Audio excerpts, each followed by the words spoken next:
The Lodger, by Marie Belloc Lowndes. Lover and friend hast thou put far from me, and mine acquaintance into darkness. Psalm 18. Chapter 1. Robert Bunting and Ellen his wife sat before their dully burning, carefully banked up fire. The room, especially when it be known that it was part of a house standing in a grimy, if not exactly sordid, London thoroughfare, was exceptionally clean and well cared for. A casual stranger, more particularly one of a superior class to their own, on suddenly opening the door of that sitting room, would have thought that Mr. and Mrs. Bunting presented a very pleasant, cosy picture of comfortable married life. Bunting, who was leaning back in a deep leather armchair, was clean-shaven and dapper, still in appearance what he had been for many years of his life, a self-respecting manservant. On his wife, now sitting up in an uncomfortable straight-back chair, the marks of past servitude were less apparent, but they were there all the same, in her neat black stuff dress, and in her scrupulously clean plain collar and cuffs. Mrs. Bunting, as a single woman, had been what is known as a useful maid, but peculiarly true of average English life is the time-worn English proverb as to appearances being deceitful. Mr. and Mrs. Bunting were sitting in a very nice room, and in their time, how long ago it now seemed. Both husband and wife had been proud of their carefully chosen belongings. Everything in the room was strong and substantial, and each article of furniture had been bought at a well-conducted auction held in a private house.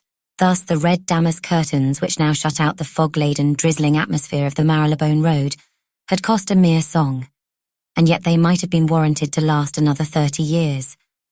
A great bargain also had been the excellent Axminster carpet which covered the floor, as again the armchair in which Bunting now sat forward, staring into the dull, small fire. In fact, that armchair had been an extravagance of Mrs. Bunting. She had wanted her husband to be comfortable after the day's work was done, and she had paid 37 shillings for the chair. Only yesterday Bunting had tried to find a purchaser for it, but the man who had come to look at it, guessing their cruel necessities, had only offered them 12 shillings and sixpence for it, so for the present they were keeping their armchair. But man and woman want something more than mere material comfort, much as that is valued by the Buntings of this world. So, on the walls of the sitting room hung neatly framed, if now rather faded, photographs of Mr. and Mrs. Bunting's various former employers, and of the pretty country houses in which they had separately lived during the long years they had spent in a not unhappy servitude. But appearances were not only deceitful, they were more than usually deceitful with regard to these unfortunate people. In spite of their good furniture, that substantial outward sign of respectability which is the last thing which wise folk who fall into trouble try to dispose of, they were almost at the end of their tether. Already they had learnt to go hungry, and they were beginning to learn to go cold. Tobacco, the last thing the sober man foregoes among his comforts, had been given up some time ago by Bunting. And even Mrs. Bunting, prim, prudent, careful woman as she was in her way, had realised what this must mean to him. So well indeed had she understood that some days back she had crept out and bought him a packet of Virginia. Bunting had been touched as he had not been for years by any woman's thought and love for him. Painful tears had forced themselves into his eyes, and husband and wife had both felt in their odd, unemotional way, moved to the heart. Fortunately, he never guessed. How could he have guessed, with his slow, normal, rather dull mind, that his poor Ellen had since more than once bitterly regretted that fourpence halfpenny, for they were now very near the soundless depths which divide those who dwell on the safe tableland of security, those, that is, who are sure of making a respectable, if not a happy, living, and the submerged multitude who, through some lack in themselves, or owing to the conditions under which our strange civilization has become organized, struggle rudderless till they die in workhouse, hospital, or prison. Had the Buntings been in a class lower than their own, had they belonged to the great company of human beings technically known to so many of us as the poor, there would have been friendly neighbours ready to help them, and the same would have been the case had they belonged to the class of smug, well-meaning if unimaginative folk whom they had spent so much of their lives in serving. There was only one person in the world who might possibly be brought to help them. That was an aunt of Bunting's first wife. With this woman, the widow of a man who had been well-to-do, lived Daisy, Bunting's only child by his first wife, and during the last long 2 days he had been trying to make up his mind to write to the old lady, and that though he suspected that she would almost certainly retort with a cruel, sharp rebuff. As to their few acquaintances, former fellow servants, and so on, they had gradually fallen out of touch with them. There was but one friend who often came to see them in their deep trouble. This was a young fellow named Chandler, under whose grandfather Bunting had been footman years and years ago. Joe Chandler had never gone into service. He was attached to the police. In fact, not to put too fine a point upon it, young Chandler was a detective. When they had first taken the house which had brought them, so they both thought, such bad luck, Bunting had encouraged the young chap to come often, for his tales were well worth listening to, quite exciting at times. But now poor Bunting didn't want to hear that sort of stories of people being cleverly nabbed or stupidly allowed to escape the fate they always, from Chandler's point of view, richly deserved. But Joe still came very faithfully once or twice a week, so timing his calls that neither host nor hostess need press food upon him. Nay, more, he had done that which showed him to have a good and feeling heart. He had offered his father's old acquaintance a loan, and Bunting, at last, had taken 30s. Very little of that money now remained. Bunting still could jingle a few coppers in his pocket, and Mrs. Bunting had 2 S9D. That and the rent they would have to pay in 5 weeks was all they had left. Everything of the light, portable sort that would fetch money had been sold. Mrs. Bunting had a fierce horror of the pawn shop. She had never put her feet in such a place, and she declared she never would. She would rather starve first. But she had said nothing when there had occurred the gradual disappearance of various little possessions she knew that Bunting valued, notably of the old-fashioned gold watch chain which had been given to him after the death of his first master. A master he had nursed faithfully and kindly through a long and terrible illness. There had also vanished a twisted gold tie-pin and a large mourning ring, both gifts of former employers. When people are living near that deep pit which divides the secure from the insecure, when they see themselves creeping closer and closer to its dread edge, they are apt, however loquacious by nature, to fall into long silences. Bunting had always been a talker, but now he talked no more. Neither did Mrs. Bunting. But then she had always been a silent woman, and that was perhaps one reason why Bunting had felt drawn to her from the very first moment he had seen her. It had fallen out in this way. A lady had just engaged him as butler, and he had been shown by the man whose place he was to take into the dining room. There, to use his own expression, he had discovered Ellen Green, carefully pouring out the glass of port wine which her then mistress always drank at 11.30 every morning. And as he, the new butler, had seen her engaged in this task, as he had watched her carefully stopper the decanter and put it back into the old wine cooler, he had said to himself, "That is the woman for me." But now her stillness, her dumbness, had got on the unfortunate man's nerves. He no longer felt like going into the various little shops close by, patronized by him in more prosperous days, and Mrs. Bunting also went afield to make the slender purchases which still had to be made every day or two, if they were to be saved from actually starving to death.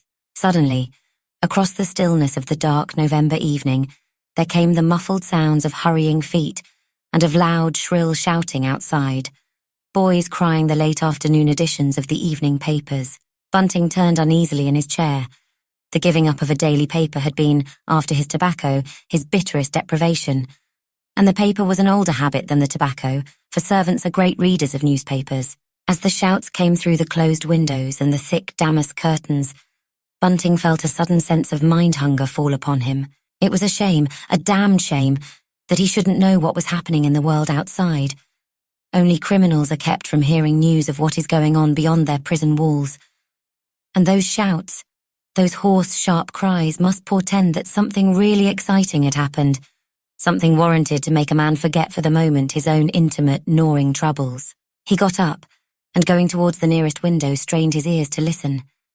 There fell on them, emerging now and again from the confused babble of hoarse shouts, the one clear word, "Murder!" Slowly, Bunting's brain pieced the loud, indistinct cries into some sort of connected order.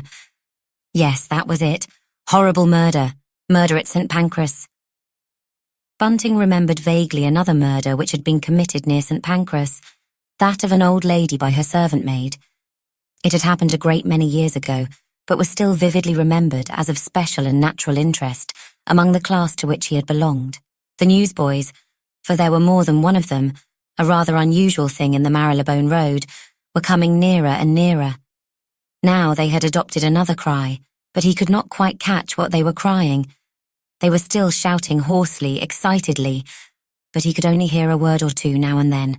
Suddenly, the Avenger at his work again, broke on his ear. During the last fortnight, 4 very curious and brutal murders had been committed in London, and within a comparatively small area.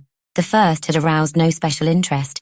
Even the second had only been awarded, in the paper Bunting was still then taking in, quite a small paragraph. Then had come the third, and with that a wave of keen excitement, for pinned to the dress of the victim, a drunken woman, had been found a 3-cornered piece of paper, on which was written, in red ink and in printed characters, the words, "The Avenger." It was then realised, not only by those whose business it is to investigate such terrible happenings, but also by the vast world of men and women who take an intelligent interest in such sinister mysteries, that the same miscreant had committed all 3 crimes. And before that extraordinary fact had had time to soak well into the public mind, there took place yet another murder. And again the murderer had been to special pains to make it clear that some obscure and terrible lust for vengeance possessed him. Now everyone was talking of the Avenger and his crimes. Even the man who left their hayporth of milk at the door each morning had spoken to Bunting about them that very day. Bunting came back to the fire and looked down at his wife with mild excitement. Then, seeing her pale, apathetic face, her look of weary, mournful absorption, a wave of irritation swept through him. He felt he could have shaken her. Ellen had hardly taken the trouble to listen when he, Bunting, had come back to bed that morning and told her what the milkman had said. In fact, she had been quite nasty about it, intimating that she didn't like hearing about such horrid things.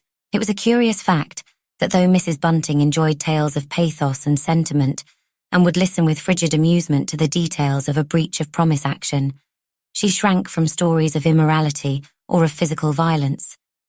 In the old happy days, when they could afford to buy a paper, and more than one paper daily, Bunting had often had to choke down his interest in some exciting case or mystery, which was affording him pleasant mental relaxation, because any allusion to it sharply angered Ellen.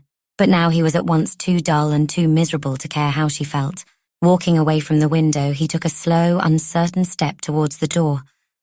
When there, he turned half round, and there came over his close-shaven, round face the rather sly, pleading look with which a child about to do something naughty glances at its parent. But Mrs. Bunting remained quite still. Her thin, narrow shoulders just showed above the back of the chair on which she was sitting, bolt upright, staring before her as if into vacancy. Bunting turned round, opened the door, and quickly he went out into the dark hall. They had given up lighting the gas there some time ago, and opened the front door. Walking down the small flagged path outside, he flung open the iron gate which gave onto the damp pavement. But there he hesitated. The coppers in his pocket seemed to have shrunk in number, and he remembered ruefully how far Ellen could make even 4 pennies go. Then a boy ran up to him with a sheaf of evening papers, and Bunting, being sorely tempted, fell. "Give me a Sun," he said roughly, "Sun or Echo." But the boy, scarcely stopping to take breath, shook his head. "Only penny papers left," he gasped. "What'll you have, sir?"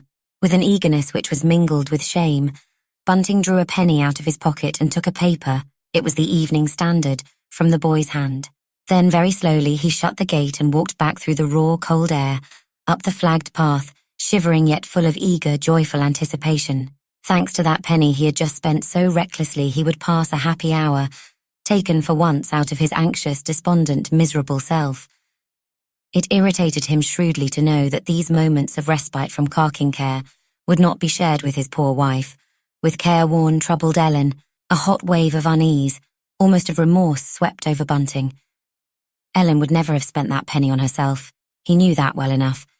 And if it hadn't been so cold, so foggy, so drizzly, he would have gone out again through the gate and stood under the street lamp to take his pleasure.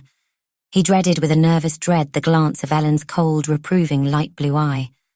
That glance would tell him that he had had no business to waste a penny on a paper, and that well he knew it.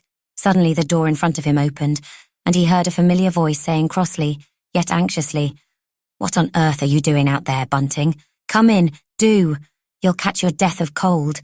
I don't want to have you ill on my hands as well as everything else." Mrs. Bunting rarely uttered so many words at once nowadays. He walked in through the front door of his cheerless house. "I went out to get a paper," he said sullenly. After all, he was master. He had as much right to spend the money as she had. For the matter of that, the money on which they were now both living had been lent, nay, pressed on him, not on Ellen, by that decent young chap, Joe Chandler. And he, Bunting, had done all he could. He had pawned everything he could pawn, while Ellen, so he resentfully noticed, still wore her wedding ring.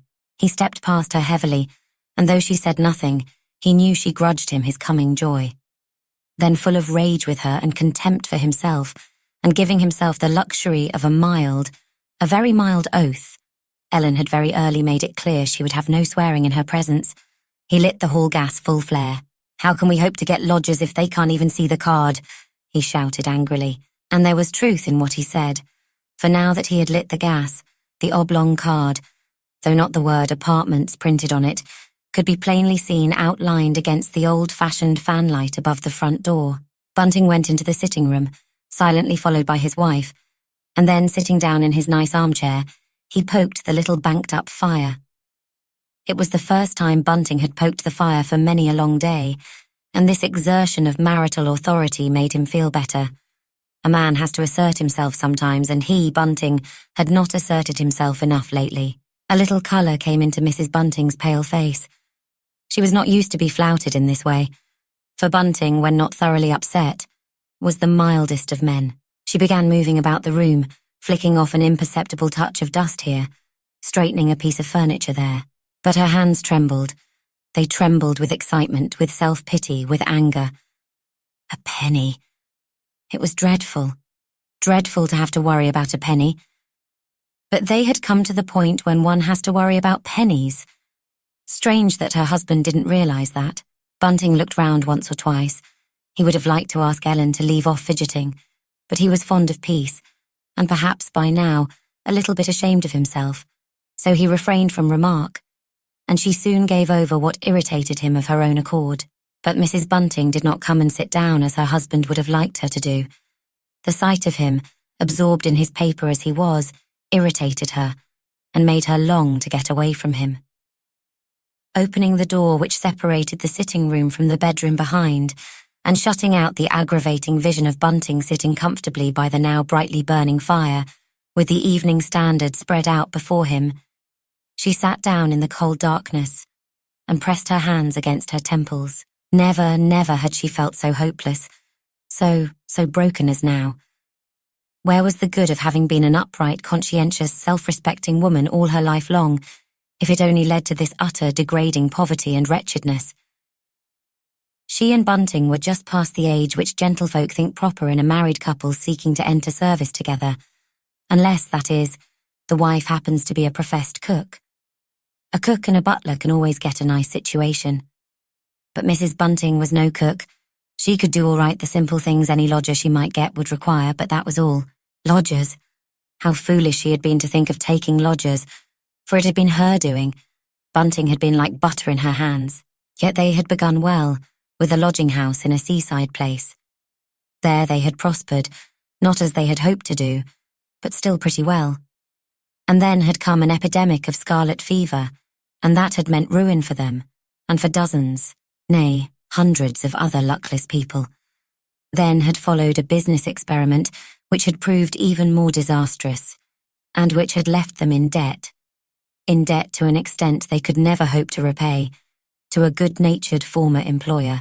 After that, instead of going back to service, as they might have done, perhaps, either together or separately, they had made up their minds to make one last effort, and they had taken over, with the trifle of money that remained to them, the lease of this house in the Marylebone Road.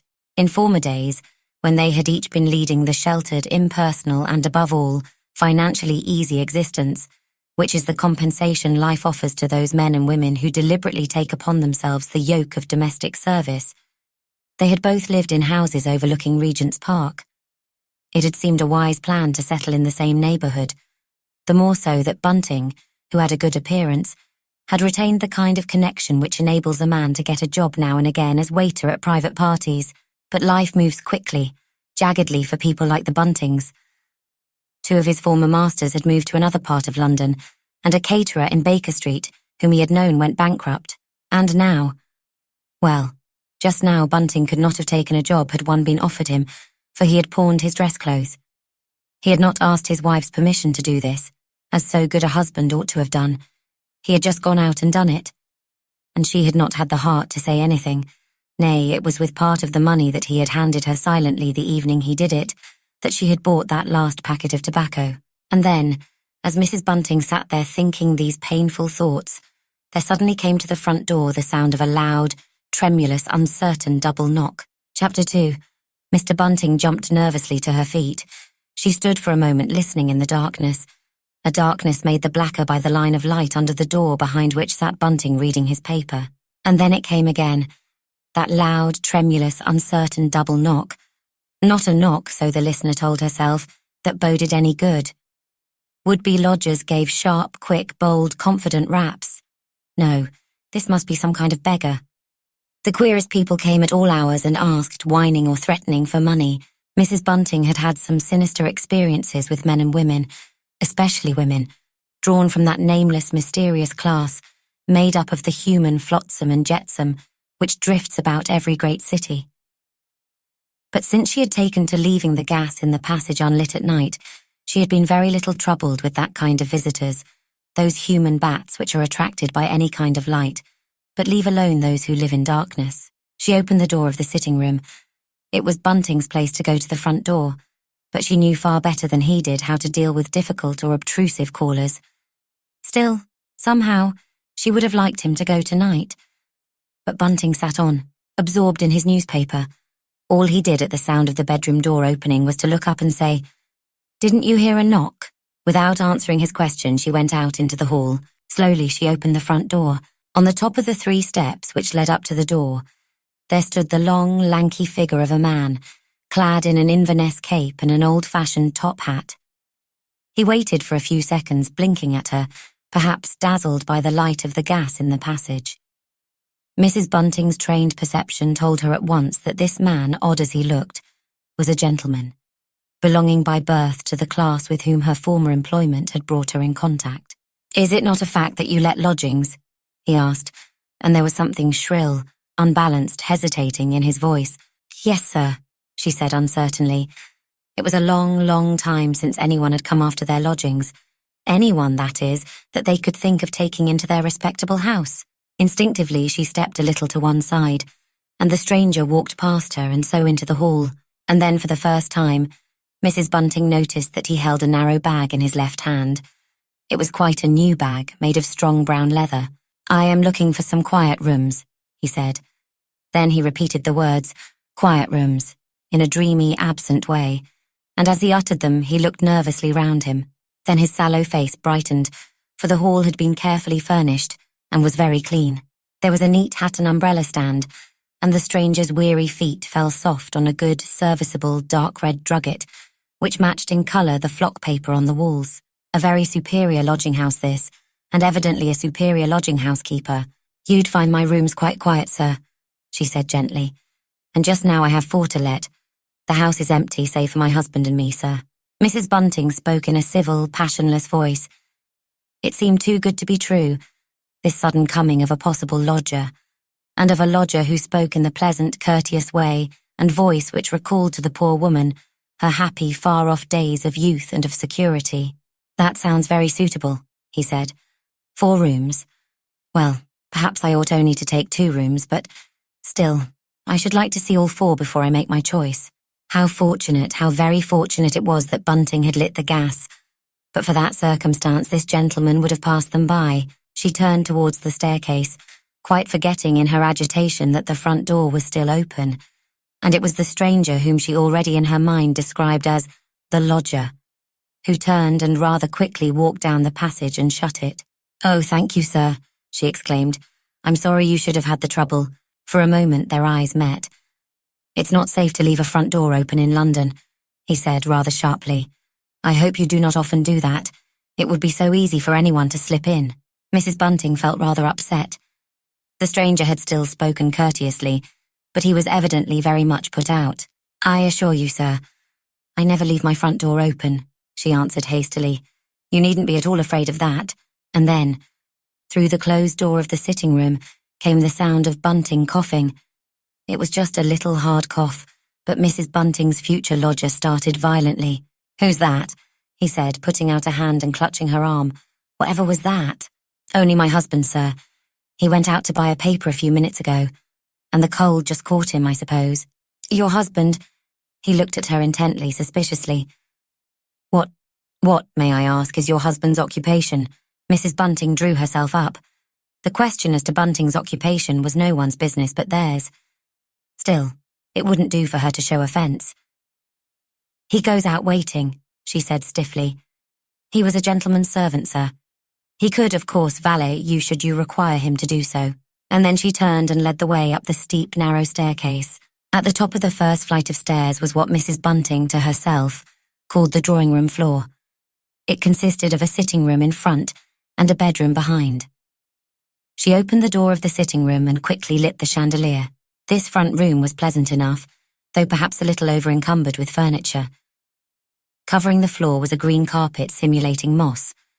4 chairs were placed round the table which occupied the exact middle of the apartment, and in the corner, opposite the door giving onto the landing, was a roomy, old-fashioned chiffonier. On the dark green walls hung a series of 8 engravings, portraits of early Victorian belles, clad in lace and tarlatan ball dresses, clipped from an old book of beauty.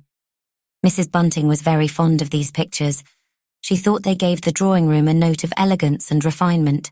As she hurriedly turned up the gas, she was glad indeed that she had summoned up sufficient energy 2 days ago to give the room a thorough turnout. It had remained for a long time in the state in which it had been left by its last dishonest, dirty occupants, when they had been scared into going away by Bunting's rough threats of the police. But now it was in apple pie order, with one paramount exception, of which Mrs. Bunting was painfully aware. There were no white curtains to the windows, but that omission could soon be remedied if this gentleman really took the lodgings. But what was this? The stranger was looking round him rather dubiously. "This is rather too grand for me," he said at last. "I should like to see your other rooms, Mrs. Bunting," she said softly. "Bunting, sir." And as she spoke, the dark, heavy load of care again came down and settled on her sad, burdened heart. Perhaps she had been mistaken after all. Or rather, she had not been mistaken in one sense, but perhaps this gentleman was a poor gentleman. Too poor, that is, to afford the rent of more than one room, say 8 or 10 shillings a week. 8 or 10 shillings a week would be very little use to her and Bunting, though better than nothing at all. "Will you just look at the bedroom, sir?" "No," he said, "no. I think I should like to see what you have farther up the house, Mrs." And then, as if making a prodigious mental effort, he brought out her name, Bunting, with a kind of gasp. The 2 top rooms were, of course, immediately above the drawing-room floor, but they looked poor and mean, owing to the fact that they were bare of any kind of ornament. Very little trouble had been taken over their arrangement. In fact, they had been left in much the same condition as that in which the Buntings had found them. For the matter of that, it is difficult to make a nice, genteel sitting room out of an apartment of which the principal features are a sink and a big gas stove. The gas stove, of an obsolete pattern, was fed by a tiresome shilling-in-the-slot arrangement.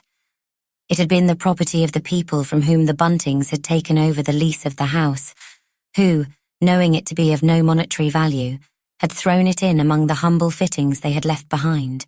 What furniture there was in the room was substantial and clean, as everything belonging to Mrs. Bunting was bound to be.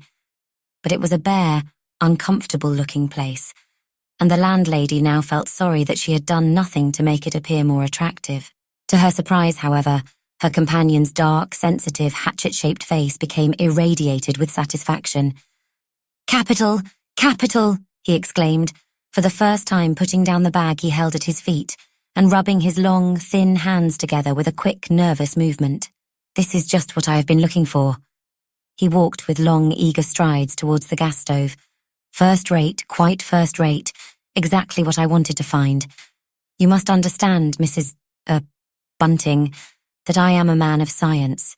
I make, that is, all sorts of experiments, and I often require the presence of great heat. He shot out a hand, which she noticed shook a little towards the stove. This too will be useful, exceedingly useful to me. And he touched the edge of the stone sink with a lingering, caressing touch. He threw his head back and passed his hand over his high, bare forehead. Then, moving towards a chair, he sat down, wearily. I'm tired, he muttered in a low voice. Tired. I've been walking about all day, Mrs. Bunting, and I could find nothing to sit down upon. They do not put benches for tired men in the London streets. They do so on the continent. In some ways, they are far more humane on the continent than they are in England, Mrs. Bunting. Indeed, sir, she said civilly, and then after a nervous glance, she asked the question of which the answer would mean so much to her. Then you mean to take my room, sir? This room, certainly, he said, looking round. This room is exactly what I have been looking for, and longing for the last few days. And then hastily he added, I mean, this kind of place is what I have always wanted to possess, Mrs. Bunting. You would be surprised if you knew how difficult it is to get anything of the sort. But now my weary search has ended, and that is a relief. A very, very great relief to me. He stood up and looked round him with a dreamy, abstracted air, and then, Where's my bag? He asked suddenly, and there came a note of sharp, angry fear in his voice. He glared at the quiet woman standing before him, and for a moment Mrs. Bunting felt a tremor of fright shoot through her. It seemed a pity that Bunting was so far away right down the house, but Mrs. Bunting was aware that eccentricity has always been a perquisite, as it were the special luxury, of the well-born and of the well-educated. Scholars, as she well knew, are never quite like other people, and her new lodger was undoubtedly a scholar. Surely I had a bag when I came in, he said in a scared, troubled voice. Here it is, sir, she said soothingly, and stooping, picked it up and handed it to him. And as she did so, she noticed that the bag was not at all heavy. It was evidently by no means full. He took it eagerly from her. I beg your pardon, he muttered, but there is something in that bag which is very precious to me, something I procured with infinite difficulty, and which I could never get again without running into great danger, Mrs. Bunting. That must be the excuse for my late agitation. About terms, sir, she said a little timidly, returning to the subject which meant so much, so very much to her. About terms, he echoed, and then there came a pause. My name is Sleuth, he said suddenly, Sleuth. Think of a hound, Mrs. Bunting, and you'll never forget my name. I could provide you with a reference. He gave her what she described to herself as a funny, sideways look. But I should prefer you to dispense with that, if you don't mind. I'm quite willing to pay you, well, shall we say a month in advance. A spot of red shot into Mrs. Bunting's cheeks. She felt sick with relief, nay, with a joy which was almost pain. She had not known till that moment how hungry she was, how eager for a good meal. That would be all right, sir, she murmured. And what are you going to charge me? There had come a kindly, almost a friendly note into his voice. With attendance, mind.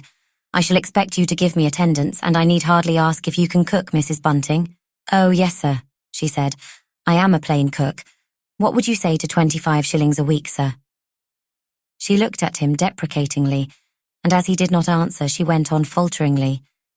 You see, sir, it may seem a good deal, but you would have the best of attendance and careful cooking, and my husband, sir, he would be pleased to valet you. I shouldn't want anything of that sort done for me, said Mr. Sleuth hastily. I prefer looking after my own clothes. I'm used to waiting on myself. But Mrs. Bunting, I have a great dislike to sharing lodgings. She interrupted eagerly. I could let you have the use of the 2 floors for the same price. That is, until we get another lodger. I shouldn't like you to sleep in the back room up here, sir. It's such a poor little room. You could do as you say, sir. Do your work and your experiments up here, and then have your meals in the drawing room. Yes, he said hesitatingly. That sounds a good plan. And if I offered you £2 or 2 guineas, might I then rely on your not taking another lodger? Yes, she said quietly. I'd be very glad only to have you to wait on, sir. I suppose you have a key to the door of this room, Mrs. Bunting. I don't like to be disturbed while I'm working. He waited a moment, and then said again rather urgently, I suppose you have a key to this door, Mrs. Bunting. Oh, yes, sir, there's a key. A very nice little key. The people who lived here before had a new kind of lock put onto the door. She went over and, throwing the door open, showed him that a round disc had been fitted above the old keyhole. He nodded his head, and then, after standing silent a little, as if absorbed in thought, 42 shillings a week? Yes, that will suit me perfectly. And I'll begin now by paying my first month's rent in advance. Now, 4 times 42 shillings is... He jerked his head back and stared at his new landlady. For the first time he smiled, a queer, wry smile. Why, just £8, 8 shillings, Mrs. Bunting. He thrust his hand through into an inner pocket of his long cape-like coat and took out a handful of sovereigns. Then he began putting these down in a row on the bare wooden table which stood in the centre of the room. Here's 5, 6, 7, 8, 9, £10. You'd better keep the odd change, Mrs. Bunting, for I shall want you to do some shopping for me tomorrow morning. I met with a misfortune today. But the new lodger did not speak, as if his misfortune, whatever it was, weighed on his spirits. Indeed, sir, I'm sorry to hear that. Mrs. Bunting's heart was going thump, thump, thump. She felt extraordinarily moved, dizzy with relief and joy. Yes, a very great misfortune. I lost my luggage, the few things I managed to bring away with me. His voice dropped suddenly. I shouldn't have said that, he muttered. I was a fool to say that. Then, more loudly, someone said to me, you can't go into a lodging house without any luggage, they wouldn't take you in. But you have taken me in, Mrs. Bunting, and I'm grateful for the kind way you have met me. He looked at her feelingly, appealingly, and Mrs. Bunting was touched. She was beginning to feel very kindly towards her new lodger. I hope I know a gentleman when I see one, she said with a break in her staid voice. I shall have to see about getting some clothes tomorrow, Mrs. Bunting. Again he looked at her appealingly. I expect you'd like to wash your hands now, sir. And would you tell me what you'd like for supper? We haven't much in the house. Oh, anything'll do, he said hastily. I don't want you to go out for me. It's a cold, foggy, wet night, Mrs. Bunting. If you have a little bread and butter and a cup of milk, I shall be quite satisfied. I have a nice sausage, she said hesitatingly. It was a very nice sausage, and she had bought it that same morning for Bunting's supper. As to herself, she had been going to content herself with a little bread and cheese. But now, wonderful almost, intoxicating thought, she could send Bunting out to get anything they both liked. The 10 sovereigns lay in her hand full of comfort and good cheer. A sausage? No, I fear that will hardly do. I never touch flesh meat. He said, It is a long, long time since I tasted a sausage, Mrs. Bunting. Is it indeed, sir? She hesitated a moment, then asked stiffly, And will you be requiring any beer or wine, sir? A strange, wild look of lowering wrath suddenly filled Mr. Sleuth's pale face. Certainly not. I thought I had made that quite clear, Mrs. Bunting. I had hoped to hear that you were an abstainer. So I am, sir, lifelong, and so's Bunting been since we married. She might have said, had she been a woman given to make such confidences, that she had made Bunting abstain very early in their acquaintance. That he had given in about that had been the thing that first made her believe, that he was sincere in all the nonsense that he talked to her in those faraway days of his courting. Glad she was now that he had taken the pledge as a younger man. But for that, nothing would have kept him from the drink during the bad times they had gone through. And then, going downstairs, she showed Mr. Sleuth the nice bedroom which opened out of the drawing room. It was a replica of Mrs. Bunting's own room just underneath, excepting that everything up here had cost just a little more, and was therefore rather better in quality. The new lodger looked round him with such a strange expression of content and peace stealing over his worn face. A haven of rest, he muttered, and then, he bringeth them to their desired haven. Beautiful words, Mrs. Bunting. Yes, sir. Mrs. Bunting felt a little startled. It was the first time anyone had quoted the Bible to her for many a long day. But it seemed to set the seal, as it were, on Mr. Sleuth's respectability. What a comfort it was, too, that she had to deal with only one lodger, and that a gentleman, instead of with a married couple. Very peculiar married couples had drifted in and out of Mr. and Mrs. Bunting's lodgings, not only here in London, but at the seaside. How unlucky they had been, to be sure. Since they had come to London, Not a single pair of lodgers had been even moderately respectable and kindly. The last lot had belonged to that horrible underworld of men and women who, having, as the phrase goes, seen better days, now only keep their heads above water with the help of petty fraud. "I'll bring you up some hot water in a minute, sir, and some clean towels," she said, going to the door. And then Mr. Sleuth turned quickly round. "Mrs. Bunting," and as he spoke he stammered a little, I don't want you to interpret the word attendance too liberally. You need not run yourself off your feet for me. I'm accustomed to look after myself." And, queerly uncomfortably, she felt herself dismissed, even a little snubbed. "All right, sir," she said. "I'll only just let you know when I've your supper ready." Chapter 3. But what was a little snub compared with the intense relief and joy of going down and telling Bunting of the great piece of good fortune which had fallen their way? Staid Mrs. Bunting seemed to make but one leap down the steep stairs. In the hall, however, she pulled herself together and tried to still her agitation. She had always disliked and despised any show of emotion.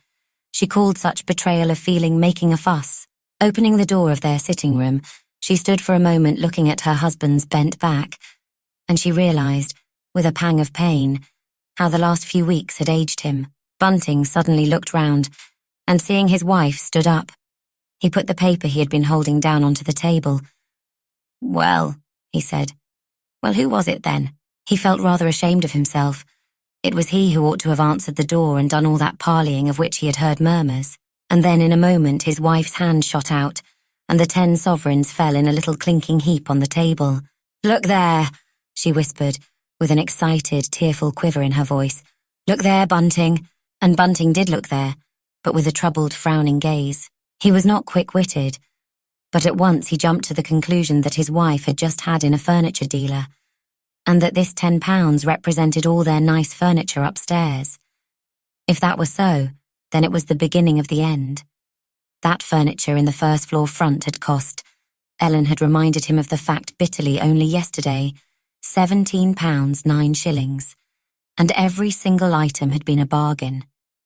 It was too bad that she had only got £10 for it. Yet he hadn't the heart to reproach her.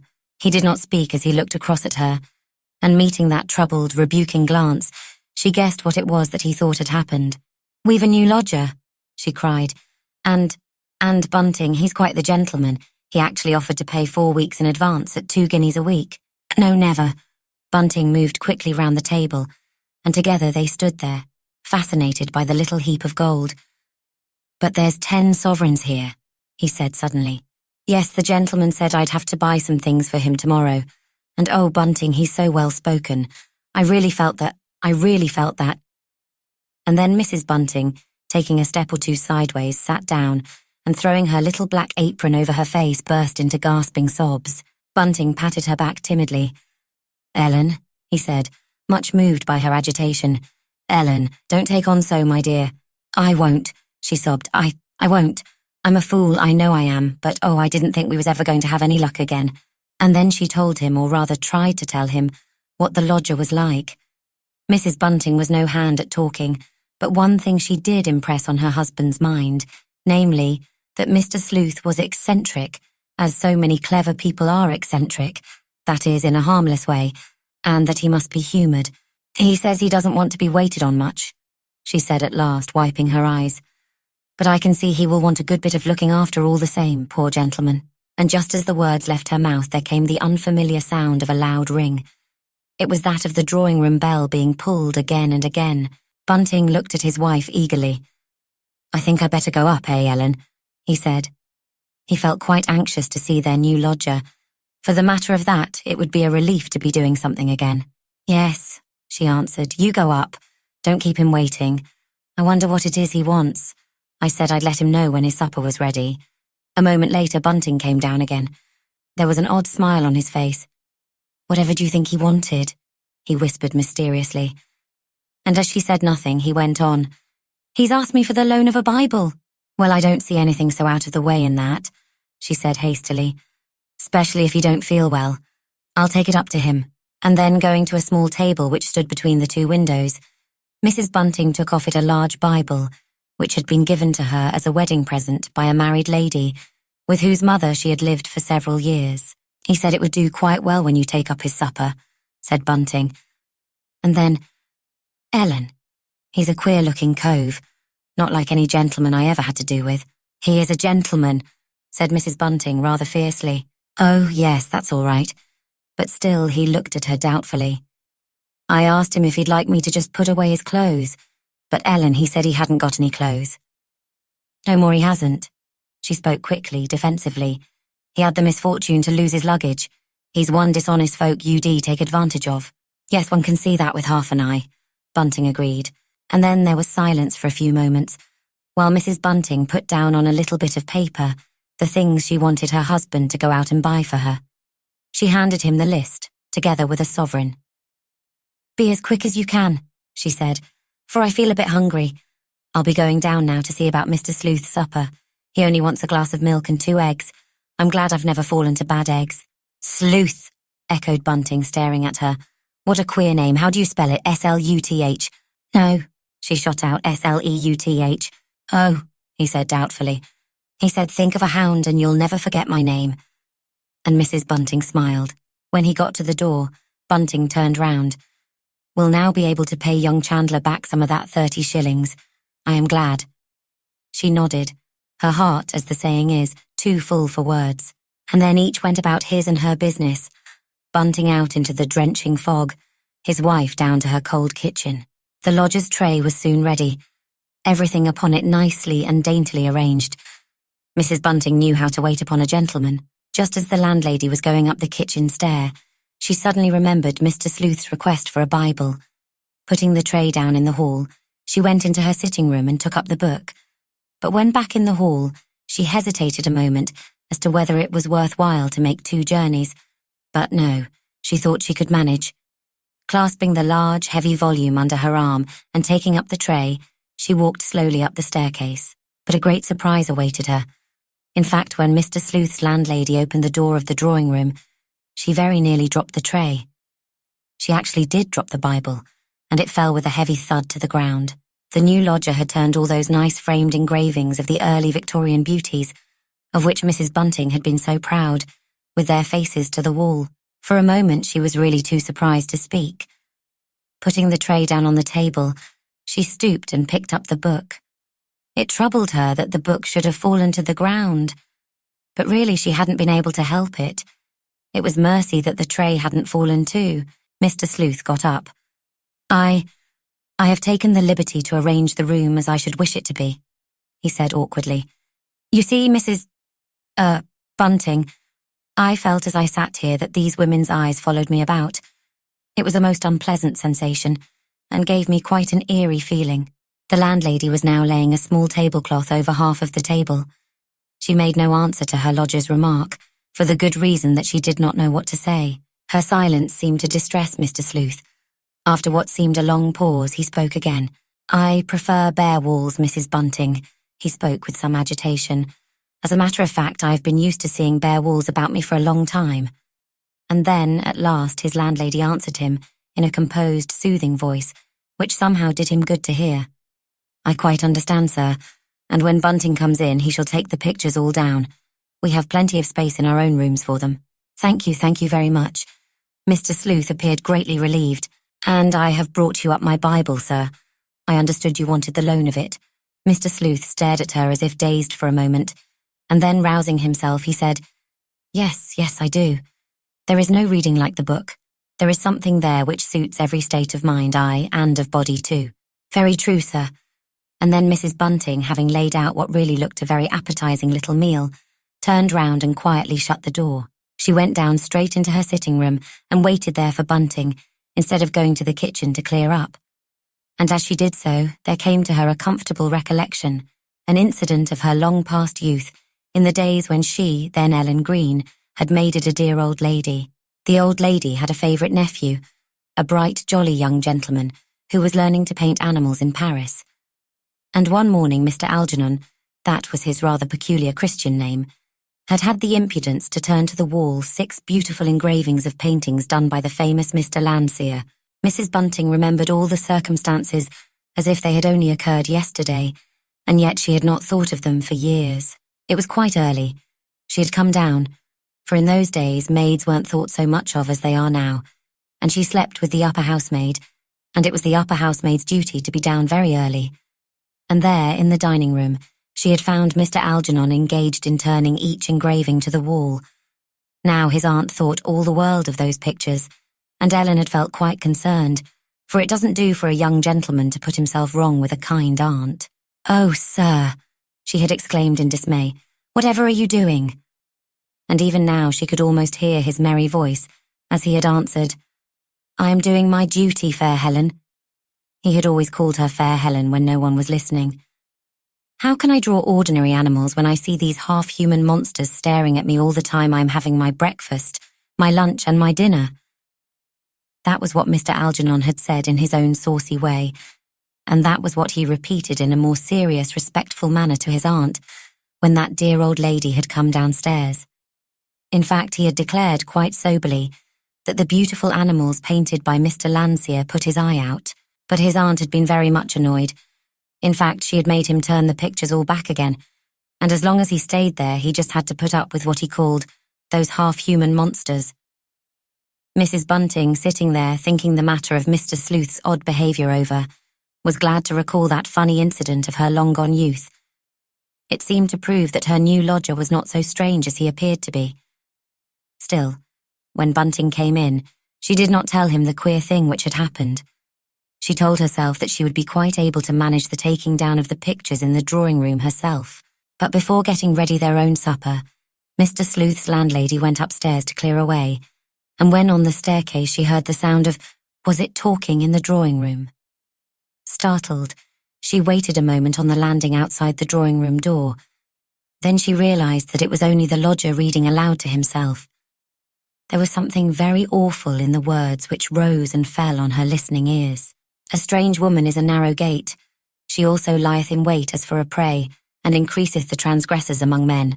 She remained where she was, her hand on the handle of the door, and again there broke on her shrinking ears that curious high sing-song voice. "Her house is the way to hell, going down to the chambers of death." It made the listener feel quite queer. But at last she summoned up courage, knocked and walked in. "I'd better clear away, sir, had I not?" she said, and Mr. Sleuth nodded. Then he got up and closed the book. "I think I'll go to bed now," he said. "I am very, very tired. I've had a long and a very weary day, Mrs. Bunting." After he had disappeared into the back room, Mrs. Bunting climbed up on a chair and unhooked the pictures which had so offended Mr. Sleuth. Each left an unsightly mark on the wall, but that, after all, could not be helped. Treading softly, so that Bunting should not hear her, she carried them down, 2 by 2, and stood them behind her bed. Chapter 4. Mrs. Bunting woke up the next morning feeling happier than she had felt for a very, very long time. For just one moment she could not think why she felt so different, and then she suddenly remembered how comfortable it was to know that upstairs, just over her head, lay in the well-found bed she had bought with such satisfaction at an auction held in a Baker Street house, a lodger who was paying 2 guineas a week. Something seemed to tell her that Mr. Sleuth would be a permanency. In any case, it wouldn't be her fault if he wasn't. As to his queerness, well, there's always something funny in everybody. But after she had got up and as the morning wore itself away, Mrs. Bunting grew a little anxious, for there came no sound at all from the new lodger's rooms. At 12, however, the drawing-room bell rang. Mrs. Bunting hurried upstairs. She was painfully anxious to please and satisfy Mr. Sleuth. His coming had only been in the nick of time to save them from terrible disaster. She found her lodger up and fully dressed. He was sitting at the round table which occupied the middle of the sitting-room, and his landlady's large Bible lay open before him. As Mrs. Bunting came in, he looked up, and she was troubled to see how tired and worn he seemed. "You did not happen," he asked, "to have a concordance, Mrs. Bunting?" She shook her head. She had no idea what a concordance could be, but she was quite sure that she had nothing of the sort about. And then her new lodger proceeded to tell her what it was he desired her to buy for him. She had supposed the bag he had brought with him to contain certain little necessaries of civilized life. Such articles, for instance, as a comb and brush, a set of razors, a toothbrush, to say nothing of a couple of nightshirts. But no, that was evidently not so, for Mr. Sleuth required all these things to be bought now. After having cooked him a nice breakfast, Mrs. Bunting hurried out to purchase the things of which he was in urgent need. How pleasant it was to feel that there was money in her purse again, not only someone else's money, but money she was now in the very act of earning so agreeably. Mrs. Bunting first made her way to a little barber's shop close by. It was there she purchased the brush and comb and the razors. It was a funny, rather smelly little place, and she hurried as much as she could, the more so that the foreigner who served her insisted on telling her some of the strange, peculiar details of this Avenger murder, which had taken place 48 hours before, and in which Bunting took such a morbid interest. The conversation upset Mrs. Bunting. She didn't want to think of anything painful or disagreeable on such a day as this. Then she came back and showed the lodger her various purchases. Mr. Sleuth was pleased with everything and thanked her most courteously. But when she suggested doing his bedroom, he frowned and looked quite put out. "Please wait till this evening," he said hastily. "It is my custom to stay at home all day. I only care to walk about the streets when the lights are lit. You must bear with me, Mrs. Bunting, if I seem a little, just a little, unlike the lodgers you have been accustomed to, and I must ask you to understand that I must not be disturbed when thinking out my problems." He broke off short, sighed, then added solemnly, "For mine are the great problems of life and death," and Mrs. Bunting willingly fell in with his wishes. In spite of her prim manner and love of order, Mr. Sleuth's landlady was a true woman. She had, that is, an infinite patience with masculine vagaries and oddities. When she was downstairs again, Mr. Sleuth's landlady met with a surprise. But it was quite a pleasant surprise. While she had been upstairs talking to the lodger, Bunting's young friend, Joe Chandler, the detective, had come in. And as she walked into the sitting room, she saw that her husband was pushing half a sovereign across the table towards Joe. Joe Chandler's fair, good-natured face was full of satisfaction. Not at seeing his money again, mark you, but at the news Bunting had evidently been telling him, that news of the sudden wonderful change in their fortunes, the coming of an ideal lodger. "Mr. Sleuth don't want me to do his bedroom till he's gone out," she exclaimed, and then she sat down for a bit of a rest. It was a comfort to know that the lodger was eating his good breakfast, and there was no need to think of him for the present. In a few minutes, she would be going down to make her own and Bunting's dinner, and she told Joe Chandler that he might as well stop and have a bite with them. Her heart warmed to the young man, for Mrs. Bunting was in a mood which seldom surprised her, a mood to be pleased with anything and everything. Nay, more. When Bunting began to ask Joe Chandler about the last of those awful Avenger murders, she even listened with a certain languid interest to all he had to say. In the morning paper which Bunting had begun taking again that very day, 3 columns were devoted to the extraordinary mystery which was now beginning to be the one topic of talk all over London, west and east, north and south. Bunting had read out little bits about it while they ate their breakfast, and in spite of herself, Mrs. Bunting had felt thrilled and excited. "They do say," observed Bunting cautiously, "they do say, Joe, that the police have a clue they won't say nothing about." He looked expectantly at his visitor. To Bunting, the fact that Chandler was attached to the detective section of the Metropolitan Police invested the young man with a kind of sinister glory, especially just now, when these awful and mysterious crimes were amazing and terrifying the town. "Them who says that says wrong," answered Chandler slowly, and a look of unease, of resentment came over his fair, stolid face. "'Twould make a good bit of difference to me if the Yard had a clue." And then Mrs. Bunting interposed. "Why that, Joe?" she said, smiling indulgently. The young man's keenness about his work pleased her. And in his slow, sure way, Joe Chandler was very keen and took his job very seriously. He put his whole heart and mind into it. "Well, 'tis this way," he explained. "From today I'm on this business myself. You see, Mrs. Bunting, the Yard's nettled, that's what it is, and we're all on our mettle, that we are. I was right down sorry for the poor chap who was on point duty in the street where the last one happened." "No," said Bunting incredulously. "You don't mean there was a policeman there within a few yards?" That fact hadn't been recorded in his newspaper. Chandler nodded. "That's exactly what I do mean, Mr. Bunting. The man is near off his head, so I'm told. He did hear a yell, so he says, but he took no notice. There are a good few yells in that part of London, as you can guess. People always quarrelling and rowing at one another in such low parts." "Have you seen the bits of grey paper on which the monster writes his name?" inquired Bunting eagerly. Public imagination had been much stirred by the account of those 3-cornered pieces of grey paper, pinned to the victim's skirts, on which was roughly written in red ink, and in printed characters the words, "The Avenger." His round, fat face was full of questioning eagerness. He put his elbows on the table and stared across expectantly at the young man. "Yes, I have," said Joe briefly. "A funny kind of visiting card, eh?" Bunting laughed. The notion struck him as downright comic, but Mrs. Bunting coloured. "It isn't a thing to make a joke about," she said reprovingly, and Chandler backed her up. "No, indeed," he said feelingly. "I'll never forget what I've been made to see over this job. And as for that grey bit of paper, Mr. Bunting, or rather those grey bits of paper," he corrected himself hastily. "You know they've 3 of them now at the yard. Well, they gives me the horrors." And then he jumped up. "That reminds me that I oughtn't to be wasting my time in pleasant company. Won't you stay and have a bit of dinner?" said Mrs. Bunting solicitously, but the detective shook his head. "No," he said. "I had a bite before I came out. Our job's a queer kind of job, as you know. A lot's left to our discretion, so to speak, but it don't leave us much time for lazing about, I can tell you." When he reached the door, he turned round, and with elaborate carelessness he inquired, "Any chance of Miss Daisy coming to London again soon?"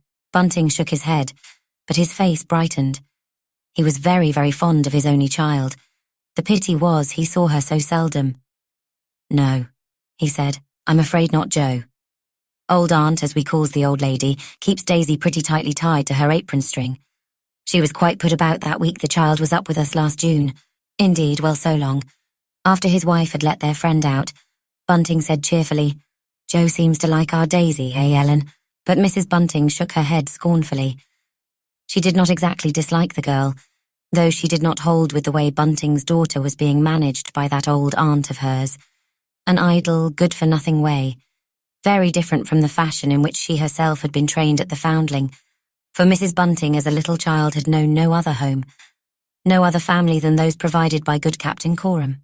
"Joe Chandler's too sensible a young chap to be thinking of girls yet a while," she said tartly. "No doubt you're right," Bunting agreed.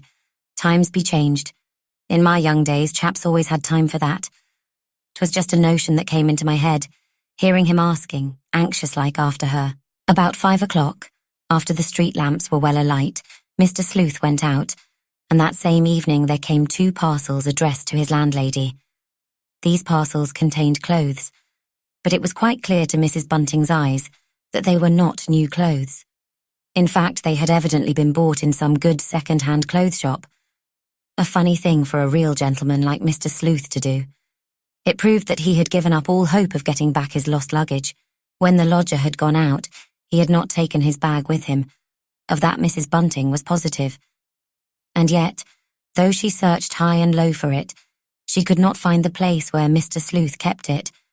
And at last, had it not been that she was a very clear-headed woman, with a good memory, she would have been disposed to think that the bag had never existed, save in her imagination. But no, she could not tell herself that. She remembered exactly how it had looked when Mr. Sleuth had first stood, a strange, queer-looking figure of a man, on her doorstep. She further remembered how he had put the bag down on the floor of the top front room, and then, forgetting what he had done, how he had asked her eagerly, in a tone of angry fear, where the bag was, only to find it safely lodged at his feet. As time went on, Mrs. Bunting thought a great deal about that bag. For strange and amazing fact, she never saw Mr. Sleuth's bag again. But of course, she soon formed a theory as to its whereabouts. The brown leather bag, which had formed Mr. Sleuth's only luggage the afternoon of his arrival, was almost certainly locked up in the lower part of the drawing-room chiffonier. Mr. Sleuth evidently always carried the key of the little corner cupboard about his person. Mrs. Bunting had also had a good hunt for that key, but, as was the case with the bag, the key disappeared, and she never saw either the one or the other again. Chapter 5. How quietly, how uneventfully, how pleasantly sped the next few days. Already life was settling down into a groove. Waiting on Mr. Sleuth was just what Mrs. Bunting could manage to do easily, and without tiring herself. It had at once become clear that the lodger preferred to be waited on only by one person, and that person his landlady. He gave her very little trouble. Indeed, it did her good having to wait on the lodger. It even did her good that he was not like other gentlemen, for the fact occupied her mind, and in a way it amused her. The more so that whatever his oddities, Mr. Sleuth had none of those tiresome, disagreeable ways with which landladies are only too familiar, and which seem peculiar only to those human beings who also happen to be lodgers. To take but one point, Mr. Sleuth did not ask to be called unduly early. Bunting and his Ellen had fallen into the way of lying rather late in the morning, and it was a great comfort not to have to turn out to make the lodger a cup of tea at 7, or even 7:30. Mr. Sleuth seldom required anything before 11, but odd he certainly was. The second evening he had been with them, Mr. Sleuth had brought in a book, of which the queer name was Cruden's Concordance. That and the Bible, Mrs. Bunting had soon discovered that there was a relation between the two books, seemed to be the lodger's only reading. He spent hours each day, generally after he had eaten the breakfast which also served for luncheon, poring over the Old Testament and over that strange kind of index to the book. As for the delicate and yet the all-important question of money, Mr. Sleuth was everything that the most exacting landlady could have wished. Never had there been a more confiding or trusting gentleman. On the very first day he had been with them, he had allowed his money, the considerable sum of 184 sovereigns, to lie about wrapped up in little pieces of rather dirty newspaper on his dressing table. That had quite upset Mrs. Bunting.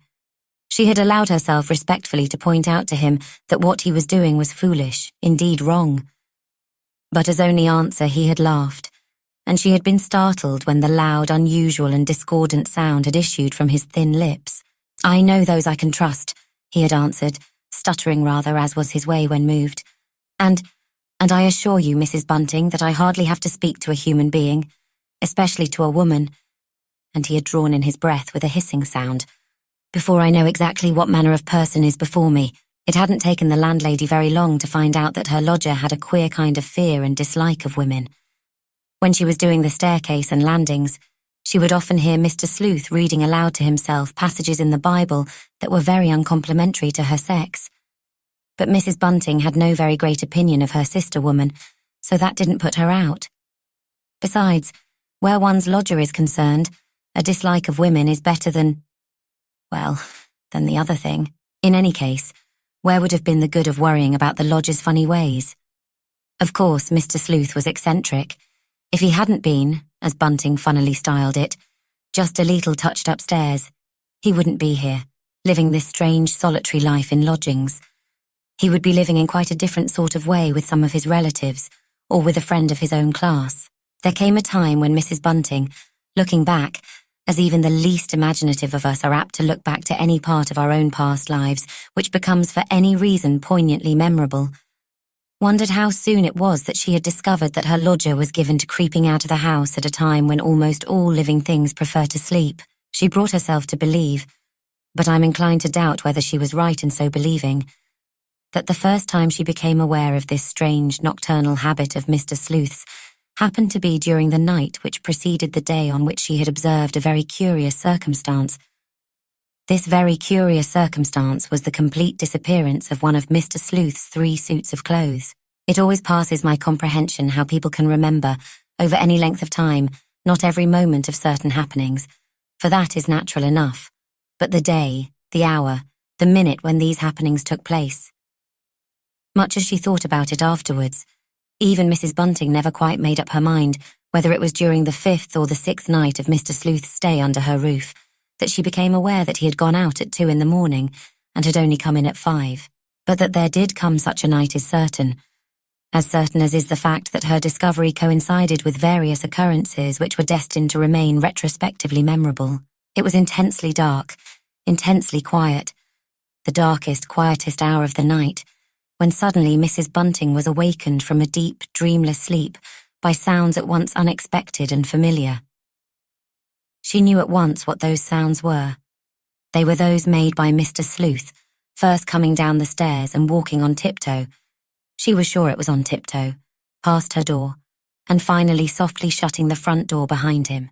Try as she would, Mrs. Bunting found it quite impossible to go to sleep again.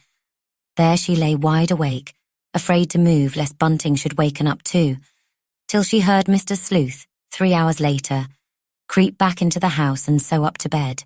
Then, and not till then, she slept again. But in the morning she felt very tired, so tired indeed that she had been very glad when Bunting good-naturedly suggested that he should go out and do their little bit of marketing. The worthy couple had very soon discovered that in the matter of catering, it was not altogether an easy matter to satisfy Mr. Sleuth, and that though he always tried to appear pleased, this perfect lodger had one serious fault from the point of view of those who keep lodgings. Strange to say, he was a vegetarian. He would not eat meat in any form. He sometimes, however, condescended to a chicken, and when he did so condescend, he generously intimated that Mr. and Mrs. Bunting were welcome to a share in it. Now today, this day of which the happenings were to linger in Mrs. Bunting's mind so very long and to remain so very vivid, it had been arranged that Mr. Sleuth was to have some fish for his lunch, while what he left was to be done up, to serve for his simple supper, knowing that Bunting would be out for at least an hour, for he was a gregarious soul, and liked to have a gossip in the shops he frequented. Mrs. Bunting rose and dressed in a leisurely manner. Then she went and did her front sitting room. She felt languid and dull, as one is apt to feel after a broken night, and it was a comfort to her to know that Mr. Sleuth was not likely to ring before 12. But long before 12, a loud ring suddenly clanged through the quiet house. She knew it for the front doorbell. Mrs. Bunting frowned. No doubt the ring betokened one of those tiresome people who come round for old bottles and such like fal-lals. She went slowly, reluctantly to the door, and then her face cleared, for it was that good young chap, Joe Chandler, who stood waiting outside. He was breathing a little hard, as if he had walked over quickly through the moist, foggy air. "Why, Joe?" said Mrs. Bunting wonderingly. "Come in, do. Bunting's out, but he won't be very long now. You've been quite a stranger these last few days." "Well, you know why, Mrs. Bunting." She stared at him for a moment, wondering what he could mean. Then suddenly she remembered. Why, of course, Joe was on a big job just now, the job of trying to catch the Avenger. Her husband had alluded to the fact again and again when reading out to her little bits from the halfpenny evening paper he was taking again. She led the way to the sitting room. It was a good thing Bunting had insisted on lighting the fire before he went out, for now the room was nice and warm, and it was just horrible outside. She had felt a chill go right through her as she had stood, even for that second, at the front door, and she hadn't been alone to feel it, for, "I say, it is jolly to be in here out of that awful cold," exclaimed Chandler, sitting down heavily in Bunting's easy chair. And then Mrs. Bunting bethought herself that the young man was tired, as well as cold. He was pale, almost pallid under his usual healthy, tanned complexion, the complexion of the man who lives much out of doors. "Wouldn't you like me just to make you a cup of tea?" she said solicitously. "Well, to tell truth, I should be right down thankful for one, Mrs. Bunting." Then he looked round, and again he said her name, Mrs. Bunting. He spoke in so odd, so thick a tone that she turned quickly. "Yes, what is it, Joe?" she asked, and then in sudden terror, "You've never come to tell me that anything's happened to Bunting? He's not had an accident?" "Goodness no, whatever made you think that? But Mrs. Bunting, there's been another of them." His voice dropped almost to a whisper. He was staring at her with unhappy, it seemed to her terror-filled eyes. "Another of them?" She looked at him bewildered, at a loss, and then what he meant flashed across her. Another of them meant another of these strange, mysterious, awful murders. But her relief for the moment was so great, for she really had thought for a second that he had come to give her ill news of Bunting, that the feeling that she did experience on hearing this piece of news was actually pleasurable, though she would have been much shocked had that fact been brought to her notice. Almost in spite of herself, Mrs. Bunting had become keenly interested in the amazing series of crimes which was occupying the imagination of the whole of London's netherworld. Even her refined mind had busied itself for the last 2 or 3 days with the strange problem so frequently presented to it by Bunting, for Bunting, now that they were no longer worried, took an open, unashamed, intense interest in the Avenger and his doings. She took the kettle off the gas ring. "It's a pity Bunting isn't here," she said, drawing in her breath. "He'd have liked so much to hear you tell all about it, Joe." As she spoke, she was pouring boiling water into a little teapot, but Chandler said nothing, and she turned and glanced at him. "Why, you do look bad," she exclaimed. And indeed, the young fellow did look bad. Very bad indeed. "I can't help it," he said with a kind of gasp. "It was your saying that about my telling you all about it that made me turn queer. You see, this time I was one of the first there, and it fairly turned me sick.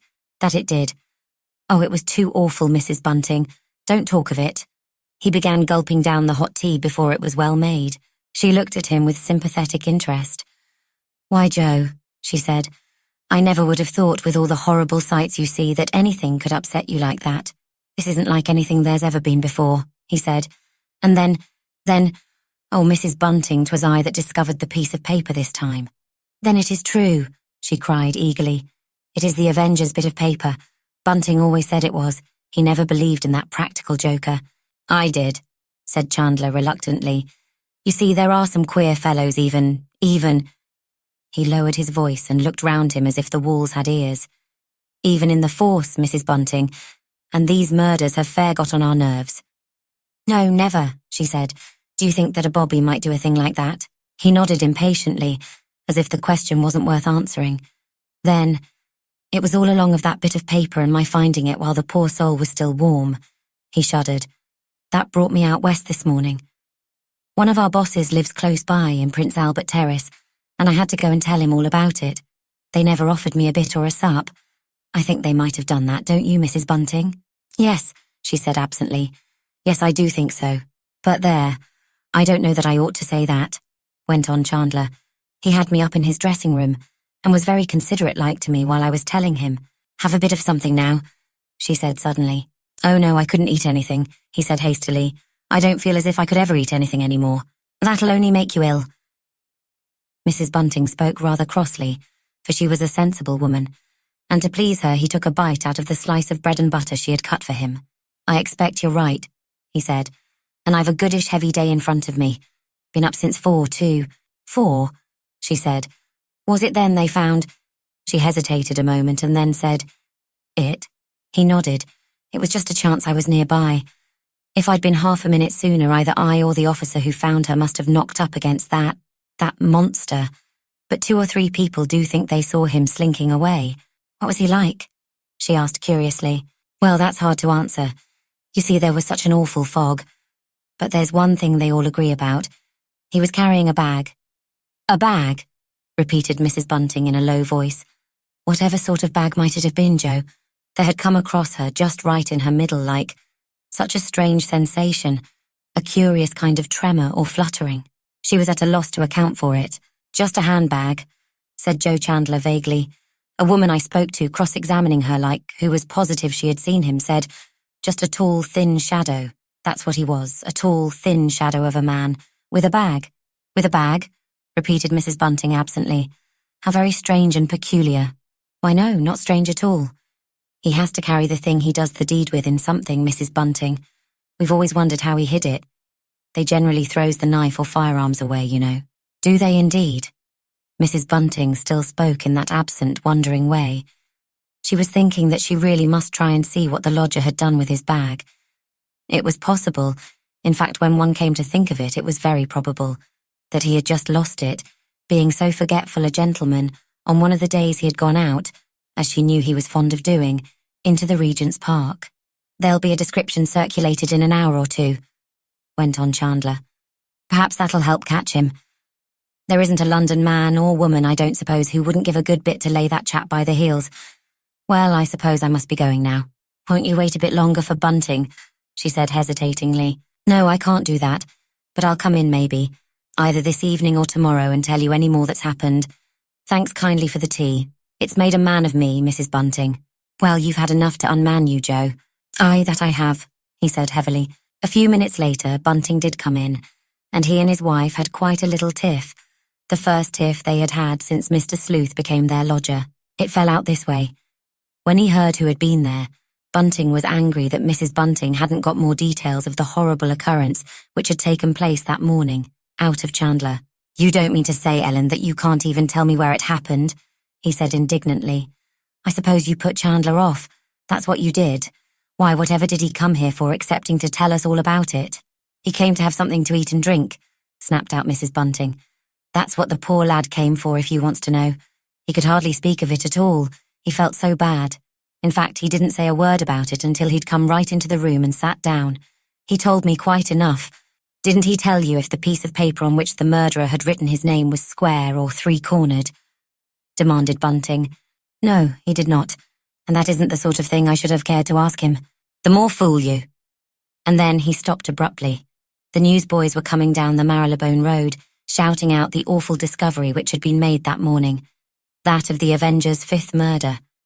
Bunting went out to buy a paper, and his wife took the things he had brought in down to the kitchen. The noise the newspaper sellers made outside had evidently wakened Mr. Sleuth, for his landlady hadn't been in the kitchen 10 minutes before his bell rang. Psst! If you're enjoying this book and want more free audiobooks, please click subscribe. Chapter 6. Mr. Sleuth's bell rang again.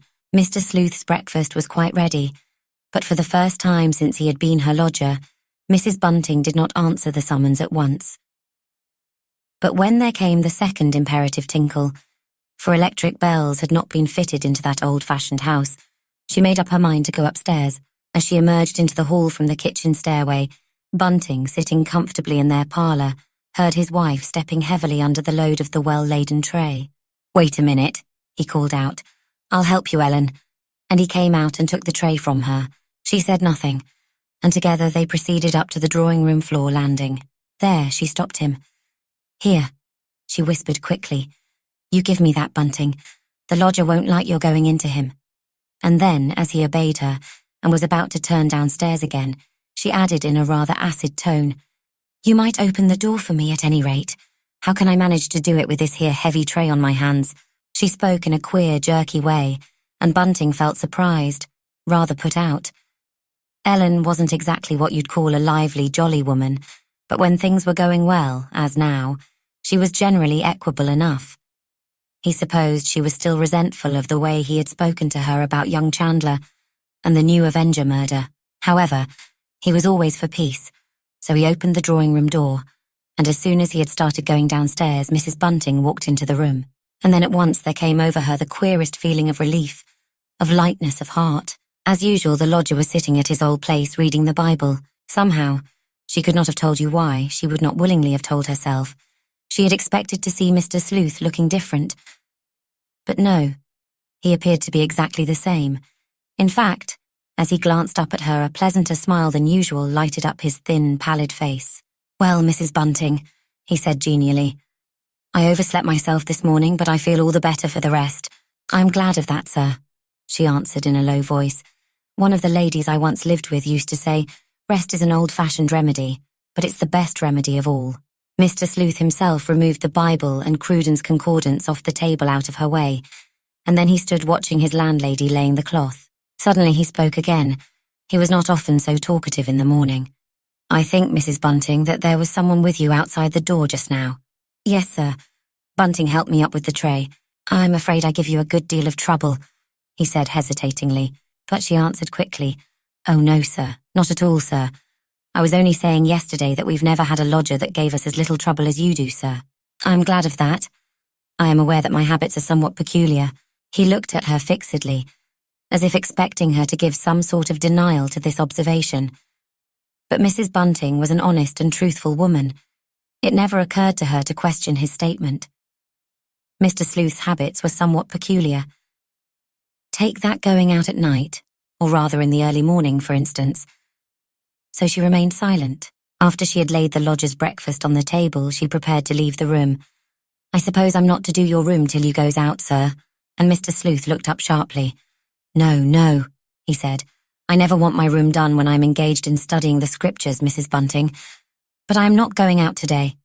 I shall be carrying out a somewhat elaborate experiment, upstairs, if I go out at all." He waited a moment, and again he looked at her fixedly. "I shall wait till night-time to do so." And then, coming back to the matter in hand, he added hastily, "Perhaps you could do my room when I go upstairs about 5 o'clock, if that time is convenient to you, that is." "Oh yes, sir, that'll do nicely." Mrs. Bunting went downstairs, and as she did so, she took herself wordlessly, ruthlessly to task. But she did not face, even in her inmost heart, the strange tenors and tremors which had so shaken her. She only repeated to herself again and again, "I've got upset. That's what I've done." And then she spoke aloud, "I must get myself a dose at the chemist's next time I'm out. That's what I must do." And just as she murmured the word "do," there came a loud double knock on the front door. It was only the postman's knock, but the postman was an unfamiliar visitor in that house, and Mrs. Bunting started violently. She was nervous. That's what was the matter with her, so she told herself angrily. No doubt this was a letter for Mr. Sleuth. The lodger must have relations and acquaintances somewhere in the world. All gentlefolk have. But when she picked the small envelope off the hall floor, she saw it was a letter from Daisy, her husband's daughter. "Bunting," she called out sharply, "here's a letter for you." She opened the door of their sitting room and looked in. Yes, there was her husband, sitting back comfortably in his easy chair reading a paper. And as she saw his broad, rather rounded back, Mrs. Bunting felt a sudden thrill of sharp irritation. There he was, doing nothing, in fact doing worse than nothing, wasting his time reading all about those horrid crimes. She sighed, a long, unconscious sigh. Bunting was getting into idle ways, bad ways for a man of his years. But how could she prevent it? He had been such an active, conscientious sort of man when they had first made acquaintance. She also could remember, even more clearly than Bunting did himself, that first meeting of theirs in the dining room of number 90 Cumberland Terrace. As she had stood there, pouring out her mistress's glass of port wine, she had not been too much absorbed in her task to have a good out-of-her-eye look at the spruce, nice, respectable-looking fellow who was standing over by the window. How superior he had appeared even then to the man she already hoped he would succeed as butler. Today, perhaps because she was not feeling quite herself, the past rose before her very vividly, and a lump came into her throat. Putting the letter addressed to her husband on the table, she closed the door softly and went down into the kitchen. There were various little things to put away and clean up, as well as their dinner to cook. And all the time she was down there, she fixed her mind obstinately, determinedly on Bunting, and on the problem of Bunting. She wondered what she'd better do to get him into good ways again. Thanks to Mr. Sleuth, their outlook was now moderately bright. A week ago, everything had seemed utterly hopeless. It seemed as if nothing could save them from disaster. But everything was now changed. Perhaps it would be well for her to go and see the new proprietor of that registry office in Baker Street, which had lately changed hands. It would be a good thing for Bunting to get even an occasional job. For the matter of that, he could now take up a fairly regular thing in the way of waiting. Mrs. Bunting knew that it isn't easy to get a man out of idle ways once he has acquired those ways. When, at last, she went upstairs again, she felt a little ashamed of what she had been thinking, for Bunting had laid the cloth, and laid it very nicely too, and brought up the 2 chairs to the table. "Ellen," he cried eagerly, "here's news. Daisy's coming tomorrow. There's scarlet fever in their house. Old Aunt thinks she'd better come away for a few days. So you see, she'll be here for her birthday. 18. That's what she'd be on the 19th. It do make me feel old, that it do." Mrs. Bunting put down the tray. "I can't have the girl here just now," she said shortly. "I've just as much to do as I can manage. The lodger gives me more trouble than you seem to think for." "Rubbish," he said sharply. "I'll help you with the lodger. It's your own fault you haven't had help with him before. Of course Daisy must come here. Whatever other place could the girl go to?" Bunting felt pugnacious, so cheerful as to be almost light-hearted. But as he looked across at his wife, his feeling of satisfaction vanished. Ellen's face was pinched and drawn today. She looked ill and horribly tired. It was very aggravating of her to go and behave like this, just when they were beginning to get on nicely again. "For the matter of that," he said suddenly, "Daisy'll be able to help you with the work, Ellen, and she'll brisk us both up a bit." Mrs. Bunting made no answer. She sat down heavily at the table, and then she said languidly, "You might as well show me the girl's letter." He handed it across to her, and she read it slowly to herself. "Dear Father," it ran, "I hope this finds you as well as it leaves me. Mrs. Puddle's youngest has got scarlet fever, and Aunt thinks I had better come away at once just to stay with you for a few days. Please tell Ellen I won't give her no trouble. I'll start at 10 if I don't hear nothing. Your loving daughter, Daisy." "Yes, I suppose Daisy will have to come here," Mrs. Bunting slowly.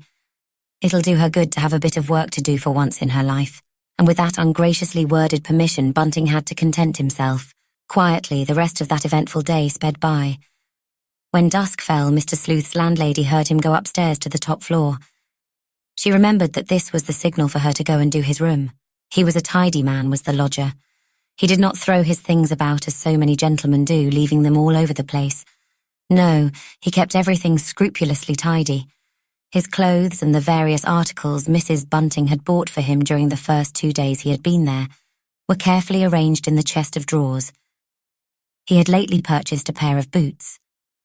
Those he had arrived in were peculiar-looking footgear, buff leather shoes with rubber soles, and he had told his landlady on that very first day that he never wished them to go down to be cleaned. A funny idea. A funny habit that, of going out for a walk after midnight in weather so cold and foggy that all other folk were glad to be at home snug in bed. But then, Mr. Sleuth himself admitted that he was a funny sort of gentleman. After she had done his bedroom, the landlady went into the sitting room and gave it a good dusting. This room was not kept quite as nice as she would have liked it to be. Mrs. Bunting longed to give the drawing room something of a good turnout, but Mr. Sleuth disliked her to be moving about in it when he himself was in his bedroom, and when up he sat there almost all the time.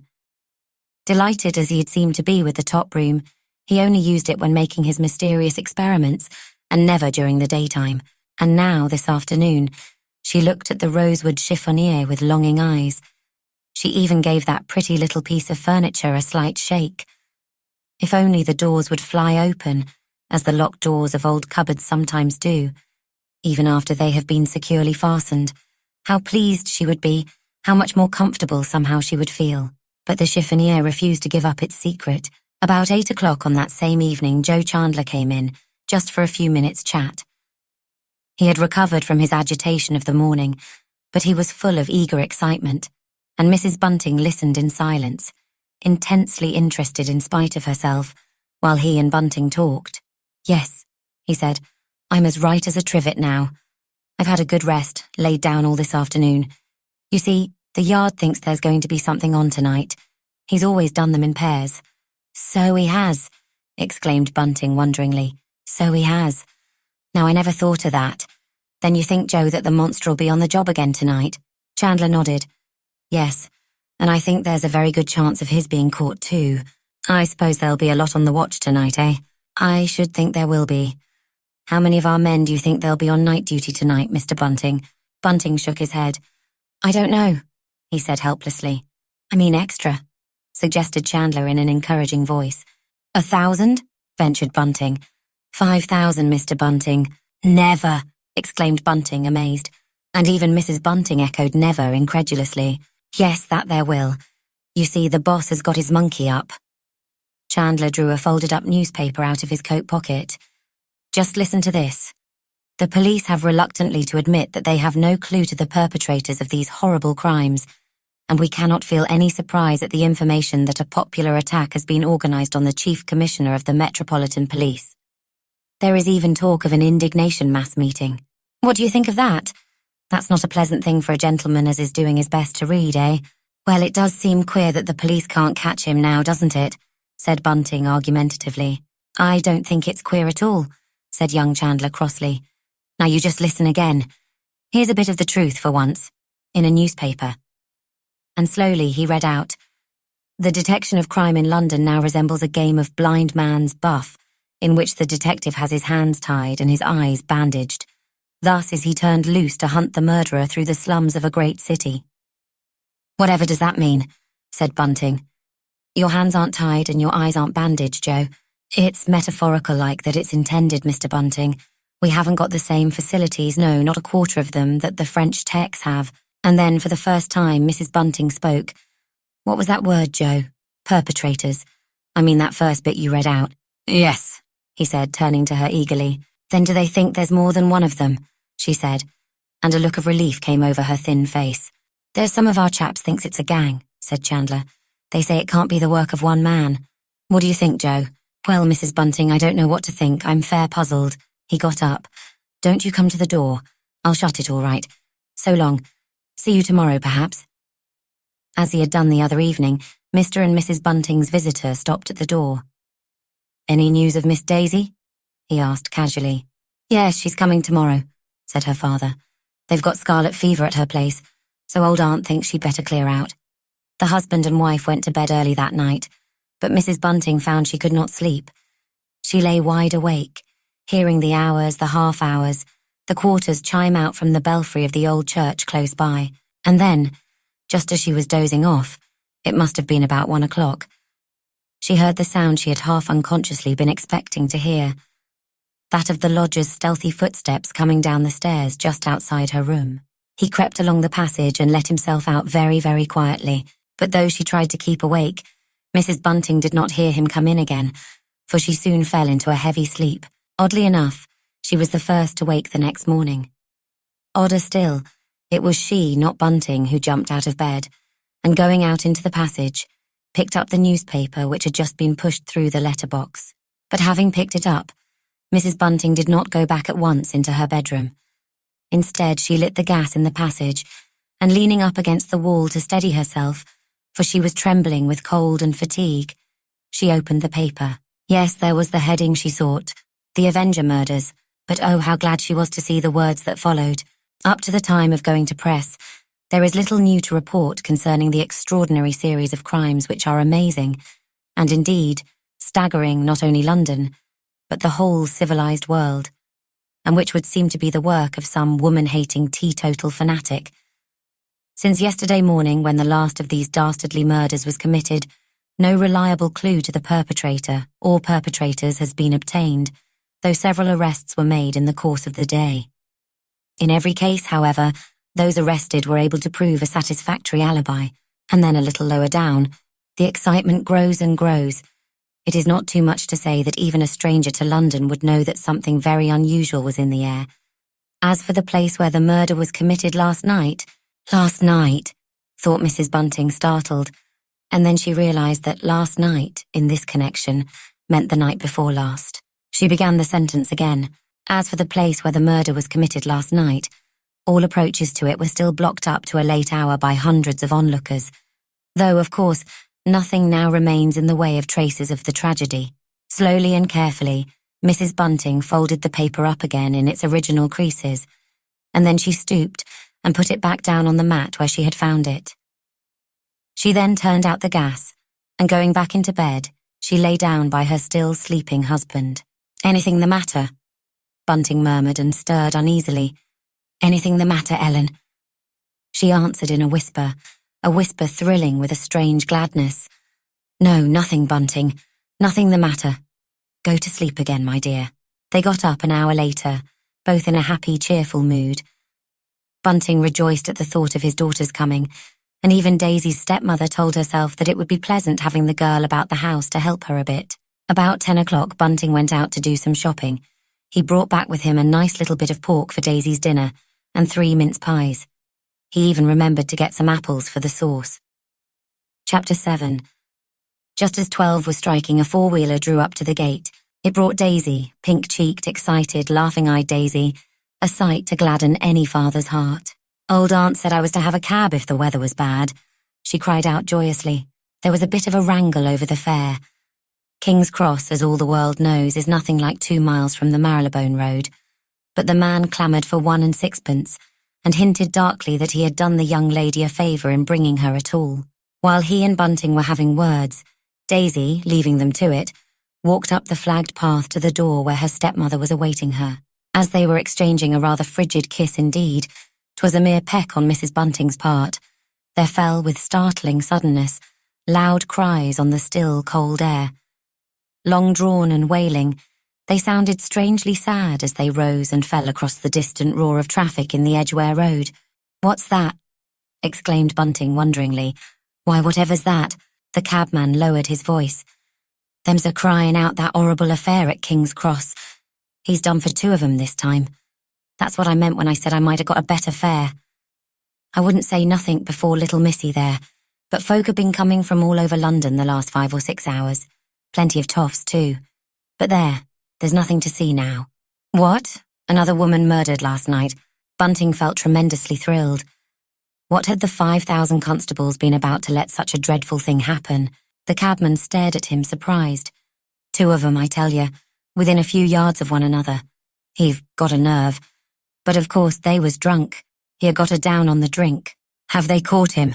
asked Bunting perfunctorily. "Lord, no, they'll never catch him. It must have happened hours and hours ago. They was both stone cold. one each end of a little passage what ain't used no more. That's why they didn't find 'em before. The hoarse cries were coming nearer and nearer, two news vendors trying to outshout each other.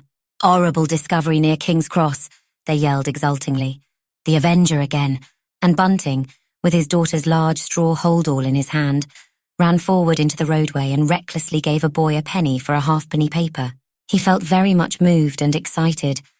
Somehow his acquaintance with young Joe Chandler made these murders seem a personal affair. He hoped that Chandler would come in soon and tell them all about it, as he had done yesterday morning when he, Bunting, had unluckily been out. As he walked back into the little hall, he heard Daisy's voice, high, voluble, excited, giving her stepmother a long account of the scarlet fever case, and how at first old aunt's neighbours had thought it was not scarlet fever at all, but just nettle rash. But as Bunting pushed open the door of the sitting room, there came a note of sharp alarm in his daughter's voice, and he heard her cry, "Why, Ellen, whatever is the matter? You do look bad." And his wife's muffled answer, "Open the window. Do." "Horrible discovery near King's Cross. A clue at last," yelled the newspaper boys triumphantly. And then, helplessly, Mrs. Bunting began to laugh. She laughed and laughed and laughed, rocking herself to and fro as if in an ecstasy of mirth. "Why, Father, whatever's the matter with her?" Daisy looked quite scared.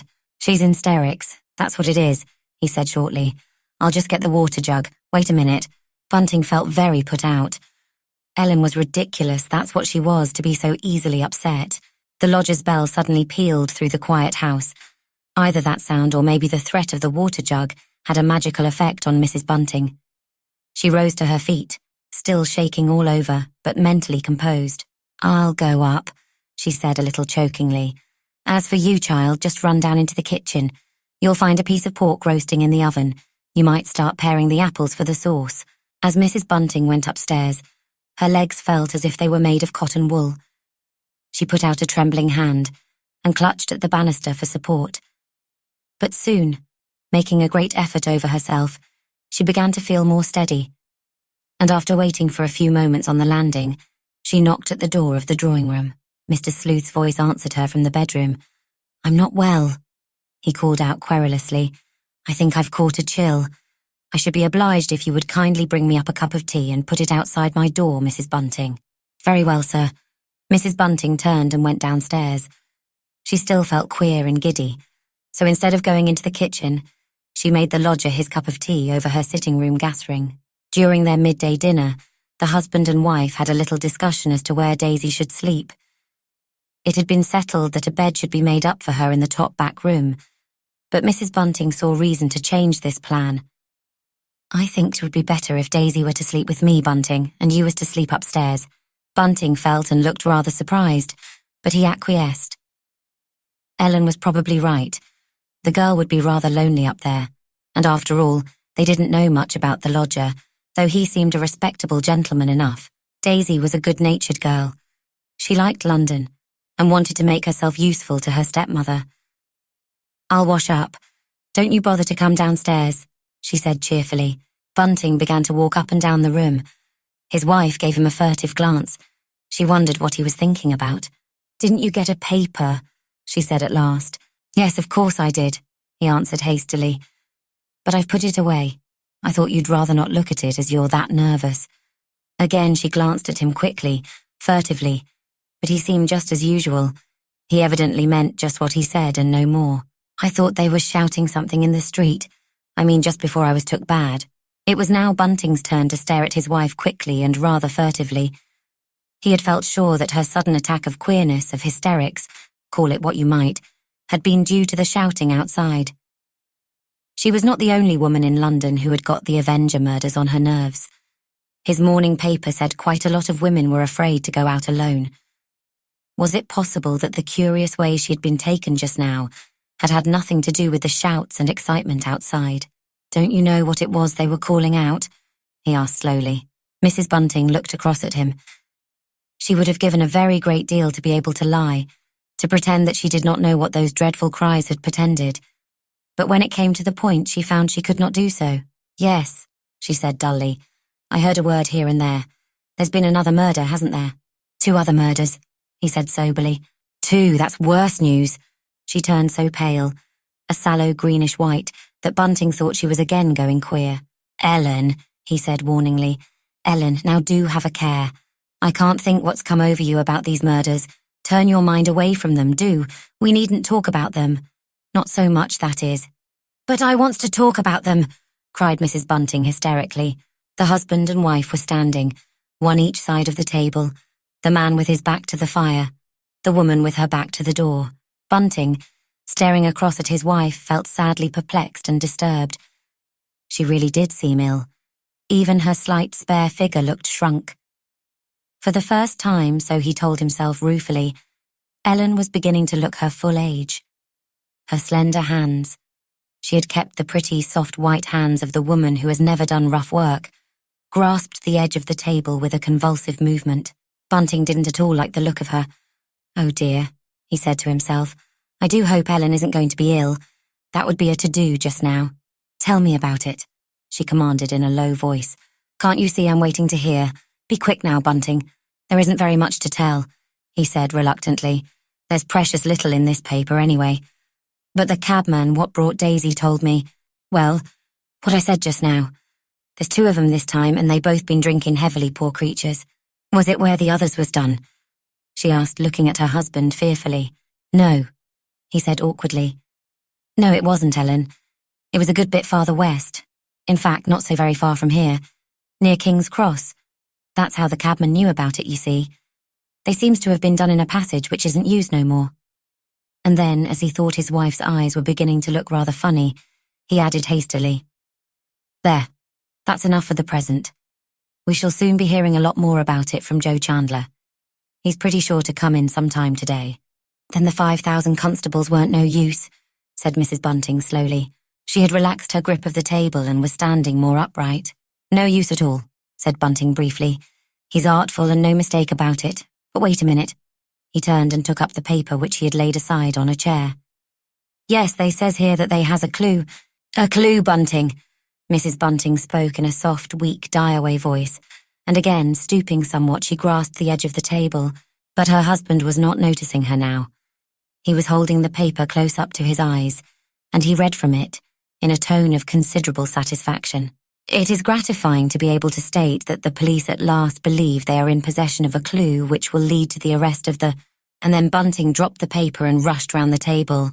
His wife, with a curious sighing moan, had slipped down onto the floor, taking with her the tablecloth as she went. She lay there in what appeared to be a dead faint, and Bunting, scared out of his wits, opened the door and screamed out, "Daisy! Daisy! Come up, child! Ellen's took bad again." And Daisy, hurrying in, showed an amount of sense and resource which even at this anxious moment roused her fond father's admiration. "Get a wet sponge, Dad. Quick," she cried. "A sponge. And if you've got such a thing, a drop of brandy. I'll see after her." And then, after he had got the little medicine flask, "I can't think what's wrong with Ellen," said Daisy wonderingly. "She seemed quite all right when I first came in. She was listening interested-like to what I was telling her, and then suddenly, well, you saw how she was took, Father. 'Tain't like Ellen this, is it now?" "No," he whispered. "No, 'tain't. But you see, child, we've been going through a pretty bad time. Worse nor I should ever have let you know of, my dear. Ellen's just feeling it now. That's what it is. She didn't say nothing, for Ellen's a good-plucked one, but it's told on her. It's told on her." And then Mrs. Bunting, sitting up, slowly opened her eyes and instinctively put her hand up to her head to see if her hair was all right. She hadn't really been quite off. It would have been better for her if she had. She had simply had an awful feeling that she couldn't stand up, more that she must fall down. Bunting's words touched a most unwanted chord in the poor woman's heart, and the eyes which she opened were full of tears. She had not thought her husband knew how she had suffered during those weeks of starving and waiting, but she had a morbid dislike of any betrayal of sentiment. To her, such betrayal betokened foolishness, and so all she said was, "There's no need to make a fuss. I only turned over a little queer. I never was right off, Daisy." Pettishly, she pushed away the glass in which Bunting had hurriedly poured a little brandy. "I wouldn't touch such stuff. No, not if I was dying," she exclaimed. Putting out a languid hand, she pulled herself up with the help of the table, onto her feet. "Go down again to the kitchen, child. but there was a sob, a kind of tremor in her voice. "You haven't been eating properly, Ellen. That's what's the matter with you," said Bunting suddenly. "Now I come to think of it, you haven't eat half enough these last 2 days. I always did say, in old days many a time I told you, that a woman couldn't live on air. But there, you never believed me." Daisy stood looking from one to the other, a shadow over her bright, pretty face. "I'd no idea you'd had such a bad time, Father," she said feelingly. "Why didn't you let me know about it? I might have got something out of old Aunt."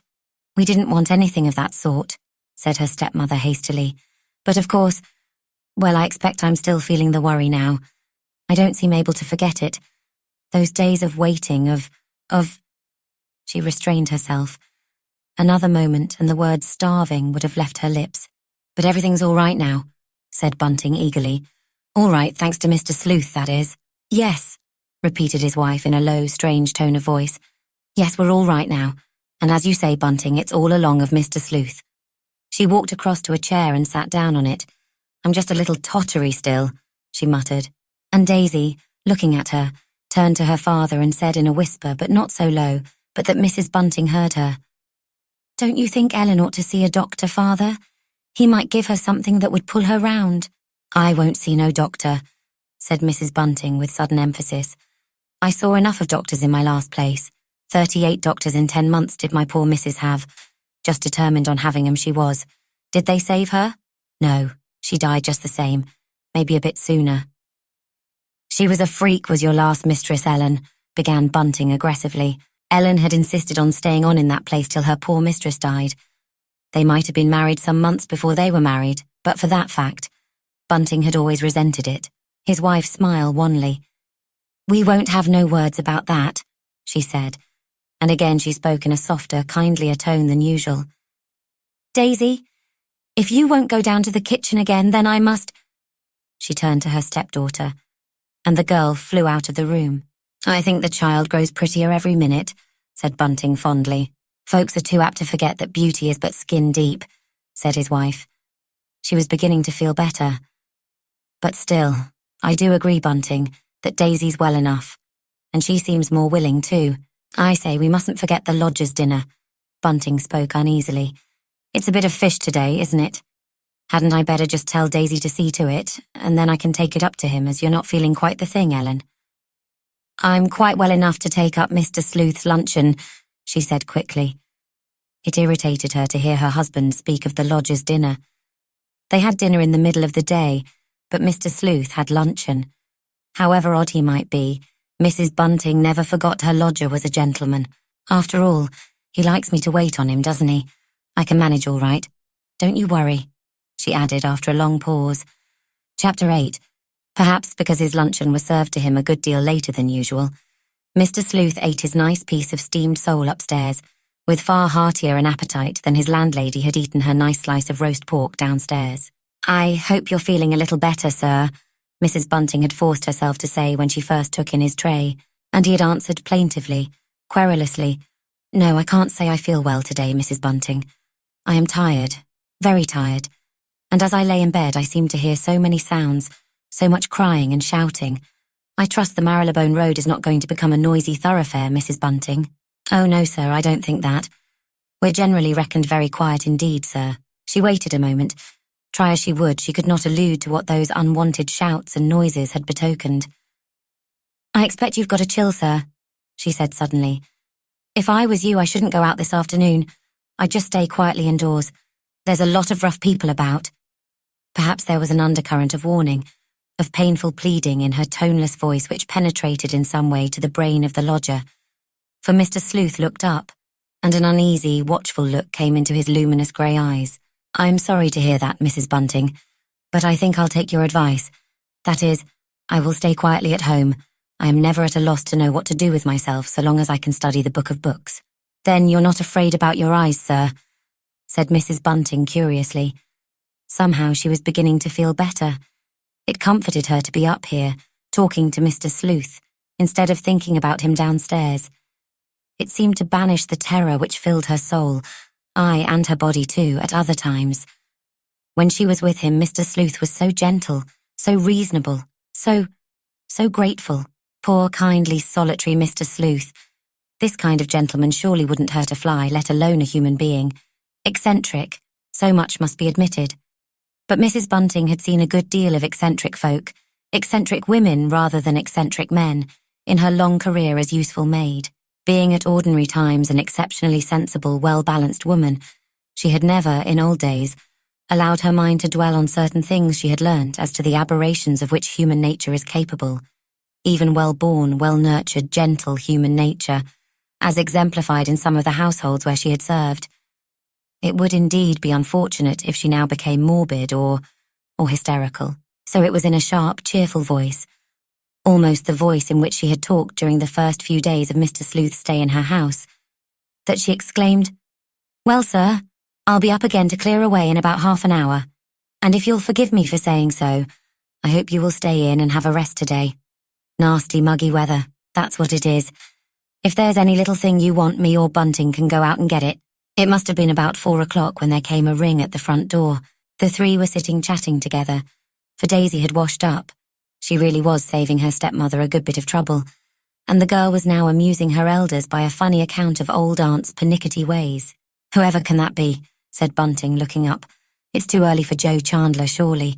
"I'll go," said his wife, hurriedly jumping up from her chair. "I'll go. We don't want no strangers in here." And as she stepped down the short bit of passage, she said to herself, "A clue? What clue?"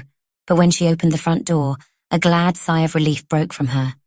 "Why, Joe, we never thought 'twas you, but you're very welcome, I'm sure. Come in." And Chandler came in, a rather sheepish look on his good-looking, fair young face. "I thought maybe that Mr. Bunting would like to know," he began in a loud, cheerful voice, and Mrs. Bunting hurriedly checked him. She didn't want the lodger upstairs to hear what young Chandler might be going to say. "Don't talk so loud," she said a little sharply. "The lodger is not very well today. He's had a cold," she added hastily, "and during the last 2 or 3 days he hasn't been able to go out." She wondered at her temerity, her hypocrisy, and that moment, those few words, marked an epoch in Ellen Bunting's life. It was the first time she had told a bold and deliberate lie. She was one of those women, there are many, many such, to whom there is a whole world of difference between the suppression of the truth and the utterance of an untruth. But Chandler paid no heed to her remarks. "Has Miss Daisy arrived?" he asked in a lower voice. She nodded, and then he went through into the room where the father and daughter were sitting. "Well," said Bunting, starting up. "Well, Joe, now you can tell us all about that mysterious clue. I suppose it'd be too good news to expect you to tell us they've caught him." "No fear of such good news as that yet awhile. If they'd caught him," said Joe ruefully. "Well, I don't suppose I should be here, Mr. Bunting, but the Yard are circulating a description at last, and, well, they've found his weapon." "No," cried Bunting excitedly. "You don't say so. Whatever sort of a thing is it? And are they sure 'tis his?" "Well, 'tain't sure, but it seems to be likely." Mrs. Bunting had slipped into the room and shut the door behind her, but she was still standing with her back against the door, looking at the group in front of her. None of them were thinking of her. She thanked God for that.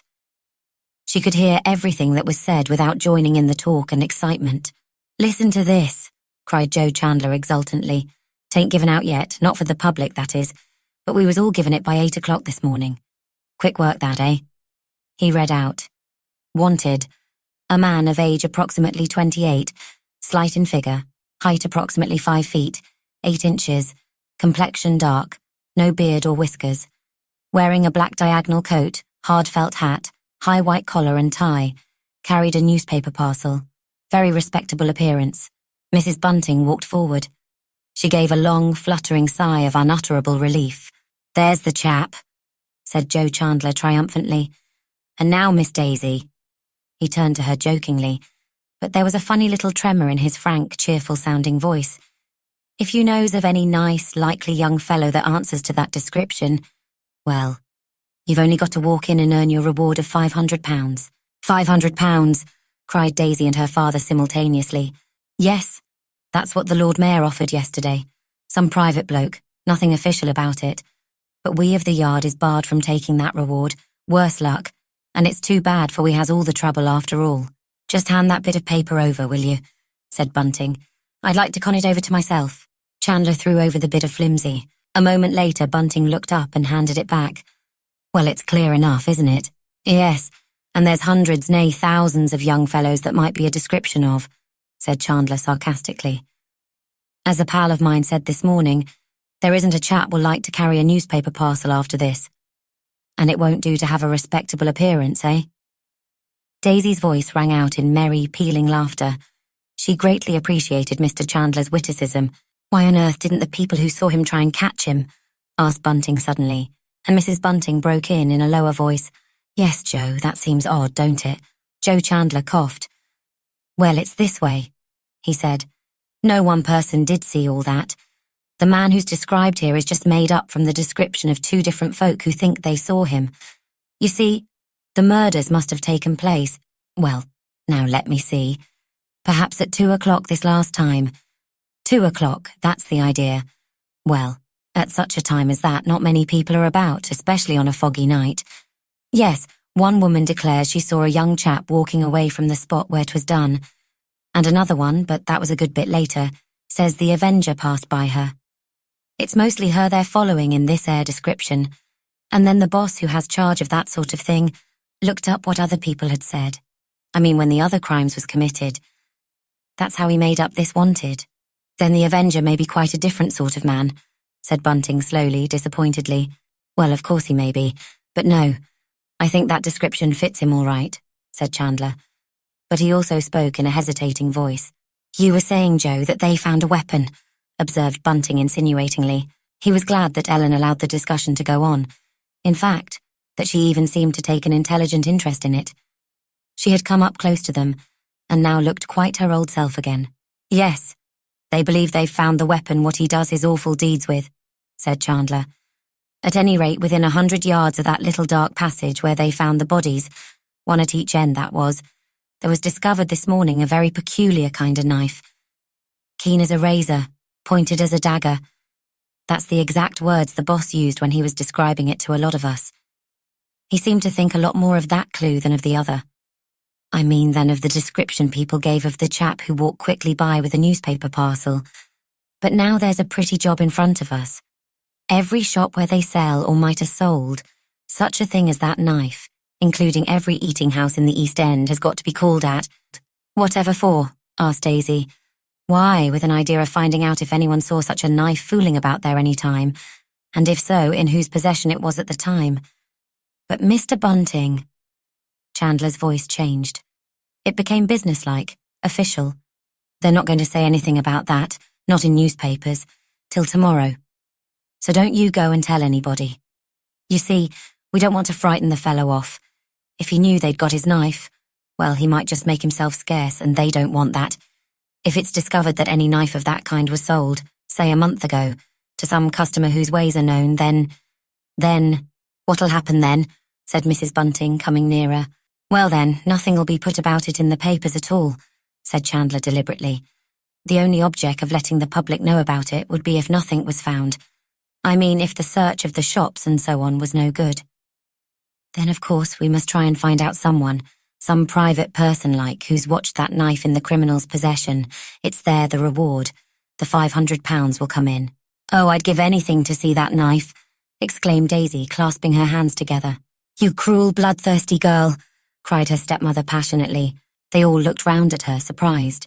Come, come, Ellen, said Bunting reprovingly. Well, it is a horrible idea, said his wife sullenly, to go and sell a fellow being for £500, but Daisy was offended. Of course I'd like to see it, she cried defiantly.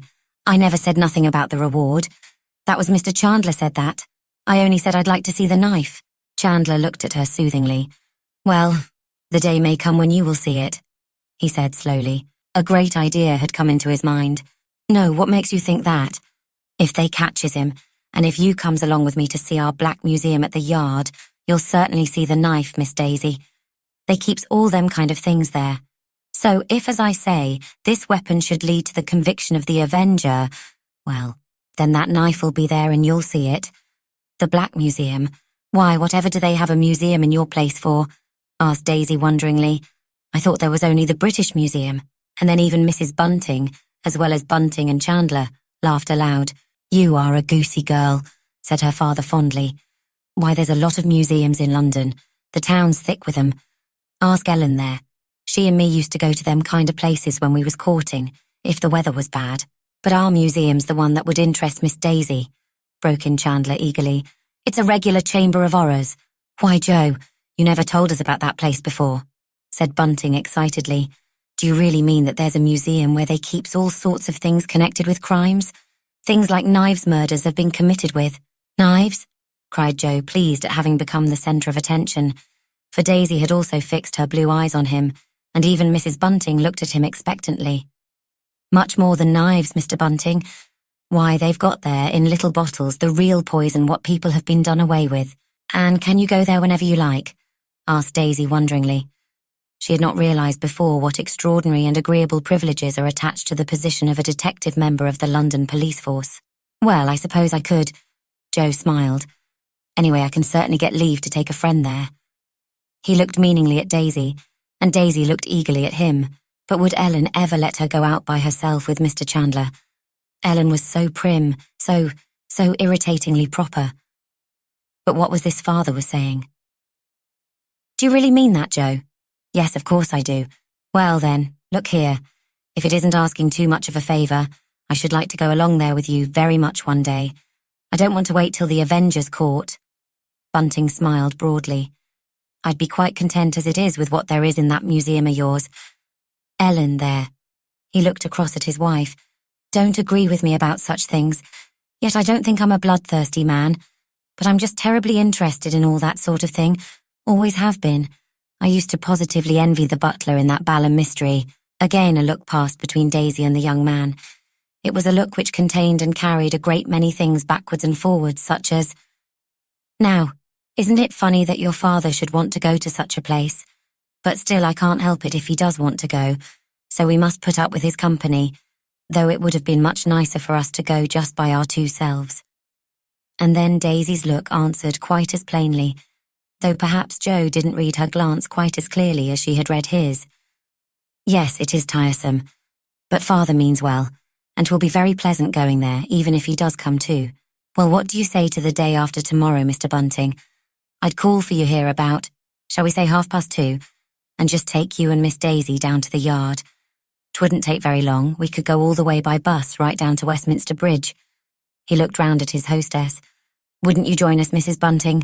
'Tis truly a wonderful, interesting place. But his hostess shook her head decidedly. 'Twould turn me sick, she exclaimed, to see the bottle of poison what had done away with the life of some poor creature. And as for knives, a look of real horror, of startled fear crept over her pale face. There, said Bunting hastily. Live and let live, that's what I always say. Ellen ain't on in this turn. She can just stay at home and mind the cat. I beg his pardon, I mean the lodger. I won't have Mr. Sleuth laughed at, said Mrs. Bunting darkly. But there, I'm sure it's very kind of you, Joe, to think of giving Bunting and Daisy such a rare treat. She spoke sarcastically, but none of the three who heard her understood that. Chapter 9. The moment she passed through the great arched door which admits the stranger to that portion of New Scotland Yard where throbs the heart of that great organism which fights the forces of civilised crime, Daisy Bunting felt that she had indeed become free of the kingdom of romance. Even the lift in which the three of them were whirled up to one of the upper floors of the huge building was to the girl a new and delightful experience. Daisy had always lived a simple, quiet life in the little country town where dwelt old Aunt, and this was the first time a lift had come her way. With a touch of personal pride in the vast building, Joe Chandler marched his friends down a wide, airy corridor. Daisy clung to her father's arm, a little bewildered, a little oppressed by her good fortune. Her happy young voice was stilled by the awe she felt at the wonderful place where she found herself, and by the glimpses she caught of great rooms full of busy, silent men engaged in unravelling, or so she supposed, the mysteries of crime. They were passing a half-open door, when Chandler suddenly stopped short. "Look in there," he said in a low voice, addressing the father rather than the daughter. "That's the fingerprint room. We've records here of over 200,000 men's and women's fingertips. I expect you know, Mr. Bunting, as how once we've got the print of a man's 5 fingertips, well, he's done for. If he ever does anything else, that is. Once we've got that bit of him registered, He can't never escape us. No, not if he tries ever so. But though there's nigh on 250,000 records in there, yet it don't take, well, not half an hour for them to tell whether any particular man has ever been convicted before. Wonderful thought, ain't it? Wonderful, said Bunting, drawing a deep breath, and then a troubled look came over his stolid face. Wonderful, but also a very fearful thought for the poor wretches as has got their fingerprints in, Joe. Joe laughed. Agreed, he said, and the cleverer ones knows that only too well. Why, not long ago, one man who knew his record was here safe managed to slash about his fingers something awful, just so as to make a blurred impression. You takes my meaning? But there, at the end of 6 weeks, the skin grew all right again, and in exactly the same little creases as before. Poor devil, said Bunting under his breath, and a cloud even came over Daisy's bright, eager face. They were now going along a narrower passage. And then again they came to a half-open door, leading into a room far smaller than that of the fingerprint identification room. If you'll glance in there, said Joe briefly, you'll see how he finds out all about any man whose fingertips has given him away, so to speak. It's here we keeps an account of what he's done, his previous convictions and so on. His fingertips are where I told you, and his record in there, just connected by a number. Wonderful, said Bunting, drawing in his breath. But Daisy was longing to get on, to get to the Black Museum. All this that Joe and her father were saying was quite unreal to her, and for the matter of that, not worth taking the trouble to understand. However, she had not long to wait. A broad-shouldered, pleasant-looking young fellow, who seemed on very friendly terms with Joe Chandler, came forward suddenly and, unlocking a commonplace-looking door, ushered the little party of 3 through into the Black Museum. For a moment there came across Daisy a feeling of keen disappointment and surprise. This big, light room simply reminded her of what they called the science room in the public library of the town where she lived with old aunt. Here, as there, the centre was taken up with plain glass cases fixed at a height from the floor which enabled their contents to be looked at closely. She walked forward and peered into the case nearest the door. The exhibits shown there were mostly small, shabby-looking little things, the sort of things one might turn out of an old rubbish cupboard in an untidy house. Old medicine bottles, a soiled neckerchief, what looked like a child's broken lantern, even a box of pills. As for the walls, they were covered with the queerest-looking objects, bits of old iron, odd-looking things made of wood and leather, and so on. It was really rather disappointing. Then Daisy Bunting gradually became aware that standing on a shelf just below the first of the broad, spacious windows, which made the great room look so light and shadowless, was a row of life-size white plaster heads, each head slightly inclined to the right. There were about a dozen of these, not more, and they had such odd, staring, helpless, real-looking faces. "Whatever's those?" asked Bunting in a low voice. Daisy clung a thought closer to her father's arm. Even she guessed that these strange, pathetic, staring faces were the death masks of those men and women who had fulfilled the awful law which ordains that the murderer shall be, in his turn, done to death. "All hanged," said the guardian of the Black Museum briefly. "Casts taken after death." Bunting smiled nervously. "They don't look dead somehow. They looks more as if they were listening," he said. "That's the fault of Jack Ketch," said the man facetiously. "It's his idea, that of knotting his patient's necktie under the left ear. That's what he does to each of the gentlemen to whom he has to act valet on just one occasion only. It makes them lean just a bit to one side. You look here." Daisy and her father came a little closer, and the speaker pointed with his finger to a little dent imprinted on the left side of each neck. Running from this indentation was a curious little furrow, well ridged above, showing how tightly Jack Ketch's necktie had been drawn when its wearer was hurried through the gates of eternity. "They looks foolish-like rather than terrified or hurt," said Bunting wonderingly. He was extraordinarily moved and fascinated by those dumb, staring faces.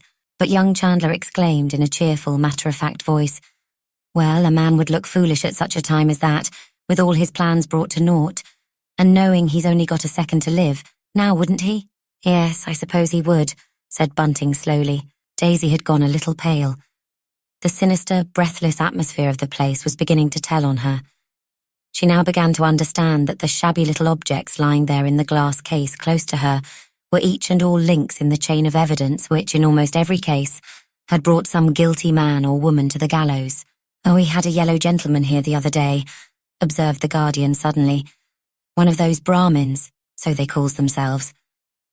Well, you'd have been quite surprised to see how that heathen took on, he declared. What was the word he used? He turned to Chandler. He said that each of these things, with the exception of the castes, mind you, queer to say he left them out, exuded evil, that was the word he used. Exuded, squeezed out it means. He said that being here made him feel very bad. And 'twasn't all nonsense either. He turned quite green under his yellow skin and we had to shove him out quick. He didn't feel better till he'd got right to the other end of the passage. There now, who'd ever think of that, said Bunting. I should say that man UD got something on his conscience, wouldn't you? Well, I needn't stay now, said Joe's good-natured friend. You show your friends round, Chandler. You knows the place nearly as well as I do, don't you? He smiled at Joe's visitors as if to say goodbye, but it seemed that he could not tear himself away after all. Look here, he said to Bunting. In this here little case are the tools of Charles Peace. I expect you've heard of him. I should think I have, cried Bunting eagerly. Many gents as comes here thinks this case the most interesting of all. Peace was such a wonderful man. A great inventor they say he would have been, had he been put in the way of it. Here's his ladder. You see it folds up quite compactly and makes a nice little bundle, just like a bundle of old sticks any man might have been seen carrying about London in those days without attracting any attention. Why, it probably helped him to look like an honest working man time and time again, for on being arrested he declared most solemnly he'd always carried that ladder openly under his arm. The daring of that, cried Bunting. Yes, and when the ladder was opened out it could reach from the ground to the second story of any old house. And oh, how clever he was. Just open one section, and you see the other sections open automatically, so Peace could stand on the ground and force the thing quietly up to any window he wished to reach. Then he'd go away again, having done his job, with a mere bundle of old wood under his arm. My word, he was artful. I wonder if you've heard the tale of how Peace once lost a finger. Well, he guessed the constables were instructed to look out for a man missing a finger, so what did he do? Put on a false finger, suggested Bunting. No, indeed. Peace made up his mind just to do without a hand altogether. Here's his false stump. You see, it's made of wood and black felt. Well, that just held his hand nicely. Why, we considers that one of the most ingenious contrivances in the whole museum. Meanwhile, Daisy had let go her hold of her father. With Chandler in delighted attendance, she had moved away to the farther end of the great room, and now she was bending over yet another glass case. Whatever are those little bottles for? She asked wonderingly. There were 5 small phials, filled with varying quantities of cloudy liquids. They're full of poison, Miss Daisy, that's what they are. There's enough arsenic in that little whack of brandy to do for you and me. Aye, and for your father as well, I should say. Then chemists shouldn't sell such stuff, said Daisy, smiling. Poison was so remote from herself that the sight of these little bottles only brought a pleasant thrill. No more they don't. That was sneaked out of a flypaper, that was. Lady said she wanted a cosmetic for her complexion, but what she was really going for was flypapers for to do away with her husband. She'd got a bit tired of him, I suspect. Perhaps he was a horrid man and deserved to be done away with, said Daisy. The idea struck them both as so very comic that they began to laugh aloud in unison. Did you ever hear what a certain Mrs. Pierce did? Asked Chandler, becoming suddenly serious. Oh, yes, said Daisy, and she shuddered a little. That was the wicked, wicked woman what killed a pretty little baby and its mother. They've got her in Madame Tussaud's. But Ellen, she won't let me go to the Chamber of Horrors. She wouldn't let father take me there last time I was in London. Cruel of her, I called it. But somehow I don't feel as if I wanted to go there now after having been here. Well, said Chandler slowly, we've a case full of relics of Mrs. Pierce, but the pram the bodies were found in, that's at Madame Tussaud's. At least so they claim, I can't say. Now here's something just as curious, and not near so dreadful. See that man's jacket there? Yes, said Daisy falteringly. She was beginning to feel oppressed, frightened. She no longer wondered that the Indian gentleman had been taken queer. A burglar shot a man dead who'd disturbed him, and by mistake he went and left that jacket behind him. Our people noticed that one of the buttons was broken in 2. Well, that don't seem much of a clue, does it, Miss Daisy? Will you believe me when I tells you that that other bit of button was discovered, and that it hanged the fellow? And 'twas the more wonderful because all 3 buttons was different. Daisy stared wonderingly. down at the little broken button which had hung a man. "And whatever's that?" she asked, pointing to a piece of dirty-looking stuff. "Well," said Chandler reluctantly, "that's rather a horrible thing, that is. That's a bit of shirt that was buried with a woman. Buried in the ground, I mean, after her husband had cut her up and tried to burn her. 'Twas that bit of shirt that brought him to the gallows." "I considers your museum's a very horrid place," said Daisy pettishly, turning away. She longed to be out in the passage again, away from this brightly lighted, cheerful-looking, sinister room, but her father was now absorbed in the case containing various types of infernal machines. "Beautiful little works of art, some of them are," said his guide eagerly, and Bunting could not but agree. "Come along, do, father," said Daisy quickly. "I've seen about enough now. If I was to stay in here much longer, it UD give me the horrors. I don't want to have no nightmares tonight. It's dreadful to think there are so many wicked people in the world. Why, we might knock up against some murderer any minute without knowing it, mightn't we?" "Not you, Miss Daisy," said Chandler smilingly. "I don't suppose you'll ever come across even a common swindler, let alone anyone who's committed a murder. Not one in a million does that. Why, even I have never had anything to do with a proper murder case." But Bunting was in no hurry. He was thoroughly enjoying every moment of the time. Just now he was studying intently the various photographs which hung on the walls of the Black Museum. Especially was he pleased to see those connected with a famous and still mysterious case which had taken place not long before in Scotland, and in which the servant of the man who died had played a considerable part, not in elucidating, but in obscuring, the mystery. "I suppose a good many murderers get off," he said musingly, and Joe Chandler's friend nodded. "I should think they did," he exclaimed. "There's no such thing as justice here in England. 'Tis odds on the murderer every time. 'Tisn't 1 in 10 that come to the end he should do, to the gallows, that is. And what do you think about what's going on now? I mean about those Avenger murders?" Bunting lowered his voice, but Daisy and Chandler were already moving towards the door. "I don't believe he'll ever be caught," said the other confidentially. "In some ways 'tis a lot more of a job to catch a madman than 'tis to run down just an ordinary criminal. And of course, leastways to my thinking, the Avenger is a madman, one of the cunning, quiet sort. Have you heard about the letter?" His voice dropped lower. "No," said Bunting, staring eagerly at him. "What letter do you mean?" "Well, there's a letter. It'll be in this museum someday, which came just before that last double event. 'Twas signed The Avenger, in just the same printed characters as on that bit of paper he always leaves behind him.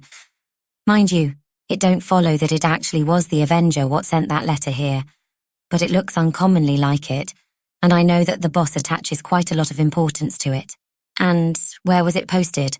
asked Bunting. "That might be a bit of a clue, you know." "Oh no," said the other. "They always goes a very long way to post anything. Criminals do. It stands to reason they would.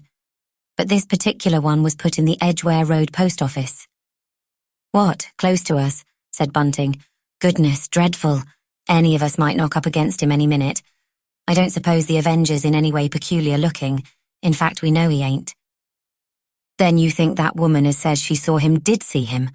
asked Bunting hesitatingly. "Our description was made up from what she said," answered the other cautiously. "But there, you can't tell. In a case like that, it's groping in the dark all the time, and it's just a lucky accident if it comes out right in the end. Of course, it's upsetting us all very much here. You can't wonder at that." "No, indeed," said Bunting quickly. "I give you my word, I've hardly thought of anything else for the last month." Daisy had disappeared, and when her father joined her in the passage, she was listening with downcast eyes to what Joe Chandler was saying. He was telling her about his real home, of the place where his mother lived, at Richmond, that it was a nice little house, close to the park. He was asking her whether she could manage to come out there one afternoon, explaining that his mother would give them tea, and how nice it would be. "I don't see why Ellen shouldn't let me," the girl said rebelliously. "But she's that old-fashioned and pernickety as Ellen, a regular old maid. And you see, Mr. Chandler, when I'm staying with them, Father don't like for me to do anything that Ellen don't approve of, but she's got quite fond of you, so perhaps if you ask her—" She looked at him, and he nodded sagely. "Don't you be afraid," he said confidently. "I'll get round Mrs. Bunting. But Miss Daisy—" He grew very red. "I'd just like to ask you a question.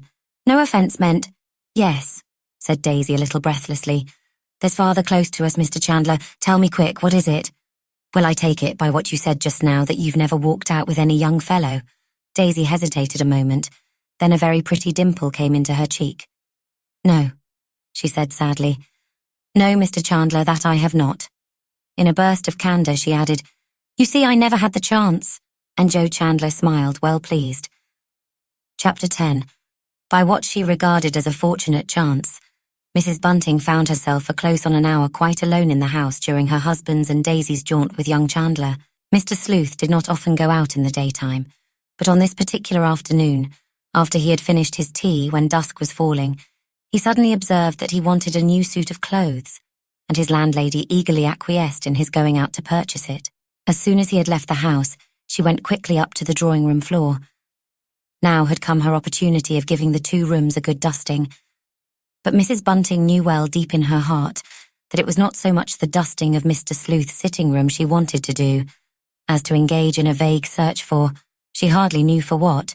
During the years she'd been in service, Mrs. Bunting had always had a deep, wordless contempt for those of her fellow servants who read their employers' private letters, and who furtively peeped into desks and cupboards in the hope, more vague than positive, of discovering family skeletons.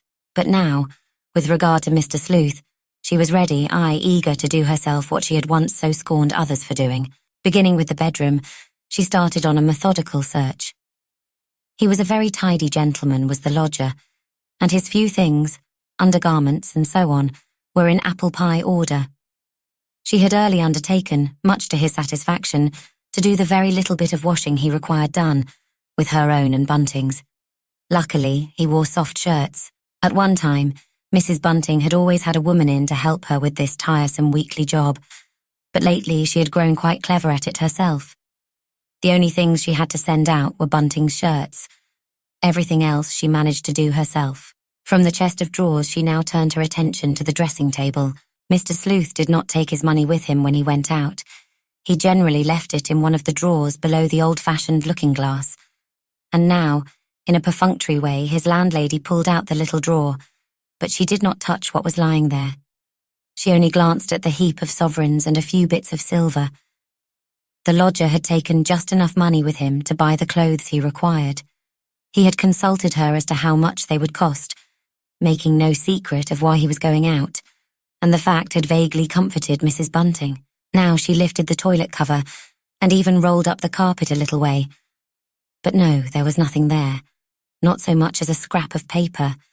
And at last, when more or less giving up the search, as she came and went between the 2 rooms, leaving the connecting door wide open, her mind became full of uneasy speculation and wonder as to the lodger's past life. Odd Mr. Sleuth must surely always have been, but odd in a sensible sort of way, having on the whole the same moral ideals of conduct as have other people of his class. He was queer about the drink, one might say almost crazy on the subject. But there, as to that, he wasn't the only one. She, Ellen Bunting, had once lived with a lady who was just like that, who was quite crazed, that is, on the question of drink and drunkards. She looked round the neat drawing-room with vague dissatisfaction. There was only one place where anything could be kept concealed. That place was the substantial, if small, mahogany chiffonier. And then an idea suddenly came to Mrs. Bunting, one she had never thought of before. After listening intently for a moment, lest something should suddenly bring Mr. Sleuth home earlier than she expected, she went to the corner where the chiffonier stood, and exerting the whole of her not very great physical strength, she tipped forward the heavy piece of furniture.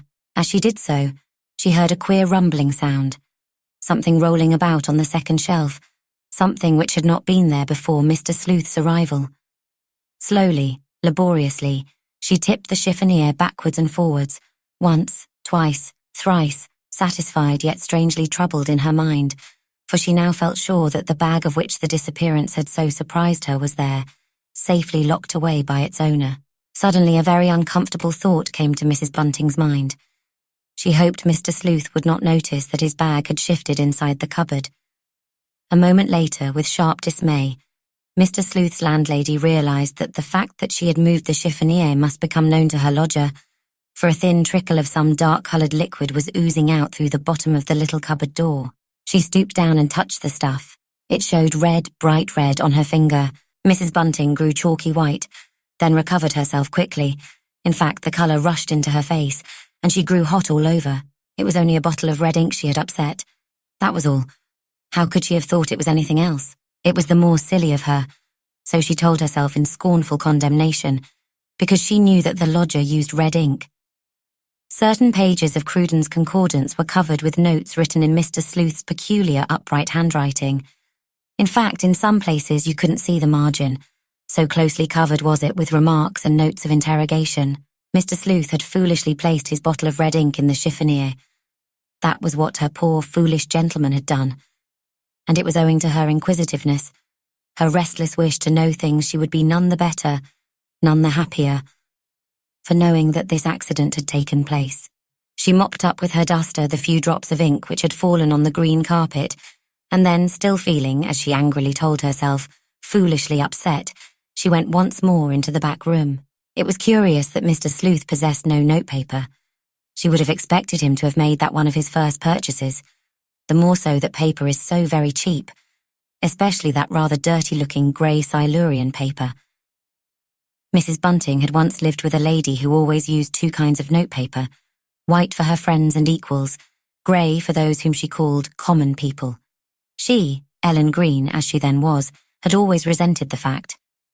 Strange she should remember it now, stranger in a way because that employer of hers had not been a real lady, and Mr. Sleuth, whatever his peculiarities, was, in every sense of the word, a real gentleman.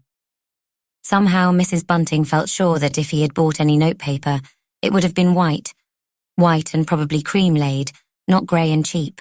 Again she opened the drawer of the old-fashioned wardrobe and lifted up the few pieces of underclothing Mr. Sleuth now possessed. But there was nothing there, nothing that is hidden away. When one came to think of it, there seemed something strange in the notion of leaving all one's money where anyone could take it, and in locking up such a valueless thing as a cheap sham leather bag, to say nothing of a bottle of ink. Mrs. Bunting once more opened out each of the tiny drawers below the looking-glass, each delicately fashioned of fine old mahogany. Mr. Sleuth kept his money in the centre drawer.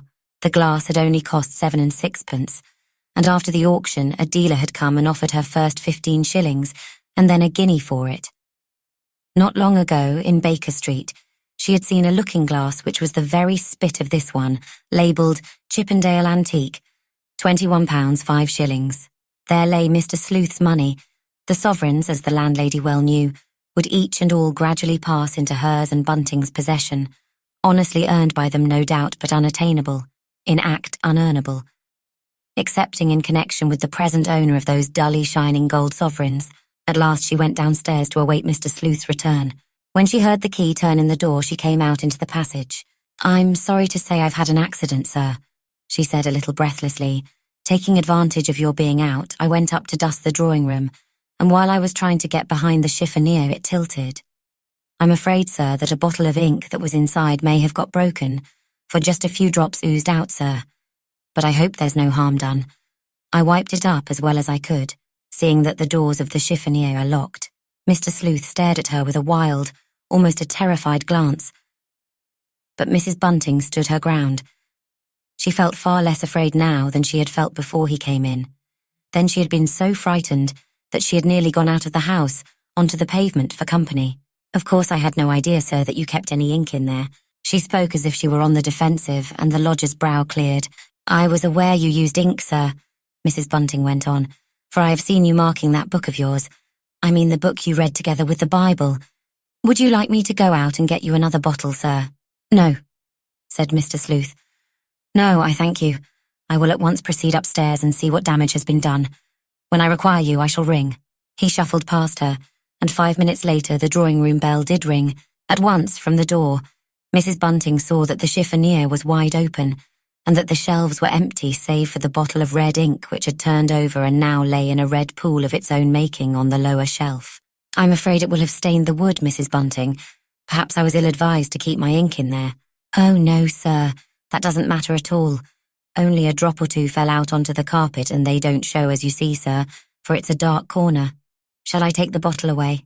"I may as well." Mr. Sleuth hesitated. "No," he said after a long pause. "I think not, Mrs. Bunting.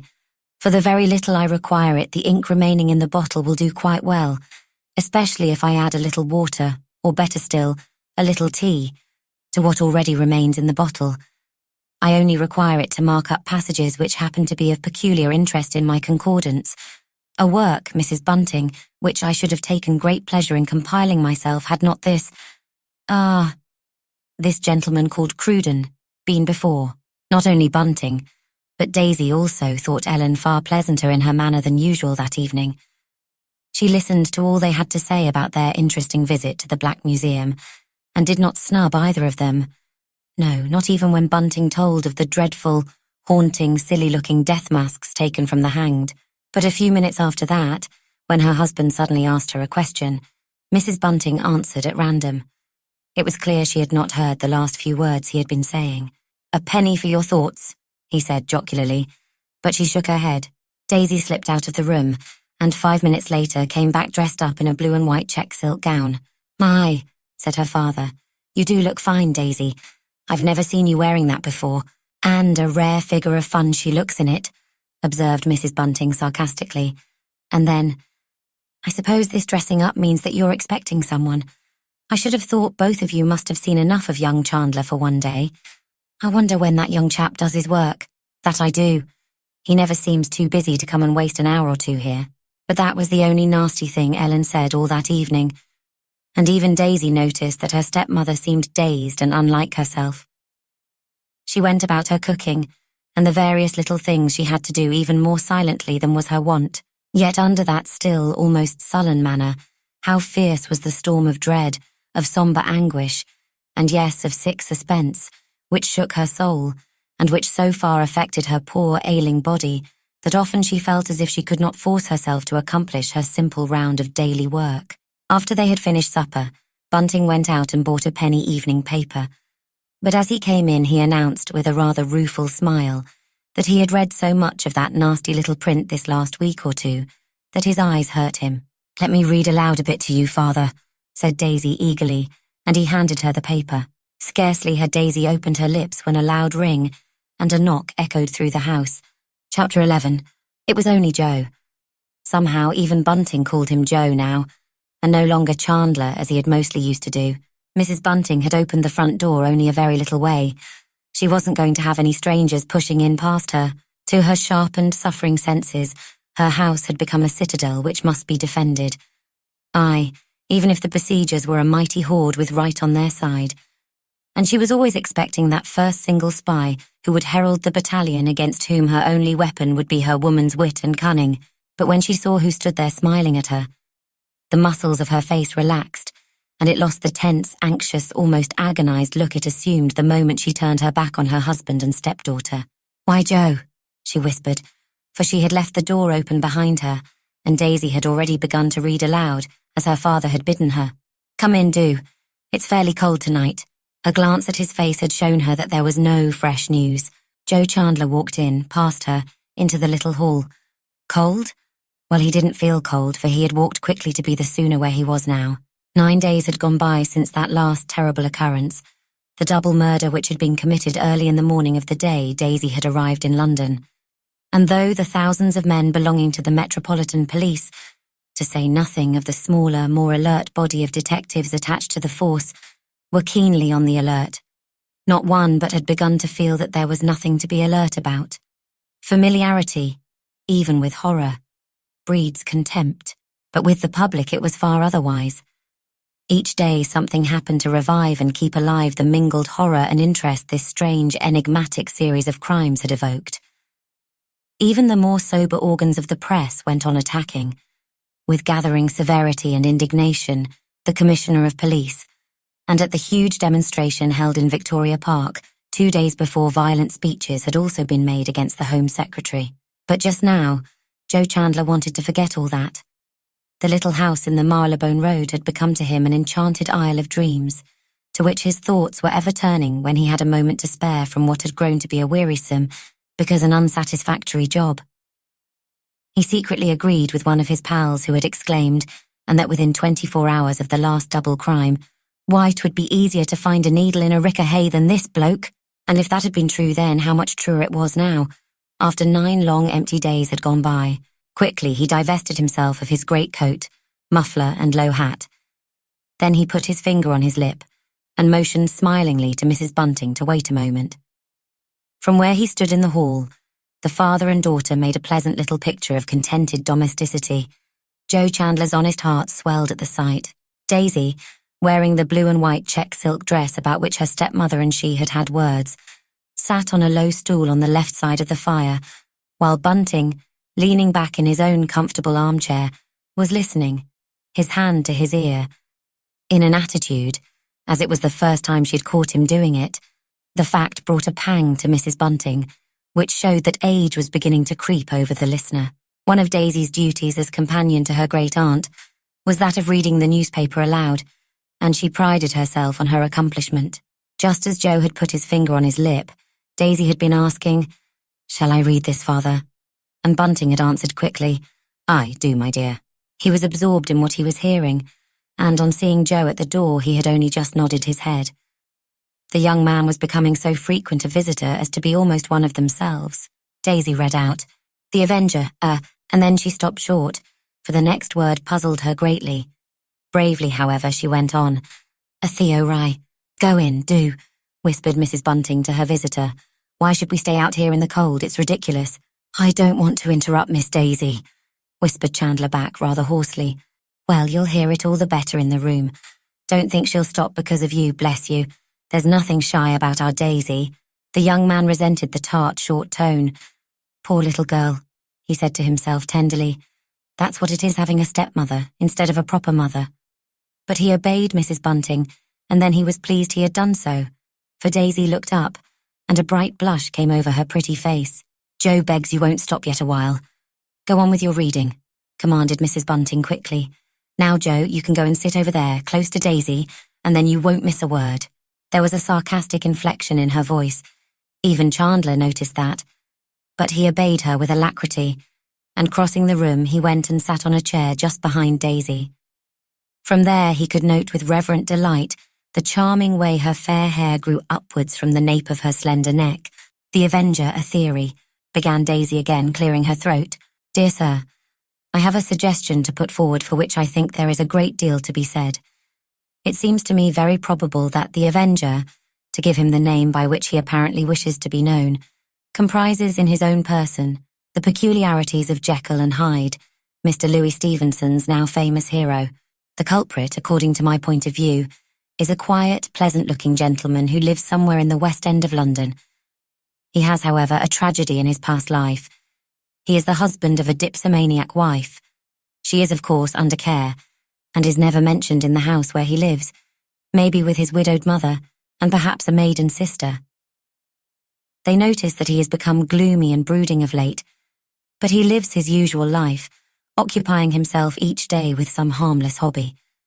On foggy nights, once the quiet household is plunged in sleep, he creeps out of the house, maybe between 1 and 2 o'clock, and swiftly makes his way straight to what has become the Avenger's murder area.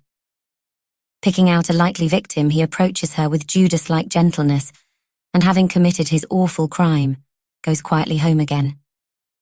After a good bath and breakfast, he turns up happy. Once more the quiet individual who is an excellent son, a kind brother, esteemed and even beloved by a large circle of friends and acquaintances. Meantime, the police are searching about the scene of the tragedy for what they regard as the usual type of criminal lunatic. I give this theory, sir, for what it is worth, but I confess that I am amazed the police have so wholly confined their inquiries to the part of London where these murders have been actually committed. I am quite sure from all that has come out, and we must remember that full information is never given to the newspapers. The Avenger should be sought for in the West, and not in the East End of London. Believe me to remain, sir, yours very truly. Again Daisy hesitated, and then with an effort she brought out the word, "Gaboriou," said she. "What a funny name," said Bunting wonderingly. And then Joe broke in. "That's the name of a French chap what wrote detective stories," he said. "Pretty good. Some of them are too." "Then this Gaboriou has come over to study these Avenger murders, I take it?" said Bunting. "Oh no," Joe spoke with confidence. "Whoever's written that silly letter just signed that name for fun." "It is a silly letter," Mrs. Bunting had broken in resentfully. I wonder a respectable paper prints such rubbish. Fancy if the Avenger did turn out to be a gentleman, cried Daisy, in an awestruck voice. There'd be a how-to-do. There may be something in the notion, said her father thoughtfully. After all, the monster must be somewhere. This very minute he must be somewhere a-hiding of himself.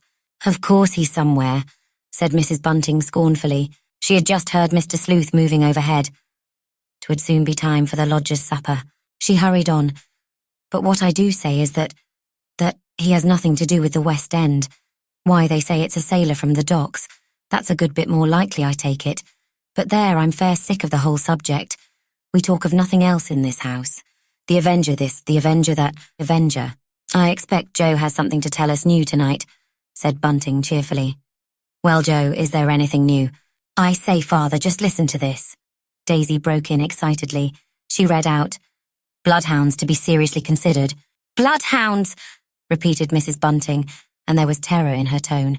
Why bloodhounds? That do seem to me a most horrible idea. Bunting looked across at her, mildly astonished. Why, 'twould be a very good idea if 'twas possible to have bloodhounds in a town. But there, how can that be done in London, full of butchers' shops, to say nothing of slaughter yards and other places of that sort?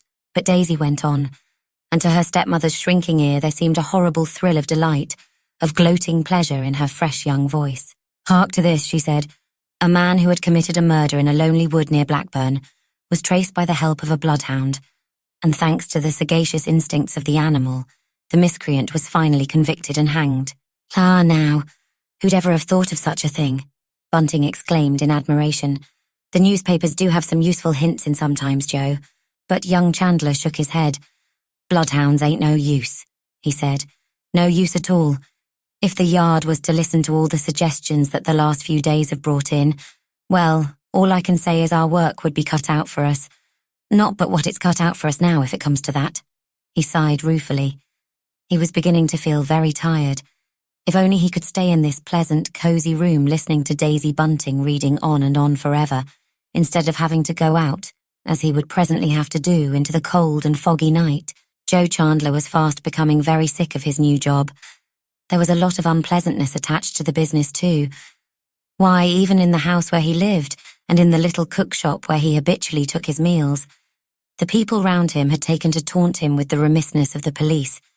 More than that, one of his pals, a man he'd always looked up to because the young fellow had the gift of the gab, had actually been among those who had spoken at the big demonstration in Victoria Park, making a violent speech, not only against the Commissioner of the Metropolitan Police, but also against the Home Secretary. But Daisy, like most people who believe themselves blessed with the possession of an accomplishment, had no mind to leave off reading just yet. Here's another notion, she exclaimed. Another letter, Father. Pardon to accomplices. Dear Sir, during the last day or two, several of the more intelligent of my acquaintances have suggested that the Avenger, whoever he may be, must be known to a certain number of persons. It is impossible that the perpetrator of such deeds, however nomad he may be in his habits. Now I wonder what nomad can be. Daisy interrupted herself and looked round at her little audience.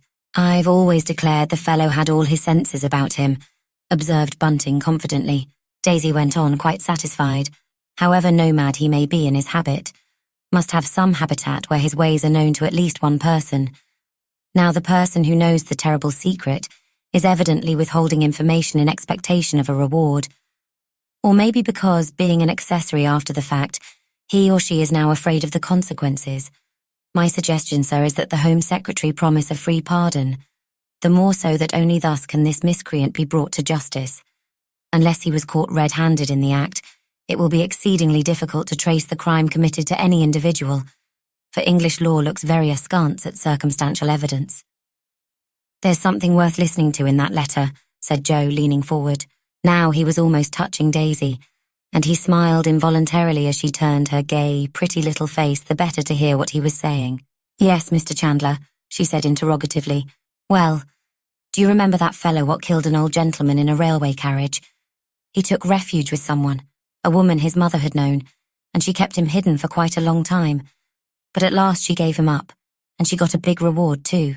I don't think I'd like to give anybody up for a reward, said Bunting in his slow, dogmatic way.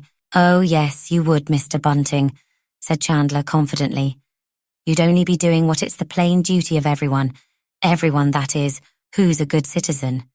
And you'd be getting something for doing it, which is more than most people gets, as does their duty. A man as gives up someone for a reward is no better than a common informer, went on Bunting obstinately. And no man you'd care to be called that? It's different for you, Joe, he added hastily. It's your job to catch those who've done anything wrong. And a man be a fool who'd take refuge, like with you. He'd be walking into the lion's mouth. Bunting laughed, and then Daisy broke in coquettishly. If I'd done anything, I wouldn't mind going for help to Mr. Chandler, she said, and Joe, with eyes kindling, cried, No, and if you did, you needn't be afraid I'd give you up, Miss Daisy. And then, to their amazement, there suddenly broke from Mrs. Bunting, sitting with bowed head over the table, an exclamation of impatience and anger, and it seemed to those listening, of pain. Why, Ellen, don't you feel well? Asked Bunting quickly. Just a spasm, a sharp stitch in my side like, answered the poor woman heavily. It's over now, don't mind me. But I don't believe, no, that I don't, that there's anybody in the world who knows who the Avenger is, went on Chandler quickly.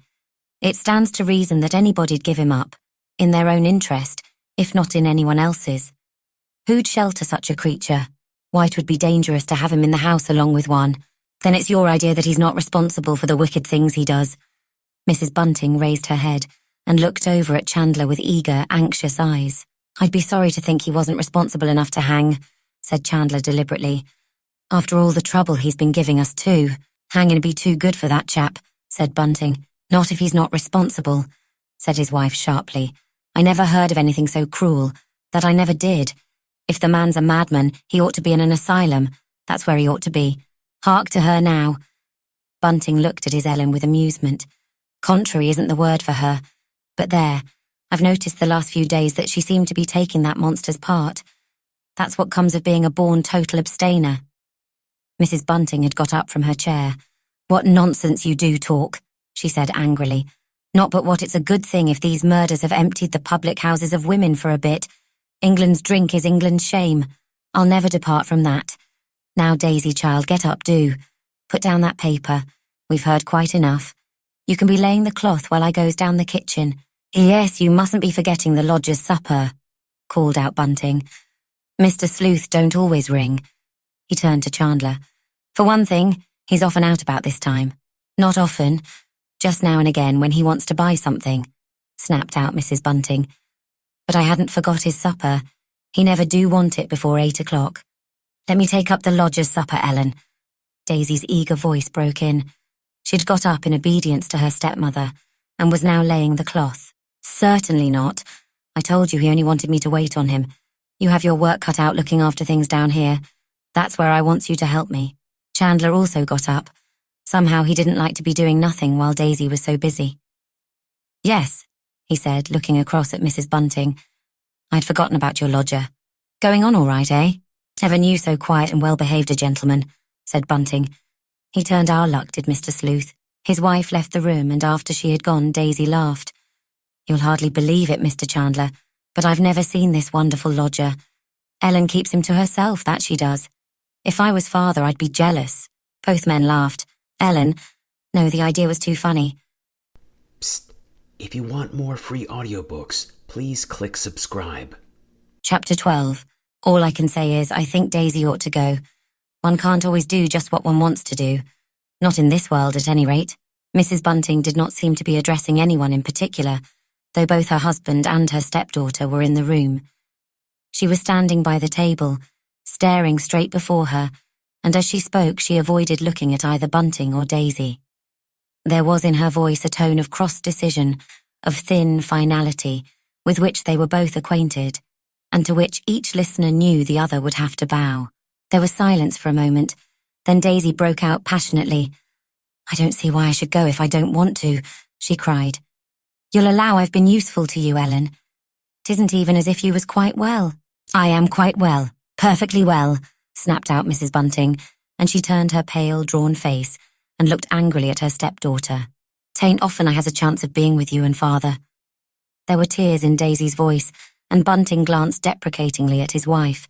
An invitation had come to Daisy, an invitation from her own dead mother's sister, who was housekeeper in a big house in Belgrave Square.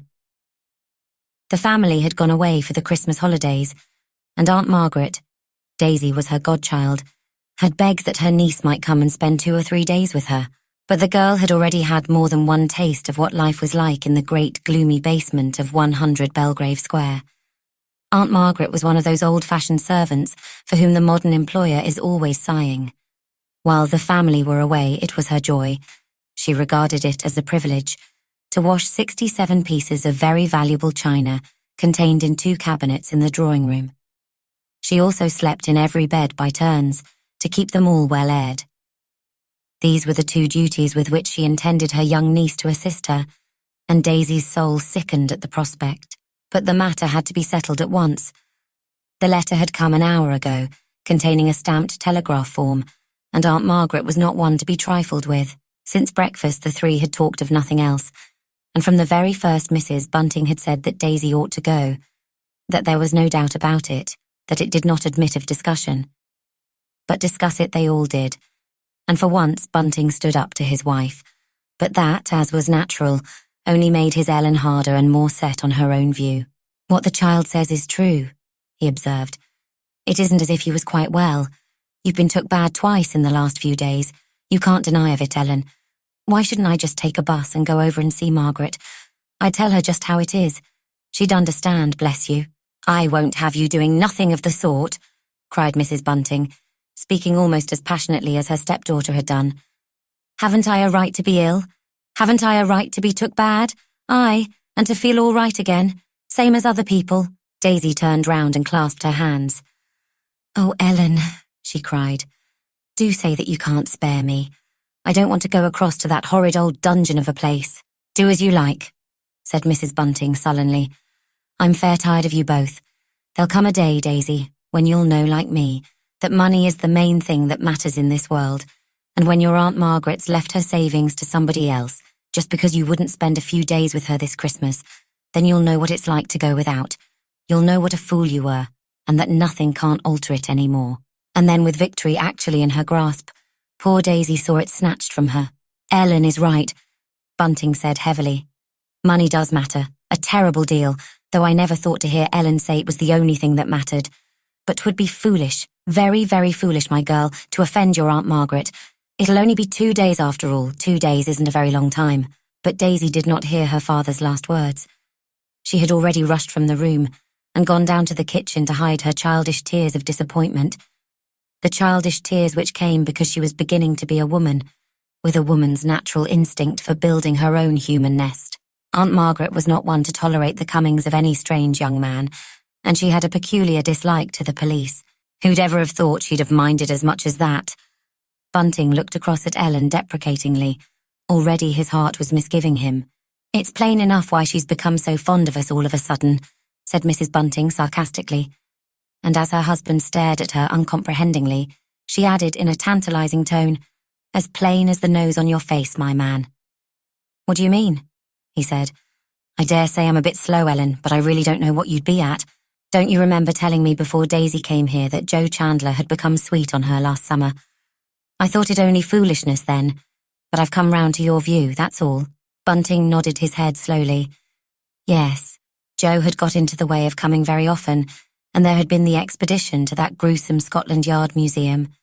But somehow, he, Bunting, had been so interested in the Avenger murders that he hadn't thought of Joe in any other connection. Not this time, at any rate. "And do you think Daisy likes him?" There was an unwanted tone of excitement, of tenderness in Bunting's voice.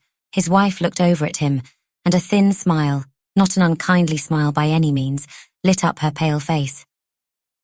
"I've never been one to prophesy," she answered deliberately. "But this I don't mind telling you, Bunting. Daisy'll have plenty of time to get tired of Joe Chandler before they 2 are dead. Mark my words." "Well, she might do worse," said Bunting ruminatingly. "He's as steady as God makes them, and he's already earning 32 shillings a week. But I wonder how old Aunt'd like the notion. I don't see her parting with Daisy before she must." "I wouldn't let no old aunt interfere with me about such a thing as that," cried Mrs. Bunting. "No, not for millions of gold." And Bunting looked at her in silent wonder. Ellen was singing a very different tune now to what she'd sung a few minutes ago, when she was so keen about the girl going to Belgrave Square. "If she still seems upset while she's having her dinner," said his wife suddenly, "well, you just wait till I've gone out for something, and then you just say to her, 'Absence makes the heart grow fonder.' Just that and nothing more. She'll take it from you. And I shouldn't be surprised if it comforted her quite a lot. For the matter of that, there's no reason why Joe Chandler shouldn't go over and see her there," said Bunting hesitatingly. "Oh, yes, there is," said Mrs. Bunting, smiling shrewdly. "Plenty of reason. Daisy'll be a very foolish girl if she allows her aunt to know any of her secrets. I've only seen that woman once, but I know exactly the sort Margaret is. She's just waiting for old aunt to drop off, and then she'll want to have Daisy herself, to wait on her like. She'd turn quite nasty if she thought there was a young fellow what stood in her way." She glanced at the clock, the pretty little 8-day clock which had been a wedding present from a kind friend of her last mistress.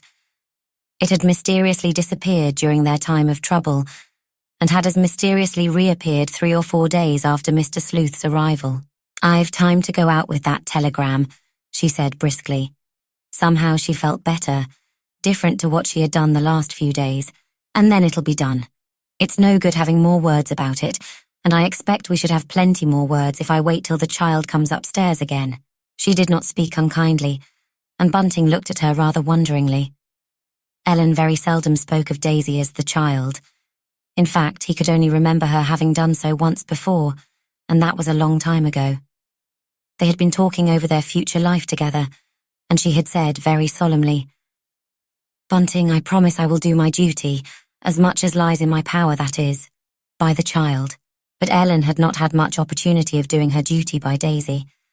As not infrequently happens with the duties that we are willing to do, that particular duty had been taken over by someone else who had no mind to let it go.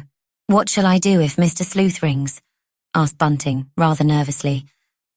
It was the first time since the lodger had come to them that Ellen had offered to go out in the morning. She hesitated. In her anxiety to have the matter of Daisy settled, she had forgotten Mr. Sleuth. Strange that she should have done so. Strange, and to herself very comfortable and pleasant. "Oh well, you can just go up and knock at the door and say I'll be back in a few minutes, that I had to go out with a message. He's quite a reasonable gentleman." She went into the back room to put on her bonnet and thick jacket, for it was very cold, getting colder every minute. As she stood, buttoning her gloves, she wouldn't have gone out untidy for the world. Bunting suddenly came across to her. "Give us a kiss, old girl," he said, and his wife turned up her face. "One, you do think it was catching," she said, but there was a lilt in her voice. "So it is," Bunting briefly answered. "Didn't that old cook get married just after us?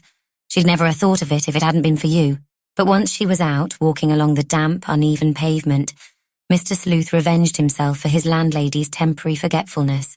During the last 2 days, the lodger had been queer, odder than usual, unlike himself, or rather very much as he had been some 10 days ago, just before that double murder had taken place. The night before, while Daisy was telling all about the dreadful place to which Joe Chandler had taken her and her father, Mrs. Bunting had heard Mr. Sleuth moving about overhead, restlessly walking up and down his sitting room. And later, when she took up his supper, she had listened a moment outside the door, while he read aloud some of the texts his soul delighted in. Terrible texts telling of the grim joys attendant on revenge. Mrs. Bunting was so absorbed in her thoughts, so possessed with the curious personality of her lodger, that she did not look where she was going. And suddenly a young woman bumped up against her. She started violently and looked round dazed, as the young person muttered a word of apology. Then she again fell into deep thought. It was a good thing Daisy was going away for a few days. It made the problem of Mr. Sleuth and his queer ways less disturbing. She, Ellen, was sorry she had spoken so sharp-like to the girl, but after all it wasn't wonderful that she had been snappy. This last night she had hardly slept at all. Instead, she had lain awake listening, and there is nothing so tiring as to lie awake listening for a sound that never comes. The house had remained so still you could have heard a pin drop. Mr. Sleuth, lying snug in his nice warm bed upstairs, had not stirred. Had he stirred, his landlady was bound to have heard him, for his bed was, as we know, just above hers. No, during those long hours of darkness, Daisy's light, regular breathing was all that had fallen on Mrs. Bunting's ears. And then her mind switched off Mr. Sleuth. She made a determined effort to expel him, to toss him, as it were, out of her thoughts.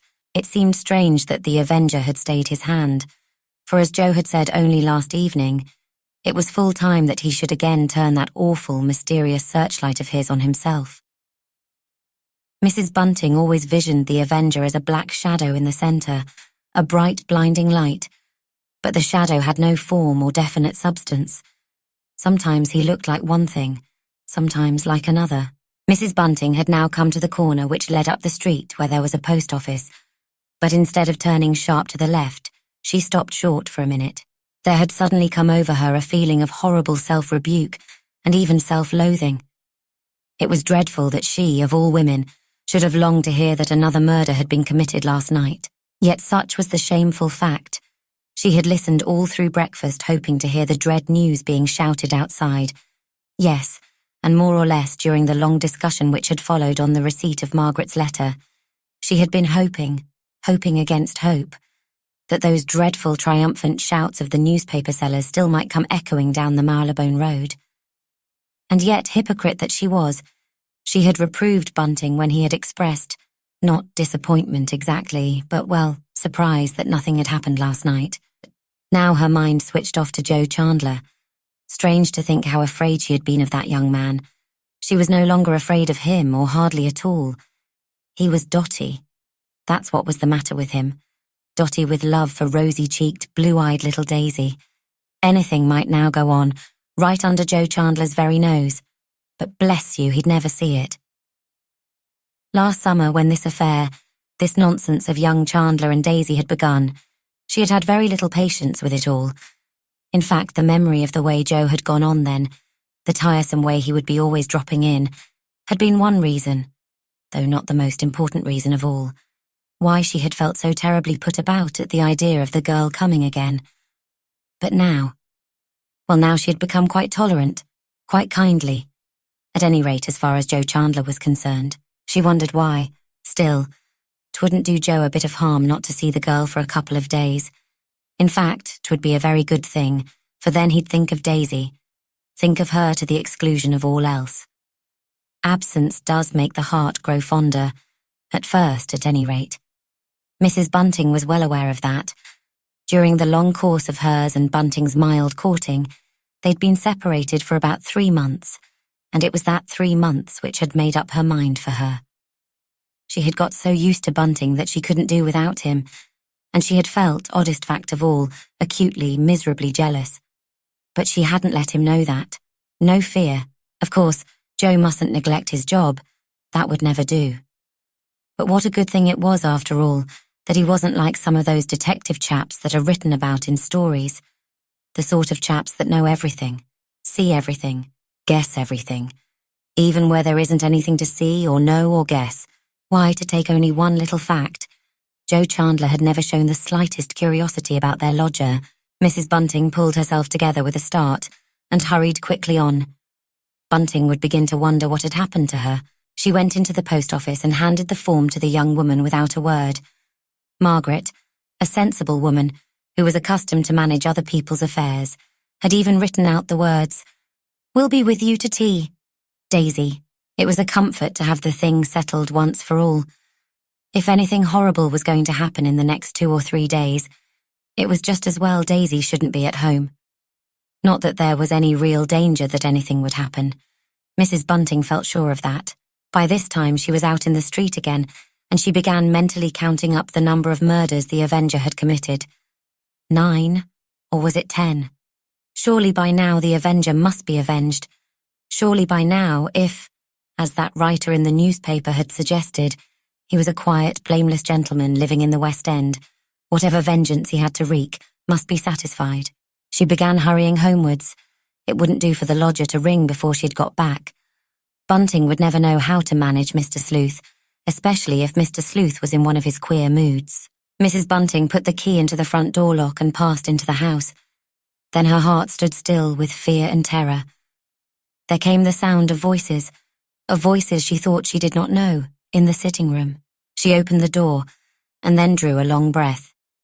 It was only Joe Chandler, Joe, Daisy and Bunting talking together. They stopped rather guiltily as she came in, but not before she had heard Chandler utter the words, "That don't mean nothing. I'll just run out and send another saying you won't come, Miss Daisy." And then the strangest smile came over Mrs. Bunting's face. There had fallen on her ear the still distant but unmistakable shouts, which betokened that something had happened last night. Something which made it worthwhile for the newspaper sellers to come crying down the Marylebone Road. "Well," she said a little breathlessly. "Well, Joe, I suppose you've brought us news. I suppose there's been another." He looked at her, surprised. "No, that there hasn't, Mrs. Bunting. Not as far as I know, that is." "Oh, you're thinking of those newspaper chaps. They've got to cry out something," he grinned. "You wouldn't have thought folk was so bloodthirsty. They're just shouting out that there's been an arrest, but we don't take no stock of that. It's a Scotchman what gave himself up last night at Dorking. He'd been drinking and was a-pitying of himself. Why, since this business began, there's been about 20 arrests, but they've all come to nothing. Why, Ellen, you looks quite sad, quite disappointed," said Bunting jokingly. "Come to think of it, it's high time the Avenger was at work again." He laughed as he made his grim joke. Then turned to young Chandler. "Well, you'll be glad when it's all over, my lad. Glad in a way," said Chandler unwillingly, "but one UD have liked to have caught him. One doesn't like to know such a creature's at large now, does one?" Mrs. Bunting had taken off her bonnet and jacket. "I must just go and see about Mr. Sleuth's breakfast," she said in a weary, dispirited voice, and left them there. She felt disappointed and very, very depressed. As to the plot which had been hatching when she came in, that had no chance of success. Bunting would never dare let Daisy send out another telegram contradicting the first. Besides, Daisy's stepmother shrewdly suspected that by now the girl herself wouldn't care to do such a thing. Daisy had plenty of sense tucked away somewhere in her pretty little head. If it ever became her fate to live as a married woman in London, it would be best to stay on the right side of Aunt Margaret. And when she came into her kitchen, the stepmother's heart became very soft, for Daisy had got everything beautifully ready. In fact, there was nothing to do but to boil Mr. Sleuth's 2 eggs. Feeling suddenly more cheerful than she had felt of late, Mrs. Bunting took the tray upstairs. "As it was rather late, I didn't wait for you to ring, sir," she said, and the lodger looked up from the table where, as usual, he was studying with painful, almost agonizing intentness, the book. "Quite right, Mrs. Bunting. Quite right. I have been pondering over the command, 'Work while it is yet light.' Yes, sir," she said, and a queer, cold feeling stole over her heart. "Yes, sir. The spirit is willing, but the flesh is weak," said Mr. Sleuth with a heavy sigh. "You studies too hard and too long, that's what's ailing you, sir," said Mr. Sleuth's landlady suddenly.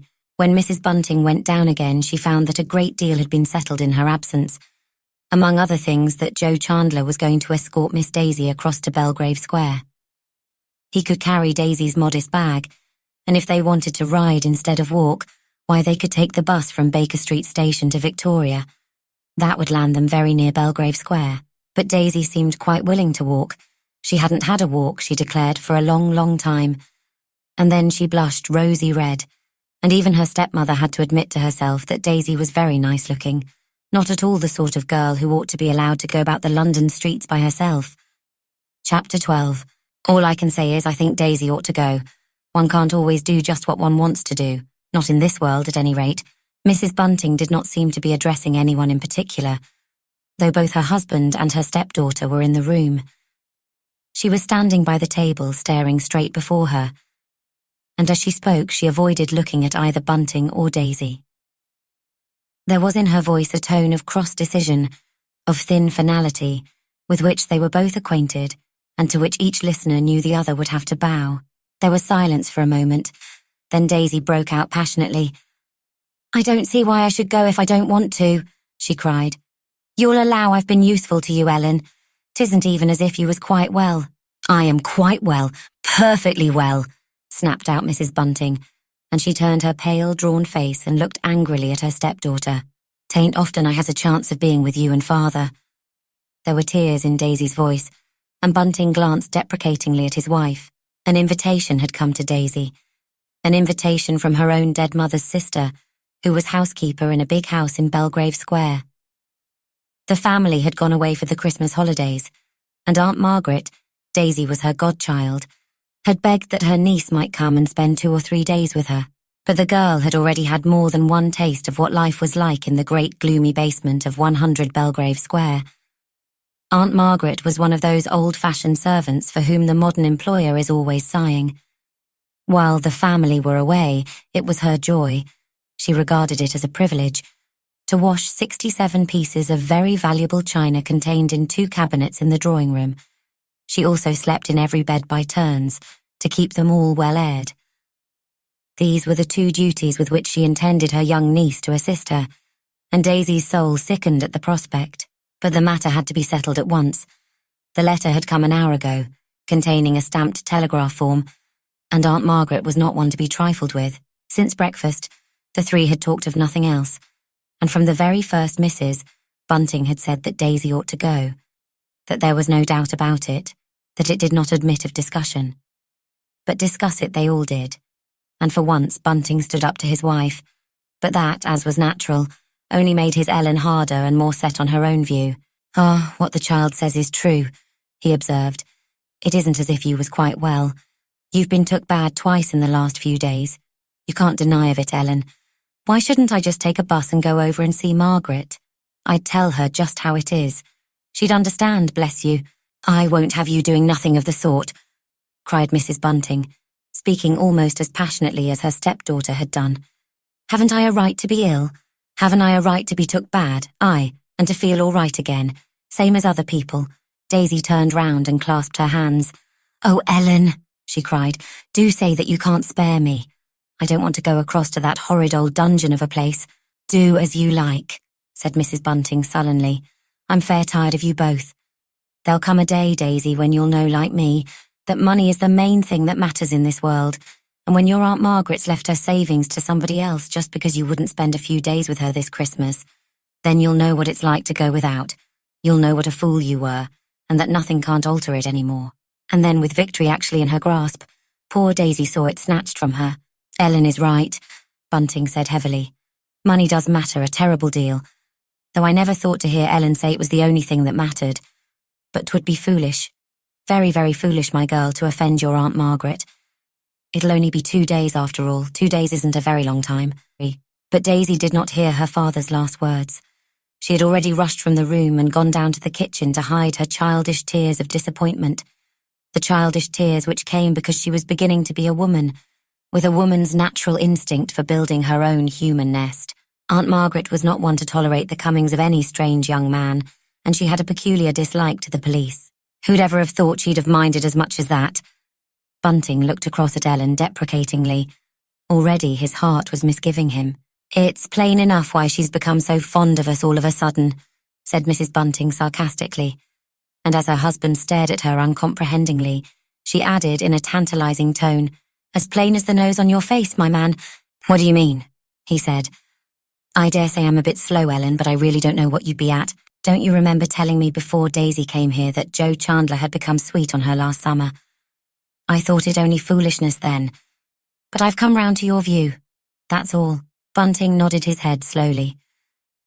Yes, Joe had got into the way of coming very often, and there had been the expedition to that gruesome Scotland Yard museum.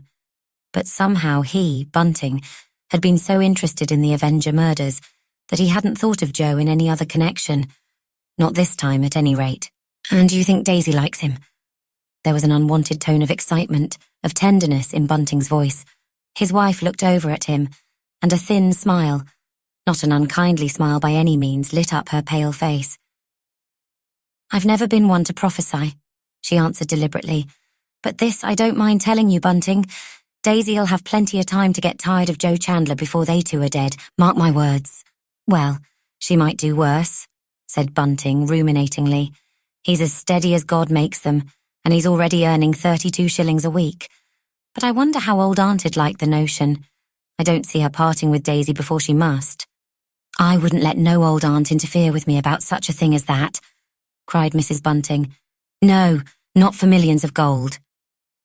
And Bunting looked at her in silent wonder. Ellen was singing a very different tune now to what she'd sung a few minutes ago when she was so keen about the girl going to Belgrave Square. "If she still seems upset while she's having her dinner," said his wife suddenly, Well, you just wait till I've gone out for something and then you just say to her, absence makes the heart grow fonder. Just that and nothing more. She'll take it from you. And I shouldn't be surprised if it comforted her quite a lot. For the matter of that, there's no reason why Joe Chandler shouldn't go over and see her there, said Bunting hesitatingly. Oh yes, there is, said Mrs. Bunting, smiling shrewdly. Plenty of reason. Daisy'll be a very foolish girl if she allows her aunt to know any of her secrets. I've only seen that woman once, but I know exactly the sort Margaret is. She's just waiting for old aunt to drop off and then she'll want to have Daisy herself. To wait on her like. She'd turn quite nasty if she thought there was a young fellow what stood in her way. She glanced at the clock, the pretty little 8-day clock which had been a wedding present from a kind friend of her last mistress. It had mysteriously disappeared during their time of trouble, and had as mysteriously reappeared 3 or 4 days after Mr. Sleuth's arrival. I've time to go out with that telegram, she said briskly. Somehow she felt better, different to what she had done the last few days. And then it'll be done. It's no good having more words about it, and I expect we should have plenty more words if I wait till the child comes upstairs again. She did not speak unkindly, and Bunting looked at her rather wonderingly. Ellen very seldom spoke of Daisy as the child. In fact, he could only remember her having done so once before, and that was a long time ago. They had been talking over their future life together, and she had said very solemnly, Bunting, I promise I will do my duty. As much as lies in my power, that is, by the child. But Ellen had not had much opportunity of doing her duty by Daisy. As not infrequently happens with the duties that we are willing to do, that particular duty had been taken over by someone else who had no mind to let it go. What shall I do if Mr. Sleuth rings? Asked Bunting rather nervously. It was the first time since the lodger had come to them that Ellen had offered to go out in the morning. She hesitated. In her anxiety to have the matter of Daisy settled, she had forgotten Mr. Sleuth. Strange that she should have done so. Strange and to herself very comfortable and pleasant. Oh, well, you can just go up and knock at the door and say I'll be back in a few minutes. That I had to go out with a message. He's quite a reasonable gentleman. She went into the back room to put on her bonnet and thick jacket, for it was very cold, getting colder every minute. As she stood buttoning her gloves, she wouldn't have gone out untidy for the world. Bunting suddenly came across to her. Give us a kiss, old girl, he said, and his wife turned up her face. One UD think it was catching, she said, but there was a lilt in her voice. So it is, Bunting briefly answered. Didn't that old cook get married just after us? She'd never have thought of it if it hadn't been for you. But once she was out, walking along the damp, uneven pavement, Mr. Sleuth revenged himself for his landlady's temporary forgetfulness. During the last 2 days, the lodger had been queer, odder than usual, unlike himself, or rather, very much as he had been some 10 days ago, just before that double murder had taken place. The night before, while Daisy was telling all about the dreadful place to which Joe Chandler had taken her and her father, Mrs. Bunting had heard Mr. Sleuth moving about overhead, restlessly walking up and down his sitting room. And later, when she took up his supper, she had listened a moment outside the door while he read aloud some of the texts his soul delighted in, terrible texts telling of the grim joys attendant on revenge. Mrs. Bunting was so absorbed in her thoughts, so possessed with the curious personality of her lodger, that she did not look where she was going, and suddenly a young woman bumped up against her. She started violently and looked round, dazed, as the young person muttered a word of apology. Then she again fell into deep thought. It was a good thing Daisy was going away for a few days. It made the problem of Mr. Sleuth and his queer ways less disturbing. She, Ellen, was sorry she had spoken so sharp-like to the girl, but after all it wasn't wonderful that she had been snappy. This last night she had hardly slept at all. Instead, she had lain awake listening. And there is nothing so tiring as to lie awake listening for a sound that never comes. The house had remained so still, you could have heard a pin drop. Mr. Sleuth, lying snug in his nice warm bed upstairs, had not stirred. Had he stirred, his landlady was bound to have heard him, for his bed was, as we know, just above hers. No, during those long hours of darkness, Daisy's light, regular breathing was all that had fallen on Mrs. Bunting's ears. And then her mind switched off Mr. Sleuth. She made a determined effort to expel him, to toss him, as it were, out of her thoughts. It seemed strange that the Avenger had stayed his hand, for as Joe had said only last evening, It was full time that he should again turn that awful, mysterious searchlight of his on himself. Mrs. Bunting always visioned the Avenger as a black shadow in the centre, a bright, blinding light. But the shadow had no form or definite substance. Sometimes he looked like one thing, sometimes like another. Mrs. Bunting had now come to the corner which led up the street where there was a post office. But instead of turning sharp to the left, she stopped short for a minute. There had suddenly come over her a feeling of horrible self-rebuke and even self-loathing. It was dreadful that she, of all women, should have longed to hear that another murder had been committed last night. Yet such was the shameful fact. She had listened all through breakfast, hoping to hear the dread news being shouted outside. Yes, and more or less during the long discussion which had followed on the receipt of Margaret's letter. She had been hoping against hope, that those dreadful triumphant shouts of the newspaper sellers still might come echoing down the Marylebone Road. And yet, hypocrite that she was, she had reproved Bunting when he had expressed not disappointment exactly, but, well, surprised that nothing had happened last night. Now her mind switched off to Joe Chandler. Strange to think how afraid she had been of that young man. She was no longer afraid of him, or hardly at all. He was dotty. That's what was the matter with him. Dotty with love for rosy-cheeked, blue-eyed little Daisy. Anything might now go on, right under Joe Chandler's very nose, but, bless you, he'd never see it. Last summer, when this affair, this nonsense of young Chandler and Daisy had begun, she had had very little patience with it all. In fact, the memory of the way Joe had gone on then, the tiresome way he would be always dropping in, had been one reason, though not the most important reason of all, why she had felt so terribly put about at the idea of the girl coming again. But now, well, now she had become quite tolerant, quite kindly. At any rate, as far as Joe Chandler was concerned, she wondered why. Still, 'twouldn't do Joe a bit of harm not to see the girl for a couple of days. In fact, 'twould be a very good thing, for then he'd think of Daisy, think of her to the exclusion of all else. Absence does make the heart grow fonder, at first at any rate. Mrs. Bunting was well aware of that. During the long course of hers and Bunting's mild courting, they'd been separated for about 3 months, and it was that 3 months which had made up her mind for her. She had got so used to Bunting that she couldn't do without him, and she had felt, oddest fact of all, acutely, miserably jealous. But she hadn't let him know that. No fear. Of course, Joe mustn't neglect his job. That would never do. But what a good thing it was, after all, that he wasn't like some of those detective chaps that are written about in stories, the sort of chaps that know everything, see everything, guess everything. Even where there isn't anything to see or know or guess. Why, to take only one little fact, Joe Chandler had never shown the slightest curiosity about their lodger. Mrs. Bunting pulled herself together with a start and hurried quickly on. Bunting would begin to wonder what had happened to her. She went into the post office and handed the form to the young woman without a word.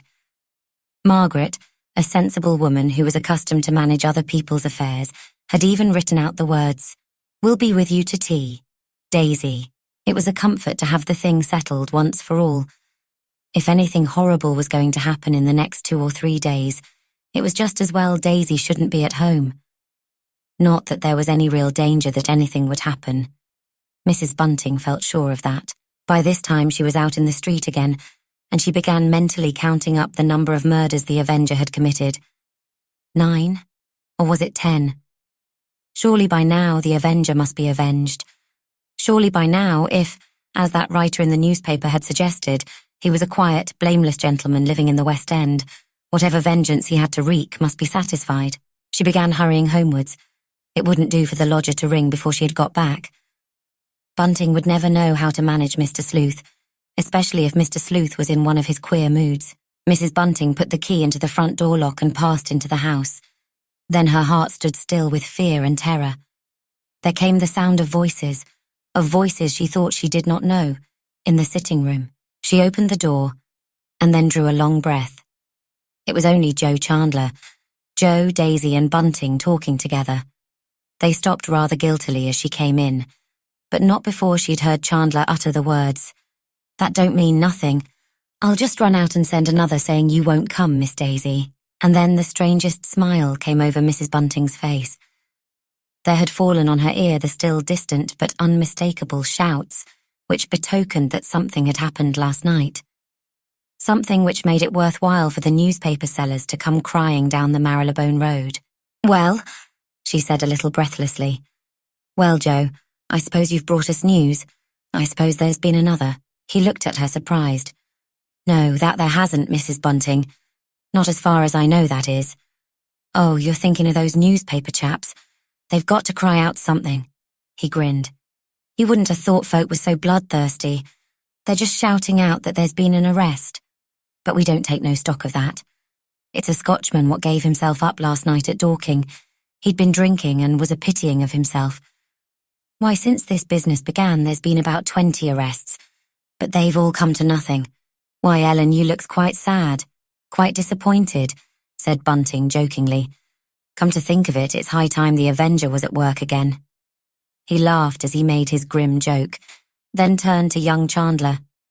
"Well, you'll be glad when it's all over, my lad." "Glad in a way," said Chandler unwillingly, "but one UD have liked to have caught him. One doesn't like to know such a creature's at large now, does one?" Mrs. Bunting had taken off her bonnet and jacket. "I must just go and see about Mr. Sleuth's breakfast," she said in a weary, dispirited voice, and left them there. She felt disappointed and very, very depressed. As to the plot which had been hatching when she came in, that had no chance of success. Bunting would never dare let Daisy send out another telegram contradicting the first. Besides, Daisy's stepmother shrewdly suspected that by now the girl herself wouldn't care to do such a thing.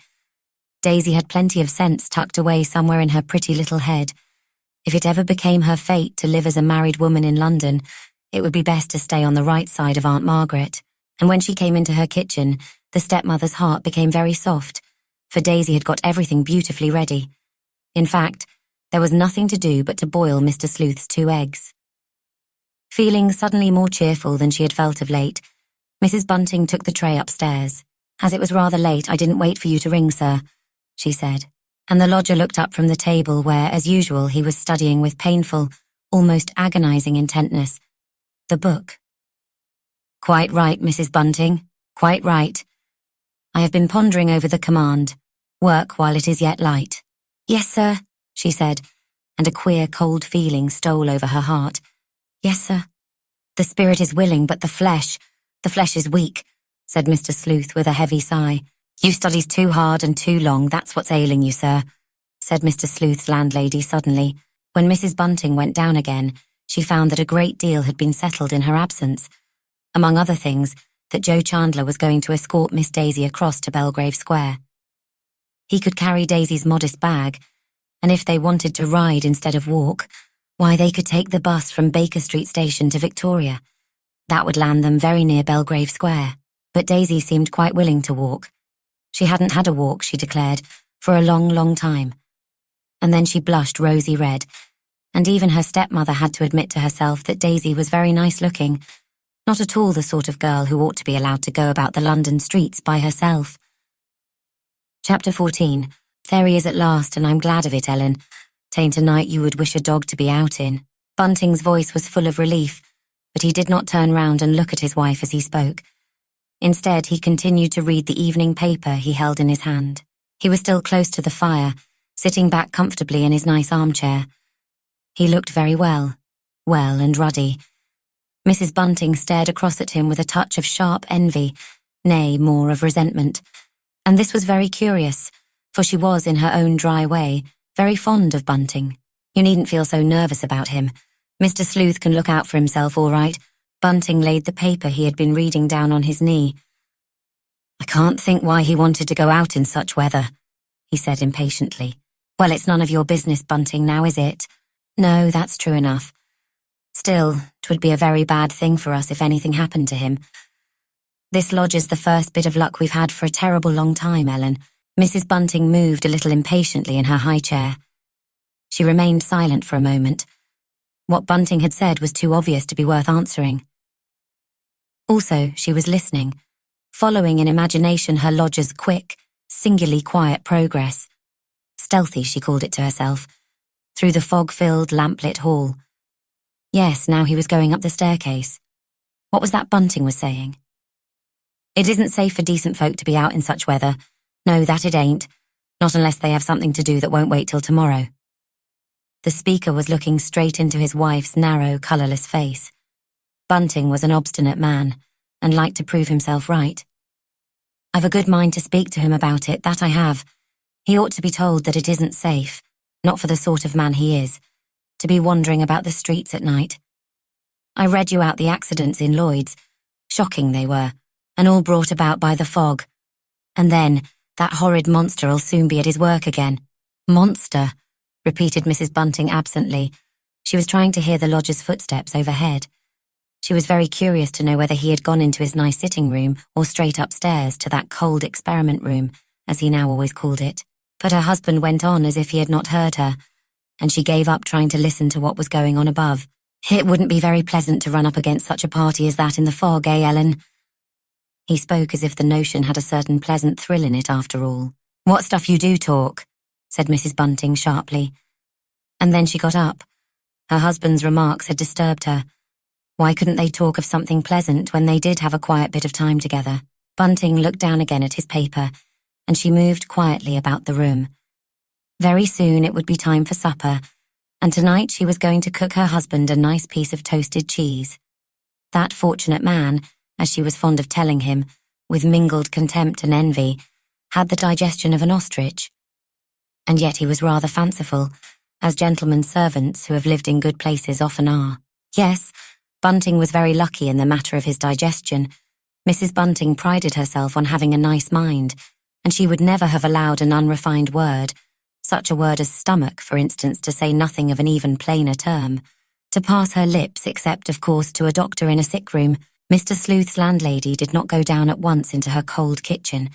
Instead, with a sudden furtive movement, she opened the door leading into her bedroom, and then, closing the door quietly, stepped back into the darkness, and stood motionless, listening. At first she heard nothing, but gradually there stole on her listening ears the sound of someone moving softly about in the room just overhead, that is, in Mr. Sleuth's bedroom. But try as she might, it was impossible for her to guess what the lodger was doing. At last she heard him open the door leading out on the little landing. She could hear the stairs creaking. That meant, no doubt, that Mr. Sleuth would pass the rest of the evening in the cheerless room above. He hadn't spent any time up there for quite a long while, in fact not for nearly 10 days. 'Twas odd he chose tonight when it was so foggy to carry out an experiment. She groped her way to a chair and sat down. She felt very tired, strangely tired, as if she had gone through some great physical exertion. Yes, it was true that Mr. Sleuth had brought her and Bunting luck, and it was wrong, very wrong, of her ever to forget that. As she sat there, she also reminded herself, and not for the first time, what the lodger's departure would mean. It would almost certainly mean ruin, just as his staying meant all sorts of good things, of which physical comfort was the least. If Mr. Sleuth stayed on with them, as he showed every intention of doing, it meant respectability and, above all, security. Mrs. Bunting thought of Mr. Sleuth's money. He never received a letter, and yet he must have some kind of income. So much was clear. She supposed he went and drew his money in sovereigns out of a bank as he required it. Her mind swung round consciously, deliberately, away from Mr. Sleuth. The Avenger. What a strange name. Again she assured herself that there would come a time when the Avenger, whoever he was, must feel satiated, when he would feel himself to be, so to speak, avenged. To go back to Mr. Sleuth. It was lucky that the lodger seemed so pleased, not only with the rooms but with his landlord and landlady. Indeed, there was no real reason why Mr. Sleuth should ever wish to leave such nice lodgings. Mrs. Bunting suddenly stood up. She made a strong effort and shook off her awful sense of apprehension and unease. Feeling for the handle of the door giving into the passage, she turned it, and then, with light, firm steps, she went down into the kitchen. When they had first taken the house, the basement had been made by her care, if not into a pleasant, then at any rate into a very clean place. She had had it whitewashed, and against the still white walls the gas stove loomed up, a great square of black iron and bright steel. It was a large gas stove, the kind for which one pays 4 shillings a quarter rent to the gas company, and here in the kitchen there was no foolish shilling in the slot arrangement. Mrs. Bunting was too shrewd a woman to have anything to do with that kind of business. There was a proper gas meter, and she paid for what she consumed after she'd consumed it. Putting her candle down on the well-scrubbed wooden table, she turned up the gas jet and blew out the candle. Then, lighting one of the gas rings, she put a frying pan on the stove, and once more her mind reverted, as if in spite of herself, to Mr. Sleuth. Never had there been a more confiding or trusting gentleman than the lodger, and yet in some ways he was so secret, so peculiar. She thought of the bag, that bag which had rumbled about so queerly in the chiffonier. Something seemed to tell her that tonight the lodger had taken that bag out with him, and then she thrust away the thought of the bag almost violently from her mind, and went back to the more agreeable thought of Mr. Sleuth's income, and of how little trouble he gave. Of course the lodger was eccentric, otherwise he wouldn't be their lodger at all. He would be living in quite a different sort of way with some of his relations, or with a friend in his own class. While these thoughts galloped disconnectedly through her mind, Mrs. Bunting went on with her cooking, preparing the cheese, cutting it up into little shreds, carefully measuring out the butter, doing everything, as was always her way, with a certain delicate and cleanly precision. And then, while in the middle of toasting the bread on which was to be poured the melted cheese, she suddenly heard sounds which startled her, made her feel uncomfortable. Shuffling, hesitating steps were creaking down the house. She looked up and listened. Surely the lodger was not going out again into the cold and foggy night, going out, as he had done the other evening, for a second time. But no. The sounds she heard, the sounds of now familiar footsteps, did not continue down the passage leading to the front door. Instead, why, what was this she heard now? She began to listen so intently that the bread she was holding at the end of the toasting fork grew quite black. With a start, she became aware that this was so, and she frowned, vexed with herself. That came of not attending to one's work. Mr. Sleuth was evidently about to do what he had never yet done. He was coming down into the kitchen. Nearer and nearer came the thudding sounds, treading heavily on the kitchen stairs, and Mrs. Bunting's heart began to beat as if in response. She put out the flame of the gas ring, unheedful of the fact that the cheese would stiffen and spoil in the cold air. Then she turned and faced the door. There came a fumbling at the handle, and a moment later the door opened and revealed, as she had at once known and feared it would do, the lodger. Mr. Sleuth looked even odder than usual. He was clad in a plaid dressing gown, which she had never seen him wear before, though she knew that he had purchased it not long after his arrival. In his hand was a lighted candle. When he saw the kitchen all lighted up, and the woman standing in it, the lodger looked inexplicably taken aback, almost aghast. "Yes, sir. What can I do for you, sir? I hope you didn't ring, sir." Mrs. Bunting held her ground in front of the stove. Mr. Sleuth had no business to come like this into her kitchen, and she intended to let him know that such was her view. "No, I didn't ring," he stammered awkwardly. "The truth is, I didn't know you were here, Mrs. Bunting. Please excuse my costume. My gas stove has gone wrong, or, rather, that shilling in the slot arrangement has done so I came down to see if you had a gas stove. I'm going to ask you to allow me to use it tonight for an important experiment I wish to make." Mrs. Bunting's heart was beating quickly. She felt horribly troubled, unnaturally so. Why couldn't Mr. Sleuth's experiment wait till the morning? She stared at him dubiously, but there was that in his face that made her at once afraid and pitiful. It was a wild, eager, imploring look. "Oh, certainly, sir, but you will find it very cold down here." "It seems most pleasantly warm," he observed, his voice full of relief. "Warm and cosy after my cold room upstairs. Warm and cosy." Mrs. Bunting stared at him in amazement. Nay, even that cheerless room at the top of the house must be far warmer and more cosy than this cold underground kitchen could possibly be. "I'll make you a fire, sir. We never use the grate, but it's in perfect order. For the first thing I did after I came into the house was to have the chimney swept. It was terribly dirty. It might have set the house on fire." Mrs. Bunting's housewifely instincts were roused. "For the matter of that, you ought to have a fire in your bedroom this cold night." "By no means, I would prefer not. I certainly do not want a fire there.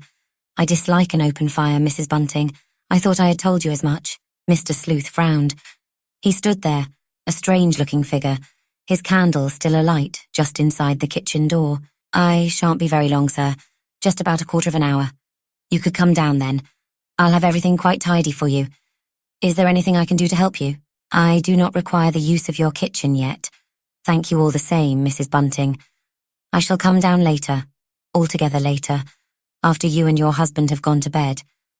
But I should be much obliged if you would see that the gas people come tomorrow and put my stove in order. It might be done while I am out. That the shilling in the slot machine should go wrong is very unpleasant. It has upset me greatly. Perhaps Bunting could put it right for you, sir. For the matter of that, I could ask him to go up now. No, I don't want anything of that sort done tonight. Besides, he couldn't put it right. I am something of an expert, Mrs. Bunting, and I have done all I could. The cause of the trouble is quite simple. The machine is choked up with shillings. A very foolish plan, so I always felt it to be. Mr. Sleuth spoke pettishly, with far more heat than he was wont to speak, but Mrs. Bunting sympathised with him in this matter. She had always suspected that those slot machines were as dishonest as if they were human. It was dreadful, the way they swallowed up the shillings. She had had one once, so she knew, and as if he were divining her thoughts, Mr. Sleuth walked forward and stared at the stove. "Then you haven't got a slot machine," he said wonderingly. "I'm very glad of that, for I expect my experiment will take some time. But of course I shall pay you something for the use of the stove, Mrs. Bunting." "Oh, no, sir, I wouldn't think of charging you anything for that. We don't use our stove very much, you know, sir. I'm never in the kitchen a minute longer than I can help this cold weather." Mrs. Bunting was beginning to feel better.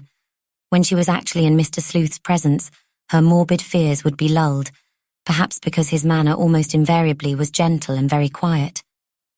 But still there came over her an eerie feeling, as with him preceding her, they made a slow progress to the ground floor. Once there, the lodger courteously bade his landlady good night and proceeded upstairs to his own apartments.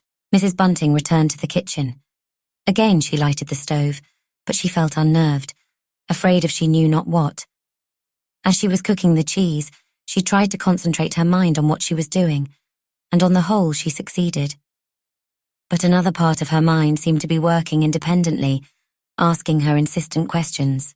The place seemed to her alive with alien presences, and once she caught herself listening, which was absurd, for of course she could not hope to hear what Mr. Sleuth was doing 2, if not 3 flights upstairs. She wondered in what the lodger's experiments consisted. It was odd that she had never been able to discover what it was he really did with that big gas stove. All she knew was that he used a very high degree of heat. Chapter 15. The Buntings went to bed early that night, but Mrs. Bunting made up her mind to keep awake. She was set upon knowing at what hour of the night the lodger would come down into her kitchen to carry through his experiment, and above all, she was anxious to know how long he would stay there. But she had had a long and a very anxious day, and presently she fell asleep. The church clock hard by struck 2, and suddenly Mrs. Bunting awoke. She felt put out, sharply annoyed with herself. How could she have dropped off like that? Mr. Sleuth must have been down and up again hours ago. Then, gradually, she became aware that there was a faint acrid odour in the room. Elusive, intangible, it yet seemed to encompass her and the snoring man by her side, almost as a vapour might have done. Mrs. Bunting sat up in bed and sniffed, and then, in spite of the cold, she quietly crept out of her nice, warm bedclothes and crawled along to the bottom of the bed. When there, Mr. Sleuth's landlady did a very curious thing. She leaned over the brass rail and put her face close to the hinge of the door giving into the hall. Yes, it was from here that this strange, horrible odour was coming. The smell must be very strong in the passage. As, shivering, she crept back under the bedclothes, she longed to give her sleeping husband a good shake, and in fancy she heard herself saying, "Bunting, get up. There's something strange and dreadful going on downstairs which we ought to know about." But as she lay there, by her husband's side, listening with painful intentness for the slightest sound, she knew very well that she would do nothing of the sort. What if the lodger did make a certain amount of mess, a certain amount of smell, in her nice clean kitchen? Was he not an almost perfect lodger? If they did anything to upset him, where could they ever hope to get another like him? 3 o'clock struck before Mrs. Bunting heard slow, heavy steps creaking up the kitchen stairs. But Mr. Sleuth did not go straight up to his own quarters, as she had expected him to do. Instead, he went to the front door, and opening it, put on the chain. Then he came past her door, and she thought, but could not be sure, that he sat down on the stairs. At the end of 10 minutes or so, she heard him go down the passage again. Very softly, he closed the front door. By then, she had divined why the lodger had behaved in this funny fashion. He wanted to get the strong, acrid smell of burning. Was it of burning wool? Out of the house. But Mrs. Bunting, lying there in the darkness, listening to the lodger creeping upstairs, felt as if she herself would never get rid of the horrible odour. Mrs. Bunting felt herself to be all smell. At last, the unhappy woman fell into a deep, troubled sleep, and then she dreamed a most terrible and unnatural dream. Hoarse voices seemed to be shouting in her ear, "The Avenger close here! The Avenger close here! Horrible murder off the Edgware Road! The Avenger at his work again!" And even in her dream, Mrs. Bunting felt angered and impatient. She knew so well why she was being disturbed by this horrid nightmare. It was because of Bunting.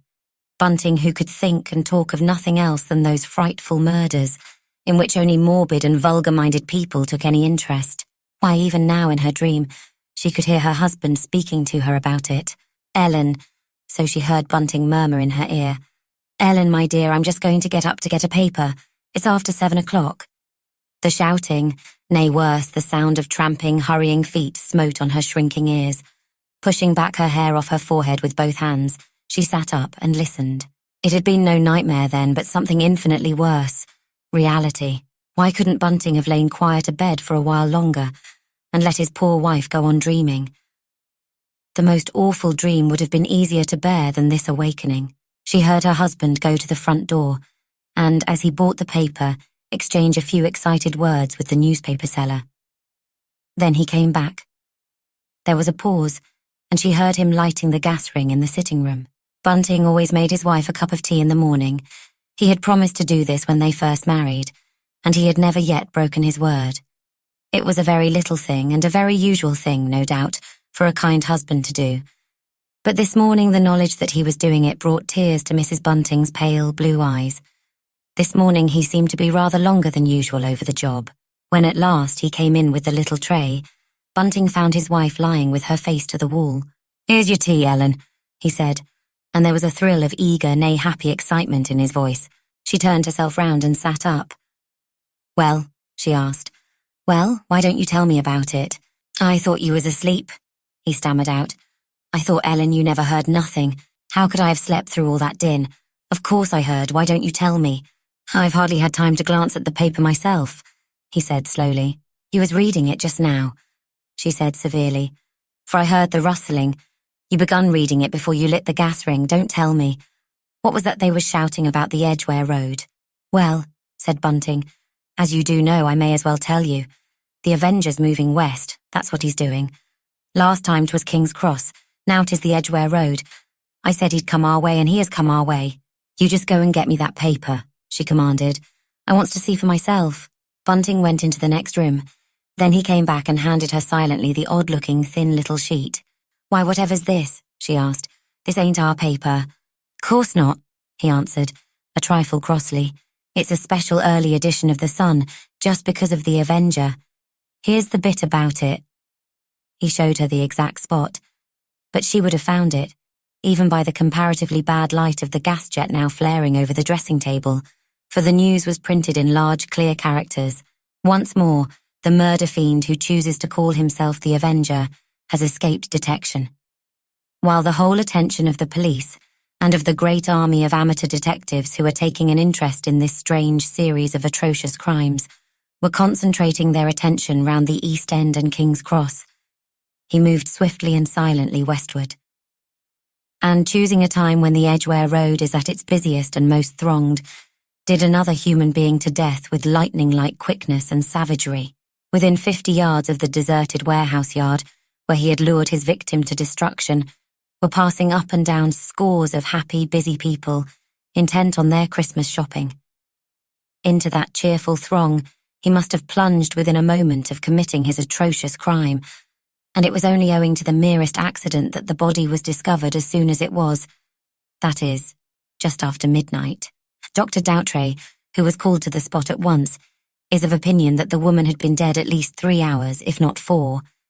It was at first thought, we were going to say, hoped, that this murder had nothing to do with the series which is now puzzling and horrifying the whole of the civilized world. But no, pinned on the edge of the dead woman's dress was the usual, now familiar triangular piece of grey paper, the grimmest visiting card ever designed by the wit of man. And this time the Avenger has surpassed himself as regards his audacity and daring, so cold in its maniacal fanaticism and abhorrent wickedness.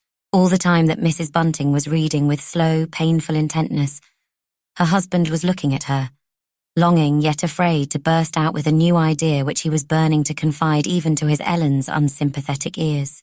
At last, when she had quite finished, she looked up defiantly. "Haven't you anything better to do than to stare at me like that?" she said irritably. "Murder or no murder, I've got to get up. Go away, do."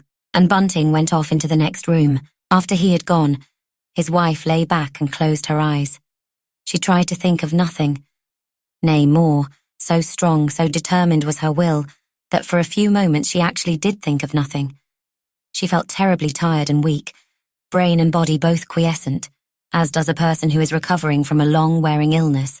Presently detached, puerile thoughts drifted across the surface of her mind like little clouds across a summer sky. She wondered if those horrid newspaper men were allowed to shout in Belgrave Square. She wondered if, in that case, Margaret, who was so unlike her brother-in-law, would get up and buy a paper. But no, Margaret was not one to leave her nice warm bed for such a silly reason as that. Was it tomorrow Daisy was coming back? Yes, tomorrow, not today.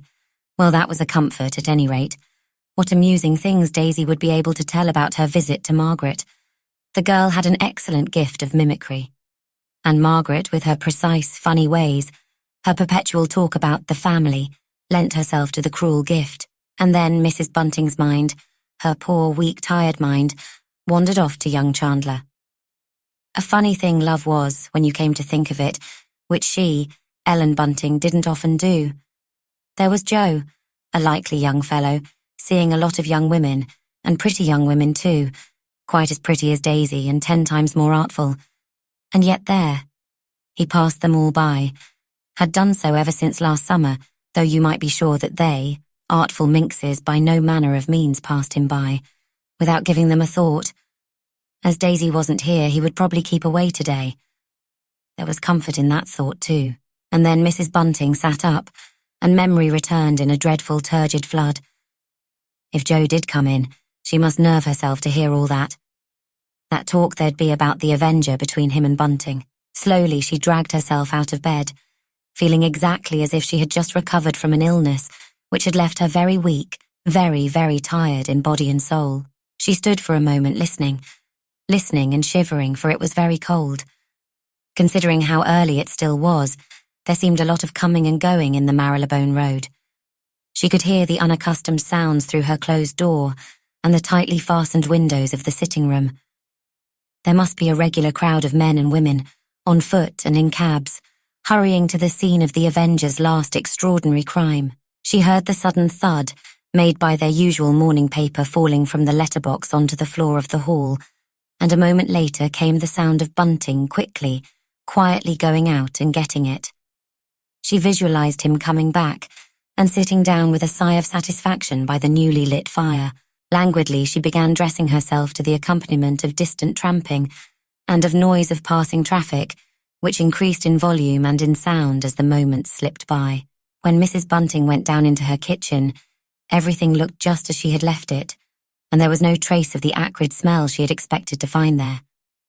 Instead, the cavernous, whitewashed room was full of fog, but she noticed that, though the shutters were bolted and barred as she had left them, the windows behind them had been widely open to the air. She had left them shut. Making a spill out of a twist of newspaper, she had been taught the art as a girl by one of her old mistresses. She stooped and flung open the oven door of her gas stove. Yes, it was as she had expected.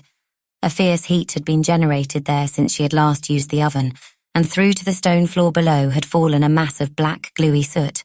Mrs. Bunting took the ham and eggs that she had bought the previous day for her own and Bunting's breakfast upstairs and broiled them over the gas ring in their sitting room.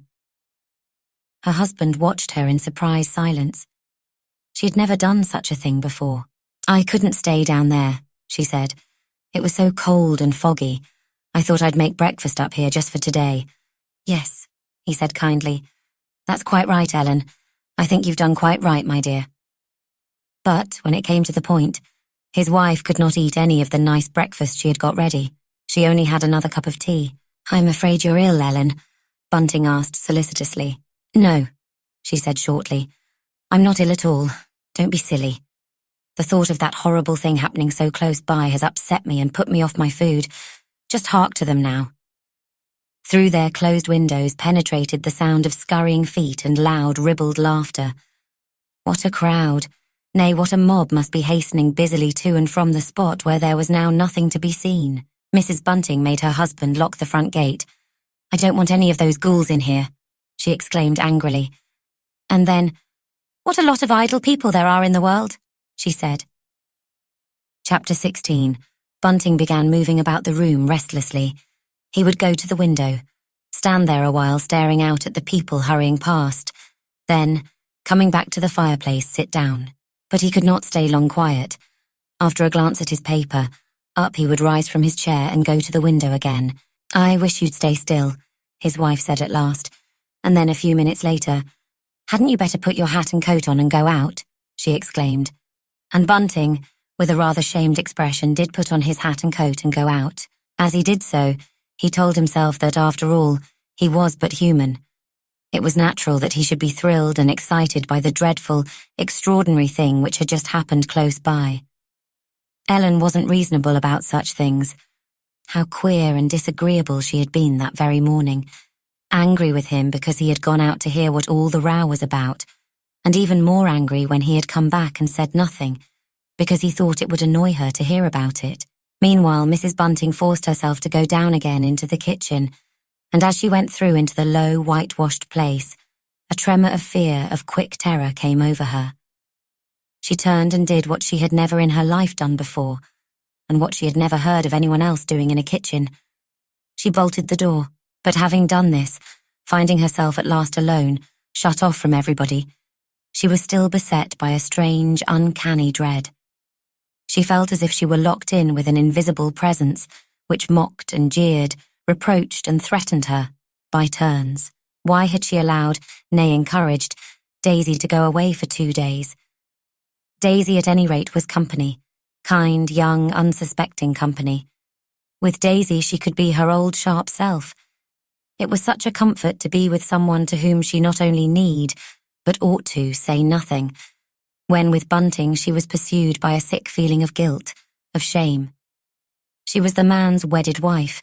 In his stolid way he was very kind to her, and yet she was keeping from him something he certainly had a right to know.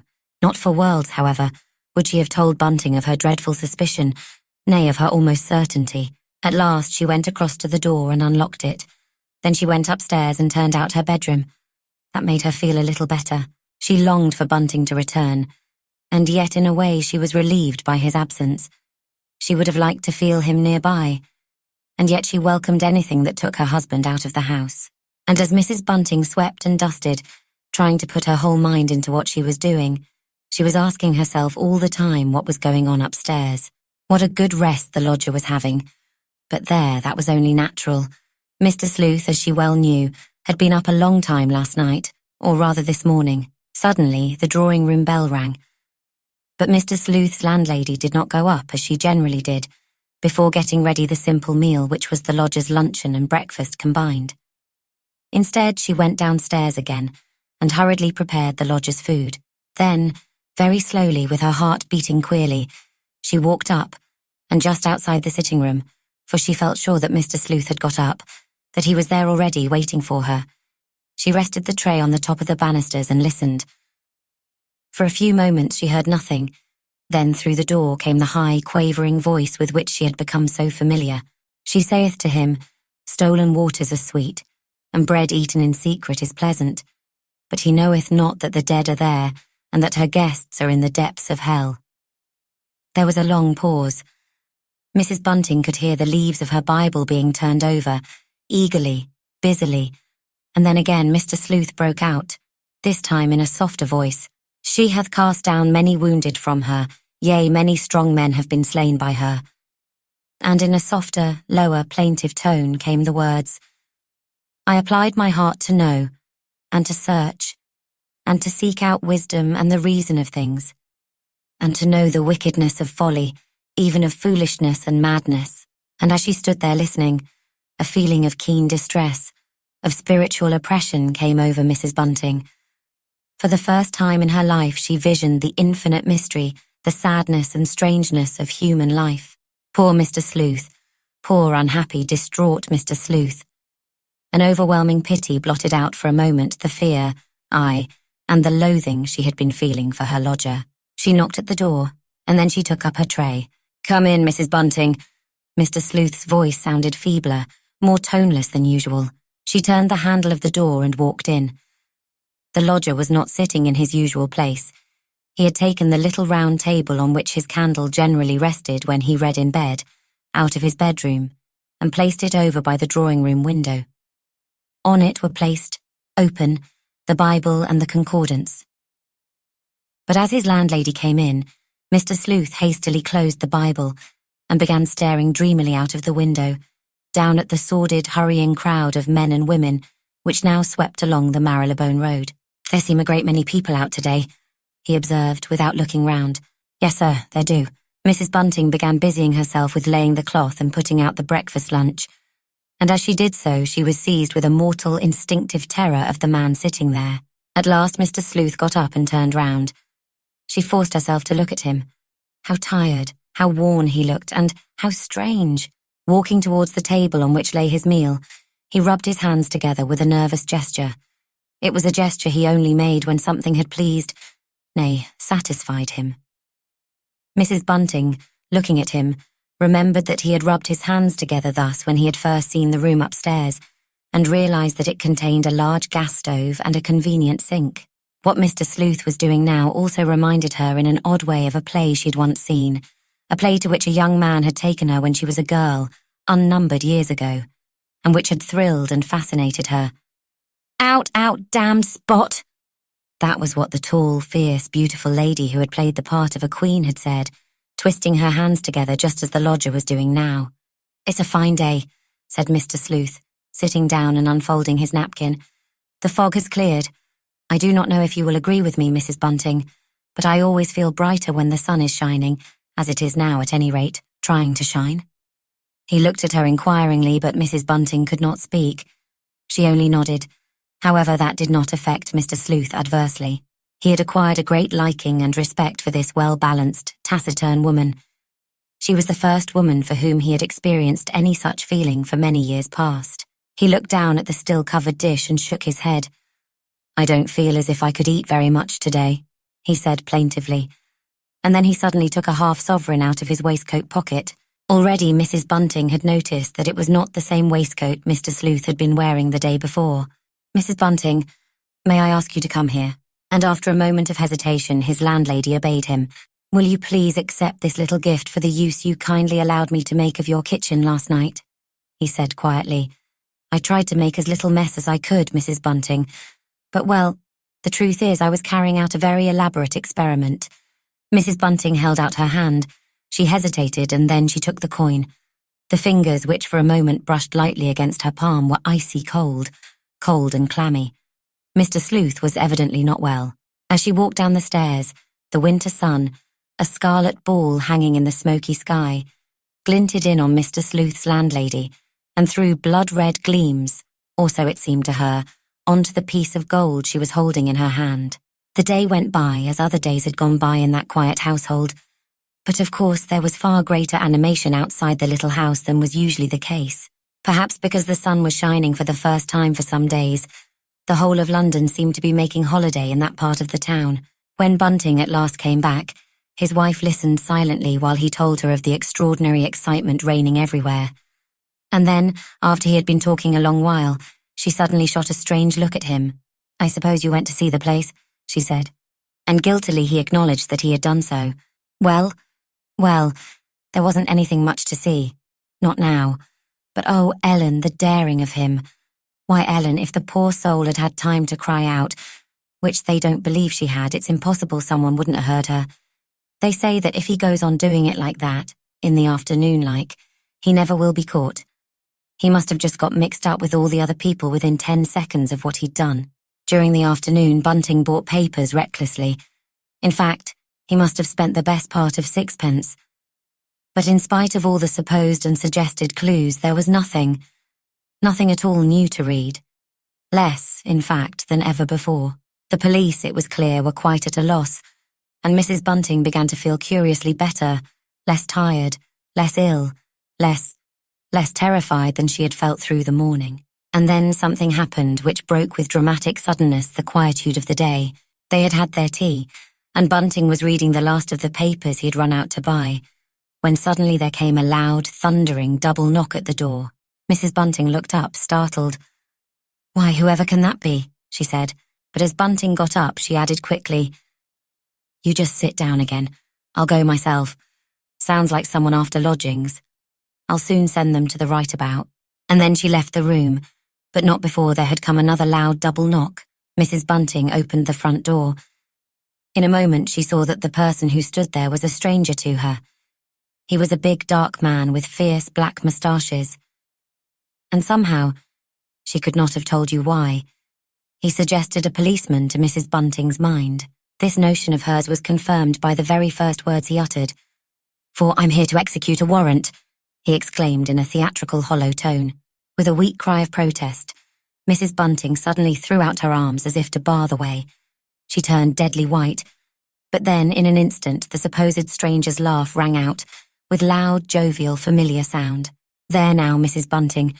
I never thought I'd take you in as well as all that." It was Joe Chandler. Joe Chandler dressed up as she knew he sometimes, not very often, did dress up in the course of his work. Mrs. Bunting began laughing helplessly, hysterically, just as she had done on the morning of Daisy's arrival, when the newspaper sellers had come shouting down the Marylebone Road. "What's all this about?" Bunting came out. Young Chandler ruefully shut the front door. "I didn't mean to upset her like this," he said, looking foolish. "'Twas just my silly nonsense, Mr. Bunting." And together they helped her into the sitting room. But once there, poor Mrs. Bunting went on worse than ever. She threw her black apron over her face and began to sob hysterically. "I made sure she'd know who I was when I spoke," went on the young fellow apologetically. "But there now, I have upset her. I am sorry."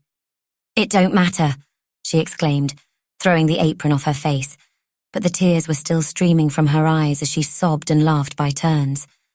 "Don't matter one little bit, Joe. 'Twas stupid of me to be so taken aback. But there, that murder that's happened close by, it's just upset me altogether today. Enough to upset anyone, that was," acknowledged the young man ruefully. "I've only come in for a minute, like. I haven't no right to come when I'm on duty like this." Joe Chandler was looking longingly at what remains of the meal was still on the table. "You can take a minute just to have a bite and a sup," said Bunting hospitably. "And then you can tell us any news there is, Joe. We're right in the middle of everything now, ain't we?" He spoke with evident enjoyment, almost pride in the gruesome fact. Joe nodded. Already his mouth was full of bread and butter. He waited a moment and then, "Well, I have got one piece of news. Not that I suppose it'll interest you very much." They both looked at him. Mrs. Bunting suddenly calm, though her breast still heaved from time to time. "Our boss has resigned," said Joe Chandler slowly, impressively. "No, not the Commissioner of Police," exclaimed Bunting. "Yes, he has. He just can't bear what's said about us any longer, and I don't wonder.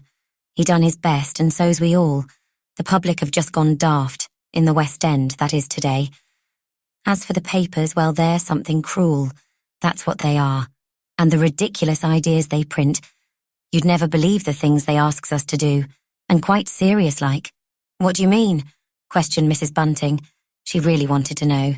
"Well, the Courier declares that there ought to be a house-to-house investigation, all over London. Just think of it.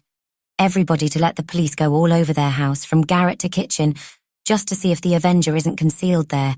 Dotty, I calls it. Why, 'twould take us months and months just to do that one job in a town like London. I'd like to see them dare come into my house," said Mrs. Bunting angrily. "It's all along of them blasted papers that the Avenger went to work a different way this time," said Chandler slowly. Bunting had pushed a tin of sardines towards his guest and was eagerly listening. "How do you mean?" he asked. "I don't take your meaning, Joe." "Well, you see, it's this way.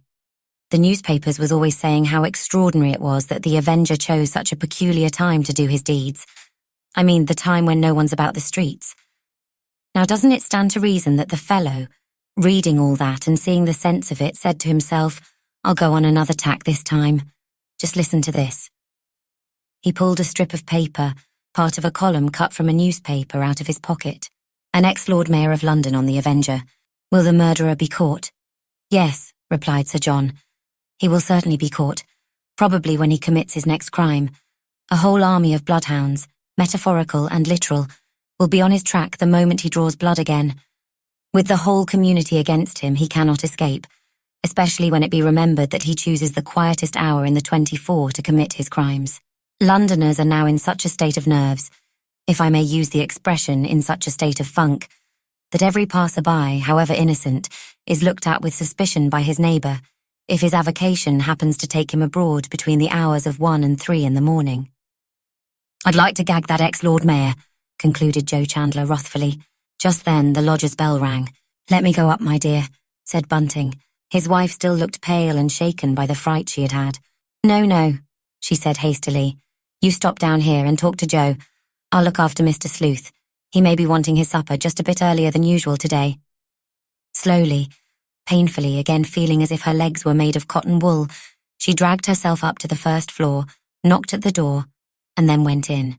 You did ring, sir, she said in her quiet, respectful way, and Mr. Sleuth looked up, she thought, but as she reminded herself afterwards it might have been just her idea and nothing else, that for the first time the lodger looked frightened and cowed. I heard a noise downstairs, he said fretfully, and I wanted to know what it was all about. As I told you, Mrs. Bunting, when I first took these rooms, quiet is essential to me. It was just a friend of ours, sir. I'm sorry you were disturbed. Would you like the knocker taken off tomorrow? Bunting will be pleased to do it if you don't like to hear the sound of the knocks. Oh no, I wouldn't put you to such trouble as that. Mr. Sleuth looked quite relieved. Just a friend of yours, was it, Mrs. Bunting? He made a great deal of noise. Just a young fellow, she said apologetically. The son of one of Bunting's old friends. He often comes here, sir, but he never did give such a great big double knock as that before. I'll speak to him about it. Oh no, Mrs. Bunting. I would really prefer you did nothing of the kind. It was just a passing annoyance, nothing more. She waited a moment. How strange that Mr. Sleuth said nothing of the hoarse cries which had made of the road outside a perfect bedlam every hour or two throughout that day. But no, Mr. Sleuth made no allusion to what might well have disturbed any quiet gentleman at his reading. I thought maybe you'd like to have supper a little earlier tonight, sir. Just when you like, Mrs. Bunting. Just when it's convenient. I do not wish to put you out in any way. She felt herself dismissed and going out quietly closed the door. As she did so, she heard the front door banging too. She sighed. Joe Chandler was really a very noisy young fellow. Chapter 17. Mrs. Bunting slept well the night following that, during which the lodger had been engaged in making his mysterious experiments in her kitchen. She was so tired, so utterly exhausted, that sleep came to her the moment she laid her head upon her pillow. Perhaps that was why she rose so early the next morning. Hardly giving herself time to swallow the tea Bunting had made and brought her, she got up and dressed.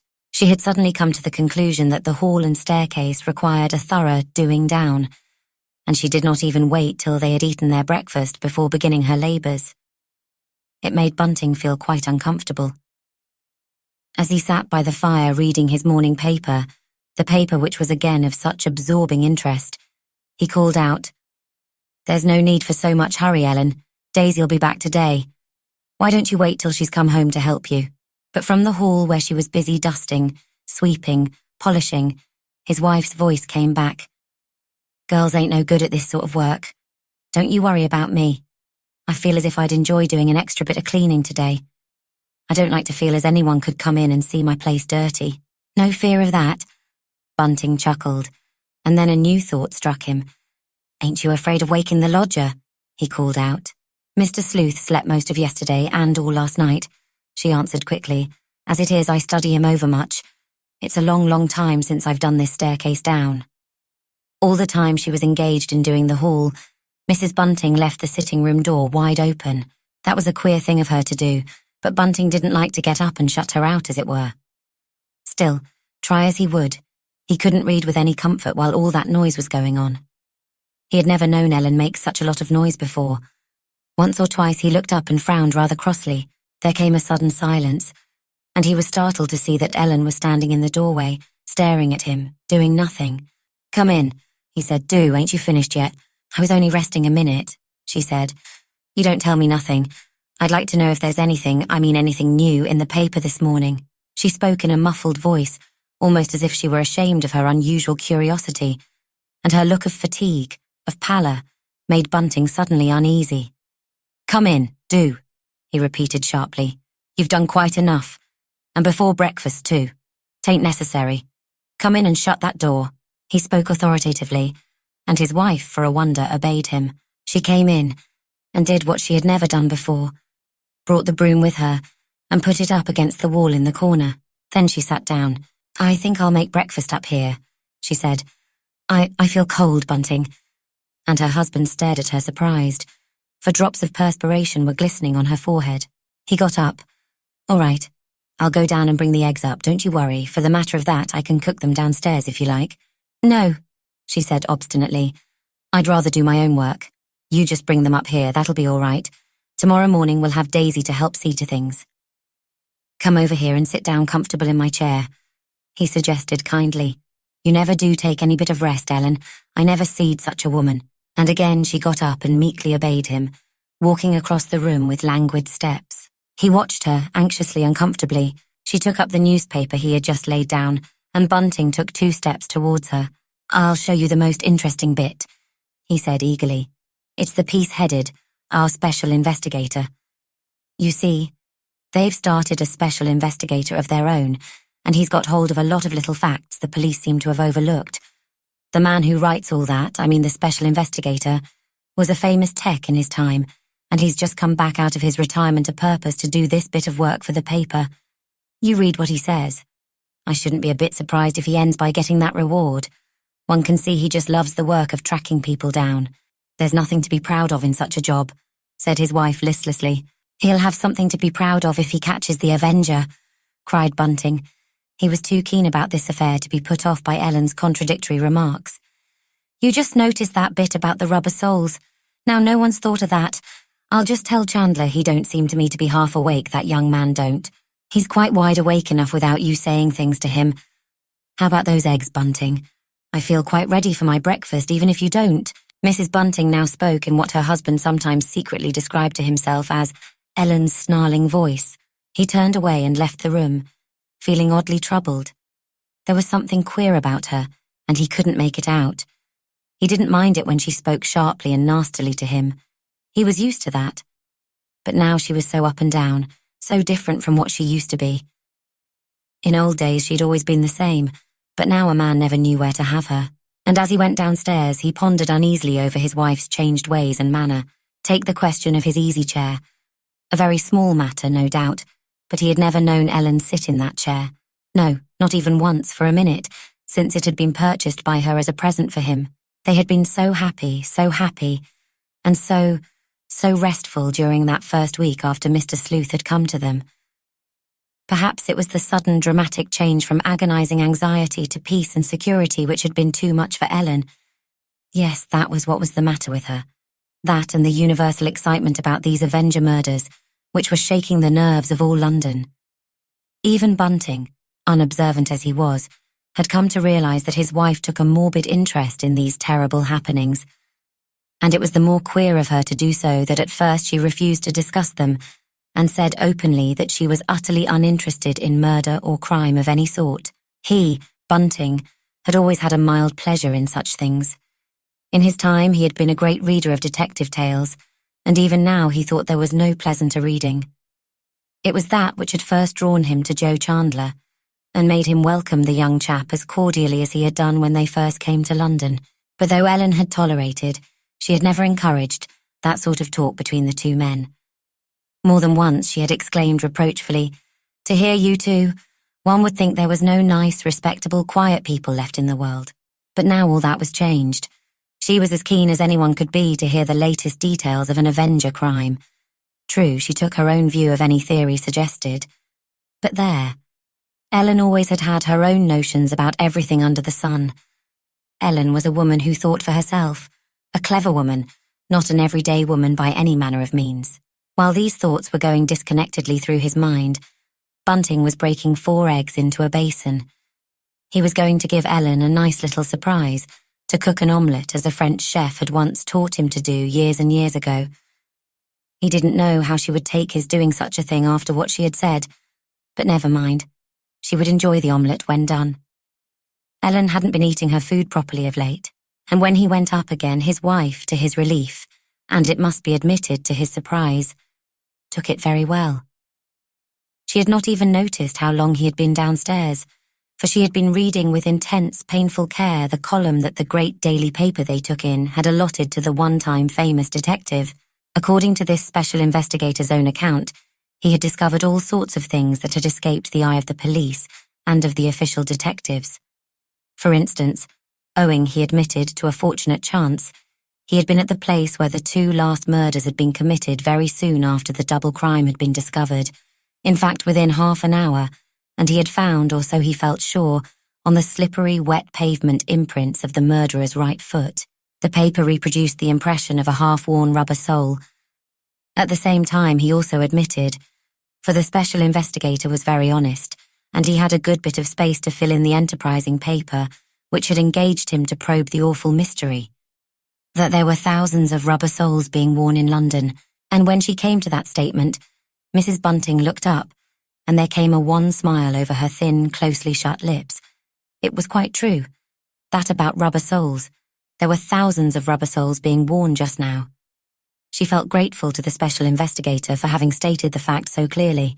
The column ended up with the words, "And today will take place the inquest on the double crime of 10 days ago.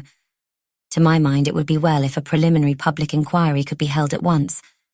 Say, on the very day the discovery of a fresh murder is made. In that way alone would it be possible to weigh and sift the evidence offered by members of the general public. For when a week or more has elapsed, and these same people have been examined and cross-examined in private by the police, their impressions have had time to become blurred and hopelessly confused. On that last occasion but one, there seems no doubt that several people, at any rate 2 women and 1 man, actually saw the murderer hurrying from the scene of his atrocious double crime. This being so, today's investigation may be of the highest value and importance. Tomorrow I hope to give an account of the impression made on me by the inquest, and by any statements made during its course. Even when her husband had come in with the tray, Mrs. Bunting had gone on reading, only lifting up her eyes for a moment. At last he said rather crossly, "Put down that paper, Ellen, this minute. The omelette I've cooked for you will be just like leather if you don't eat it." But once his wife had eaten her breakfast, and to Bunting's mortification, she left more than half the nice omelette untouched, she took the paper up again. She turned over the big sheets until she found, at the foot of one of the 10 columns devoted to the Avenger and his crimes, the information she wanted, and then uttered an exclamation under her breath. What Mrs. Bunting had been looking for, what at last she had found, was the time and place of the inquest which was to be held that day. The hour named was a rather odd time, 2 o'clock in the afternoon, but from Mrs. Bunting's point of view, it was most convenient. By 2 o'clock, nay, by 1:30, the lodger would have had his lunch. By hurrying matters a little, she and Bunting would have had their dinner, and Daisy wasn't coming home till tea time. She got up out of her husband's chair. "I think you're right," she said in a quick, hoarse tone. "I mean about me seeing a doctor, Bunting. I think I will go and see a doctor this very afternoon. Wouldn't you like me to go with you?" he asked. "No, that I wouldn't. In fact, I wouldn't go at all you was to go with me." "All right," he said vexedly. "Please yourself, my dear, you know best. I should think I did know best where my own health is concerned." Even Bunting was incensed by this lack of gratitude. "'Twas I said long ago you ought to go and see the doctor. 'Twas you said you wouldn't," he exclaimed pugnaciously. "Well, I've never said you was never right, have I? At any rate, I'm going. Have you a pain anywhere?" He stared at her with a look of real solicitude on his fat, phlegmatic face. Somehow Ellen didn't look right, standing there opposite him. Her shoulders seemed to have shrunk. Even her cheeks had fallen in a little. She had never looked so bad, not even when they had been half-starving and dreadfully, dreadfully worked. Yes, she said briefly. I've a pain in my head at the back of my neck. It doesn't often leave me. It gets worse when anything upsets me, like I was upset last night by Joe Chandler. He was a silly ass to come and do a thing like that, said Bunting crossly. I'd a good mind to tell him so too. But I must say, Ellen, I wonder he took you in. He didn't me. Well, you had no chance he should. You knew who it was, she said slowly, and Bunting remained silent, for Ellen was right. Joe Chandler had already spoken when he, Bunting, came out into the hall and saw their cleverly disguised visitor.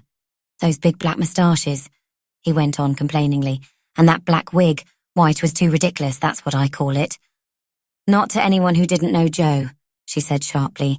Well, I don't know. He didn't look like a real man, nohow. If he's a wise lad, he won't let our Daisy ever see him looking like that. And Bunting laughed, a comfortable laugh. He had thought a good deal about Daisy and young Chandler the last 2 days, and on the whole, he was well pleased. It was a dull, unnatural life the girl was leading with old aunt. And Joe was earning good money.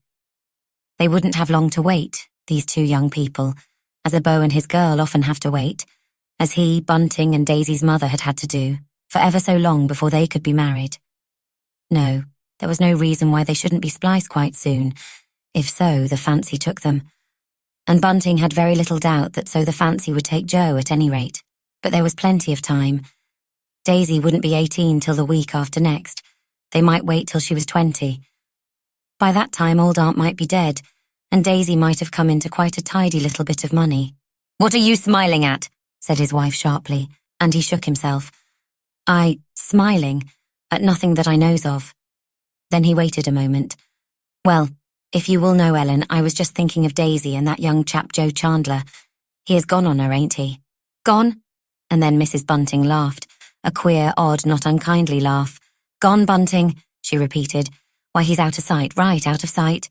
Then hesitatingly, and looking narrowly at her husband, she went on, twisting a bit of her black apron with her fingers as she spoke. I suppose he'll be going over this afternoon to fetch her. Or do you think he'll have to be at that inquest, Bunting? Inquest? What inquest? He looked at her puzzled. Why, the inquest on them bodies found in the passage nearby King's Cross. Oh, no. He'd have no call to be at the inquest. For the matter of that, I know he's going over to fetch Daisy. He said so last night, just when you went up to the lodger. That's just as well. Mrs. Bunting spoke with considerable satisfaction. Otherwise, I suppose you'd have had to go. I wouldn't like the house left, not with us out of it. Mr. Sleuth would be upset if there came a ring at the door. Oh, I won't leave the house, don't you be afraid, Ellen. Not while you're out. Not even if I'm out a good while, Bunting. No fear. Of course, you'll be a long time if it's your idea to see that doctor at Ealing. He looked at her questioningly, and Mrs. Bunting nodded. Somehow nodding didn't seem as bad as speaking a lie. Psst. If you're enjoying this story and want to support more free audiobooks, please click subscribe. Chapter 18. Any ordeal is far less terrifying, far easier to meet with courage when it is repeated than is even a milder experience which is entirely novel. Mrs. Bunting had already attended an inquest in the character of a witness, and it was one of the few happenings of her life which was sharply etched against the somewhat blurred screen of her memory. In a country house where the then Ellen Green had been staying for a fortnight with her elderly mistress, there had occurred one of those sudden, pitiful tragedies which occasionally destroy the serenity, the apparent decorum, of a large, respectable household. The under-housemaid, a pretty, happy-natured girl, had drowned herself for love of the footman, who had given his sweetheart cause for bitter jealousy. The girl had chosen to speak of her troubles to the strange lady's maid, rather than to her own fellow servants, and it was during the conversation the 2 women had had together that the girl had threatened to take her own life. As Mrs. Bunting put on her outdoor clothes, preparatory to going out, she recalled very clearly all the details of that dreadful affair, and of the part she herself had unwillingly played in it. She visualized the country inn where the inquest on that poor, unfortunate creature had been held. The butler had escorted her from the hall, for he also was to give evidence, and as they came up, there had been a look of cheerful animation about the inn yard. People coming and going, many women as well as men, village folk, among whom the dead girl's fate had aroused a great deal of interest, and the kind of horror which those who live on a dull countryside welcome rather than avoid. Everyone there had been particularly nice and polite to her, to Ellen Green. There had been a time of waiting in a room upstairs in the old inn, and the witnesses had been accommodated, not only with chairs, but with cake and wine. She remembered how she had dreaded being a witness, how she had felt as if she would like to run away from her nice, easy place, rather than have to get up and tell the little that she knew of the sad business. But it had not been so very dreadful after all. The coroner had been a kindly spoken gentleman. In fact, he had complimented her on the clear, sensible way she had given her evidence concerning the exact words the unhappy girl had used. One thing Ellen Green had said, in answer to a question put by an inquisitive juryman, had raised a laugh in the crowded, low-ceilinged room. Ought not Miss Ellen Green, so the man had asked, to have told someone of the girl's threat? If she had done so, might not the girl have been prevented from throwing herself into the lake? And she, the witness, had answered with some asperity, for by that time the coroner's kind manner had put her at her ease, that she had not attached any importance to what the girl had threatened to do, never believing that any young woman could be so silly as to drown herself for love. Vaguely, Mrs. Bunting supposed that the inquest at which she was going to be present this afternoon would be like that country inquest of long ago. It had been no mere perfunctory inquiry.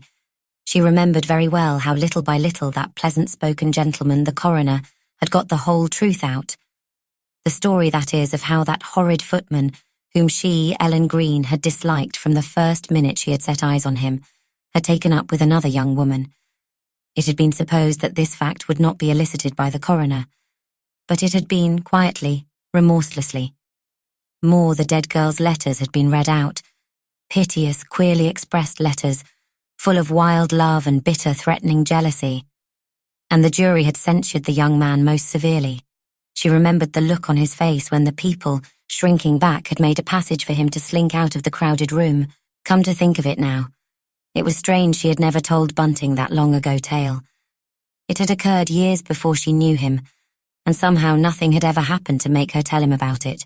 She wondered whether Bunting had ever been to an inquest. She longed to ask him, but if she asked him now, this minute, he might guess where she was thinking of going. And then, while still moving about her bedroom, she shook her head. No, Bunting would never guess such a thing. He would never suspect her of telling him a lie. Stop. Had she told a lie? She did mean to go to the doctor after the inquest was finished, if there was time, that is. She wondered uneasily how long such an inquiry was likely to last. In this case, as so very little had been discovered, the proceedings would surely be very formal and therefore short. She herself had one quite definite object, that of hearing the evidence of those who believed they had seen the murderer leaving the spot where his victims lay weltering in their still flowing blood. She was filled with a painful, secret, and yes, eager curiosity to hear how those who were so positive about the matter would describe the appearance of the avenger. After all, a lot of people must have seen him, for as Bunting had said only the day before to young Chandler, the avenger was not a ghost. He was a living man with some kind of hiding place where he was known, and where he spent his time between his awful crimes. As she came back to the sitting room, her extreme pallor struck her husband. "Why, Ellen," he said, "it is time you went to the doctor. You looks just as if you was going to a funeral. I'll come along with you as far as the station. You're going by train, ain't you? Not by bus, eh? It's a very long way to Ealing, you know. There you go, breaking your solemn promise to me the very first minute." But somehow she did not speak unkindly, only fretfully and sadly, and Bunting hung his head. "Why, to be sure I'd gone and clean forgot the lodger. But will you be all right, Ellen? Why not wait till tomorrow and take Daisy with you? I like doing my own business in my own way, and not in someone else's way," she snapped out. And then more gently, for Bunting really looked concerned, and she did feel very far from well. "I'll be all right, old man. Don't you worry about me." As she turned to go across to the door, she drew the black shawl she had put over her long jacket more closely round her. She felt ashamed, deeply ashamed of deceiving so kind a husband. And yet what could she do? How could she share her dreadful burden with poor Bunting? Why, 'twould be enough to make a man go daft. Even she often felt as if she could stand it no longer, as if she would give the world to tell someone, anyone, what it was that she suspected, what deep in her heart she so feared to be the truth. But, unknown to herself, The fresh outside air, fog-laden though it was, soon began to do her good. She had gone out far too little the last few days, for she had had a nervous terror of leaving the house unprotected, as also a great unwillingness to allow Bunting to come into contact with the lodger. When she reached the underground station, she stopped short. There were two ways of getting to St. Pancras. She could go by bus, or she could go by train. She decided on the latter. But before turning into the station, her eyes strayed over the bills of the early afternoon papers lying on the ground. Two words, The Avenger, stared up at her in varying type, drawing her black shawl yet a little closer about her shoulders. Mrs. Bunting looked down at the placards. She did not feel inclined to buy a paper, as many of the people round her were doing. Her eyes were smarting even now, from their unaccustomed following of the close print in the paper Bunting took in. Slowly she turned at last into the underground station, and now a piece of extraordinary good fortune befell Mrs. Bunting. The third-class carriage in which she took her place happened to be empty, save for the presence of a police inspector. And once they were well away, she summoned up courage and asked him the question she knew she would have to ask of someone within the next few minutes. "Can you tell me," she said in a low voice, "where death inquests are held?" She moistened her lips, waited a moment, and then concluded, "In the neighbourhood of King's Cross." The man turned and looked at her attentively. She did not look at all the sort of Londoner who goes to an inquest. There are many such, just for the fun of the thing. Approvingly, for he was a widower, he noted her neat black coat and skirt, and the plain princess bonnet which framed her pale, refined face. "I'm going to the coroner's court myself," he said good-naturedly. "So you can come along with me. You see, there's that big Avenger inquest going on today, so I think they'll have had to make other arrangements for, ordinary cases." And as she looked at him dumbly, he went on, "There'll be a mighty crowd of people at the Avenger inquest. A lot of ticket folk to be accommodated, to say nothing of the public." "That's the inquest I'm going to," faltered Mrs. Bunting. She could scarcely get the words out. She realised with acute discomfort, yes, and shame, how strange, how untoward, was that which she was going to do. Fancy a respectable woman wanting to attend a murder inquest. During the last few days, all her perceptions had become sharpened by suspense and fear. She realised now, as she looked into the stolid face of her unknown friend, how she herself would have regarded any woman who wanted to attend such an inquiry from a simple, morbid feeling of curiosity. And yet that was just what she was about to do herself. "I've got a reason for wanting to go there," she murmured. It was a comfort to unburden herself this little way even to a stranger. "Ah," he said reflectively. A relative connected with one of the two victims' husbands, I presume."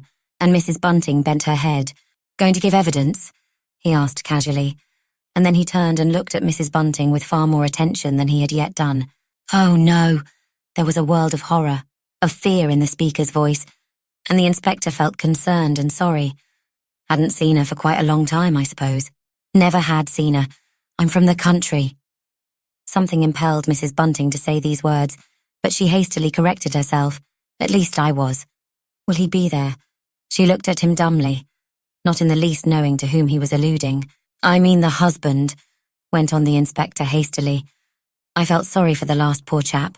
I mean the husband of the last one. He seemed so awfully miserable. You see, she'd been a good wife and a good mother till she took to the drink."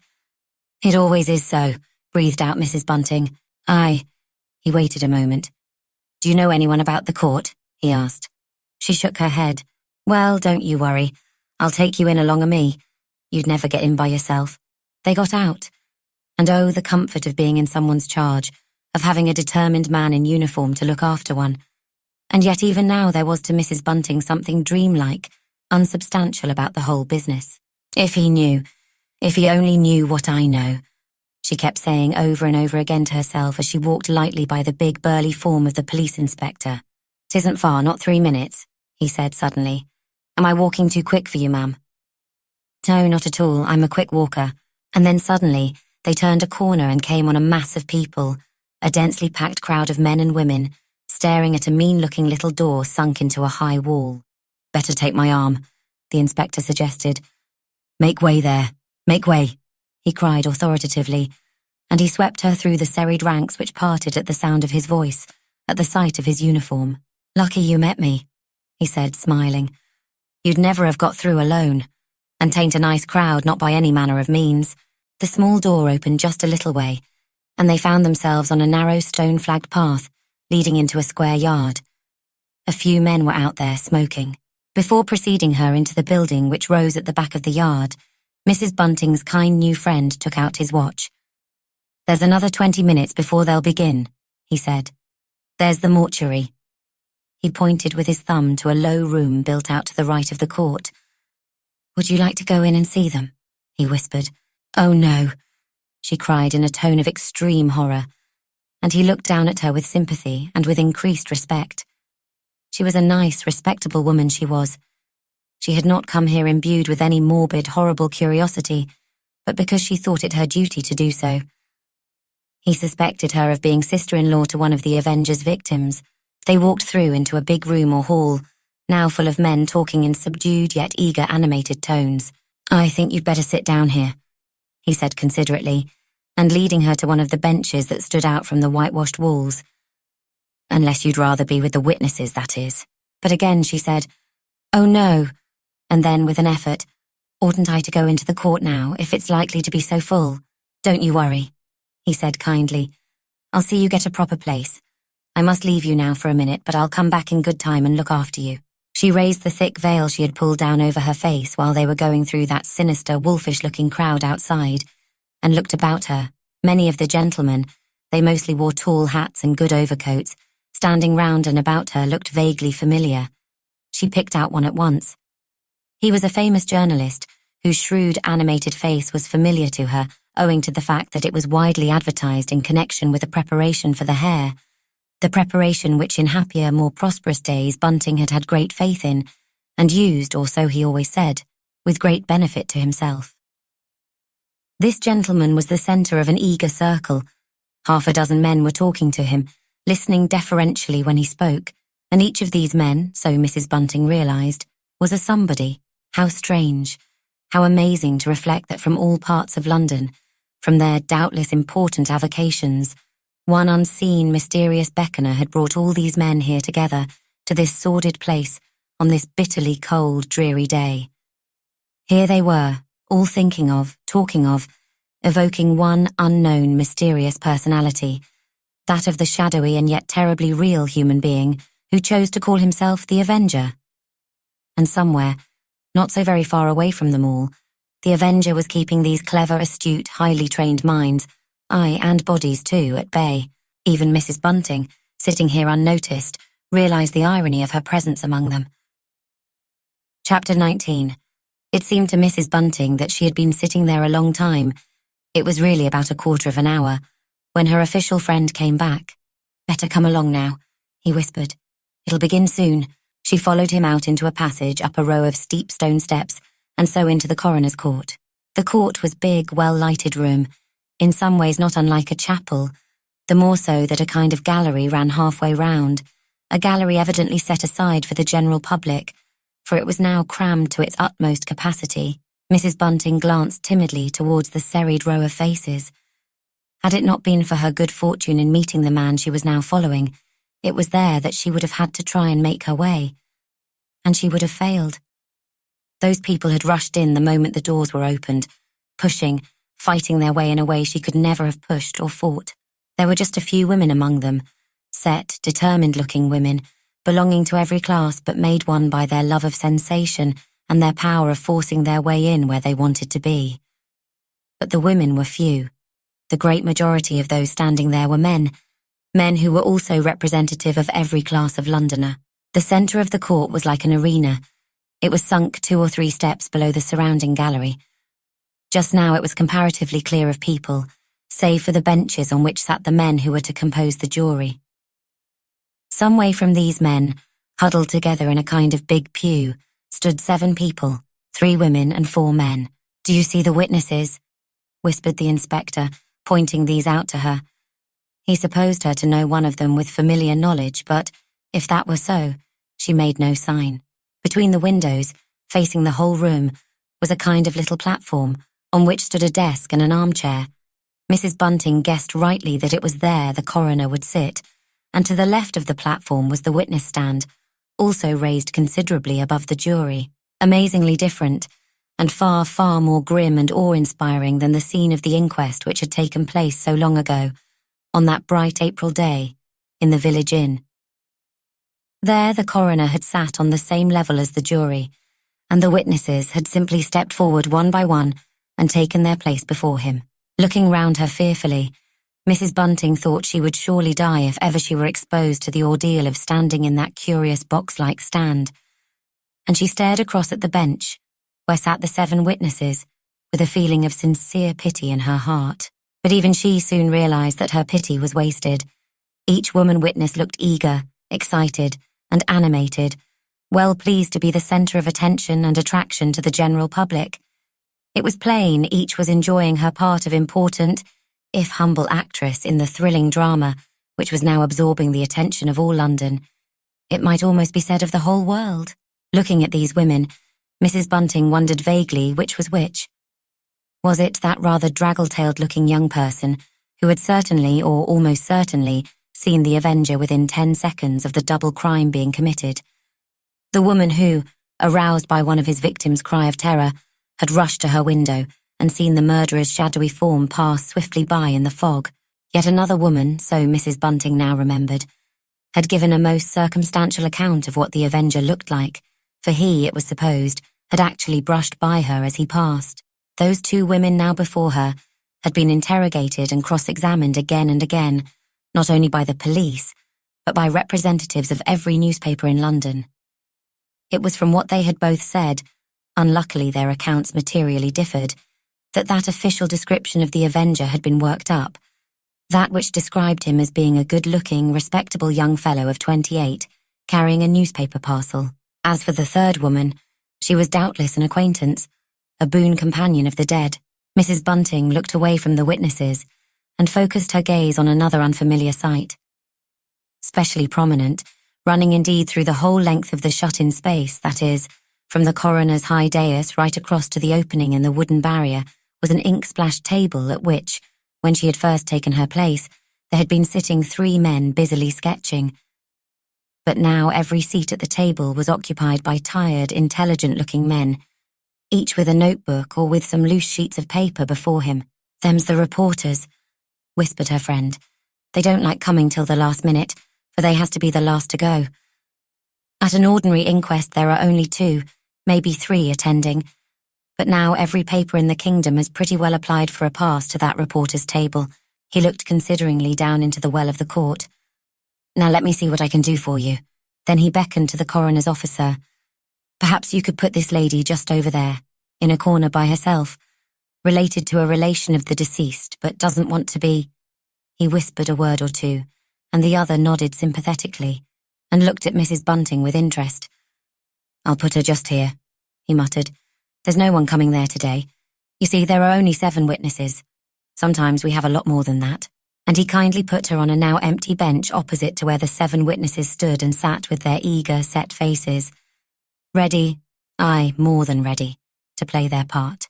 For a moment every eye in the court was focused on Mrs. Bunting, but soon those who had stared so hungrily, so intently at her, realized that she had nothing to do with the case. She was evidently there as a spectator, and more fortunate than most, she had a friend at court, and so was able to sit comfortably, instead of having to stand in the crowd. But she was not long left in isolation. Very soon some of the important-looking gentlemen she had seen downstairs came into the court and were ushered over to her seat, while 2 or 3 among them, including the famous writer whose face was so familiar that it almost seemed to Mrs. Bunting like that of a kindly acquaintance, were accommodated at the reporter's table. "Gentlemen, the coroner." The jury stood up, shuffling their feet, and then sat down again. Over the spectators there fell a sudden silence, and then what immediately followed recalled to Mrs. Bunting for the first time that informal little country inquest of long ago. First came the oyez, oyez, the old Norman French summons to all whose business it is to attend a solemn inquiry into the death, sudden, unexplained, terrible, of a fellow being. The jury, there were 14 of them, all stood up again. They raised their hands and solemnly chanted together the curious words of their oath. Then came a quick, informal exchange of sentences twixt the coroner and his officer. Yes, everything was in order. The jury had viewed the bodies. He quickly corrected himself. The body, for, technically speaking, the inquest just about to be held only concerned one body. And then, amid a silence so absolute that the slightest rustle could be heard through the court, the coroner, a clever-looking gentleman, though not so old as Mrs. Bunting thought he ought to have been to occupy so important a position on so important a day, gave a little history, as it were, of the terrible and mysterious Avenger crimes. He spoke very clearly, warming to his work as he went on. He told them that he had been present at the inquest held on one of the Avenger's former victims. I only went through professional curiosity, he threw in by way of parenthesis. Little thinking, gentlemen, that the inquest on one of these unhappy creatures would ever be held in my court. On and on he went, though he had, in truth, but little to say, and though that little was known to every one of his listeners. Mrs. Bunting heard one of the older gentlemen sitting near her whisper to another, "Drawing it out all he can. That's what he's doing. Having the time of his life, evidently." And then the other whispered back, so low that she could only just catch the words, "Aye, aye, but he's a good chap. I knew his father. We were at school together. Takes his job very seriously, you know. He does today at any rate." She was listening intently, waiting for a word, a sentence which would relieve her hidden terrors, or, on the other hand, confirm them. But the word, the sentence, was never uttered. And yet, at the very end of his long peroration, the coroner did throw out a hint which might mean anything, or nothing. "I am glad to say that we hope to obtain such evidence today as will in time lead to the apprehension of the miscreant who has committed, and is still committing, these terrible crimes." Mrs. Bunting stared uneasily up into the coroner's firm, determined-looking face. What did he mean by that? Was there any new evidence? Evidence of which Joe Chandler, for instance, was ignorant? And, as if in answer to the unspoken question, her heart gave a sudden leap, for a big, burly man had taken his place in the witness box, a policeman who had not been sitting with the other witnesses. But soon her uneasy terror became stilled. This witness was simply the constable who had found the first body. In quick, businesslike tones, he described exactly what had happened to him on that cold, foggy morning 10 days ago. He was shown a plan, and he marked it slowly, carefully, with a thick finger. That was the exact place. No, he was making a mistake. That was the place where the other body had lain. He explained apologetically that he had got rather mixed up between the two bodies, that of Johanna Cobbett and Sophie Hurtle, and then the coroner intervened authoritatively. "For the purpose of this inquiry," he said, "we must, I think, for a moment consider the two murders together." After that, the witness went on far more comfortably, and as he proceeded in a quick monotone, the full and deadly horror of the Avenger's acts came over Mrs. Bunting in a great seething flood of sick fear and yes, remorse. Up to now she had given very little thought, if indeed any thought, to the drink-sodden victims of the Avenger. It was he who had filled her thoughts, he and those who were trying to track him down. But now she felt sick and sorry she had come here today. She wondered if she would ever be able to get the vision the policeman's words had conjured up out of her mind, out of her memory. And then there came an eager stir of excitement and of attention throughout the whole court, for the policeman had stepped down out of the witness box, and one of the women witnesses was being conducted to his place. Mrs. Bunting looked with interest and sympathy at the woman, remembering how she herself had trembled with fear, trembled as that poor, bedraggled, common-looking person was trembling now. The woman had looked so cheerful, so well pleased with herself till a minute ago, but now she had become very pale, and she looked round her as a hunted animal might have done. But the coroner was very kind, very soothing and gentle in his manner, just as that other coroner had been when dealing with Ellen Green at the inquest on that poor drowned girl. After the witness had repeated in a toneless voice the solemn words of the oath, she began to be taken, step by step, through her story. At once, Mrs. Bunting realized that this was the woman who claimed to have seen the Avenger from her bedroom window. Gaining confidence as she went on, the witness described how she had heard a long-drawn, stifled screech, and aroused from deep sleep, had instinctively jumped out of bed and rushed to her window. The coroner looked down at something lying on his desk, Let me see. Here is the plan. Yes, I think I understand that the house in which you are lodging exactly faces the alley where the two crimes were committed. And there arose a quick, futile discussion.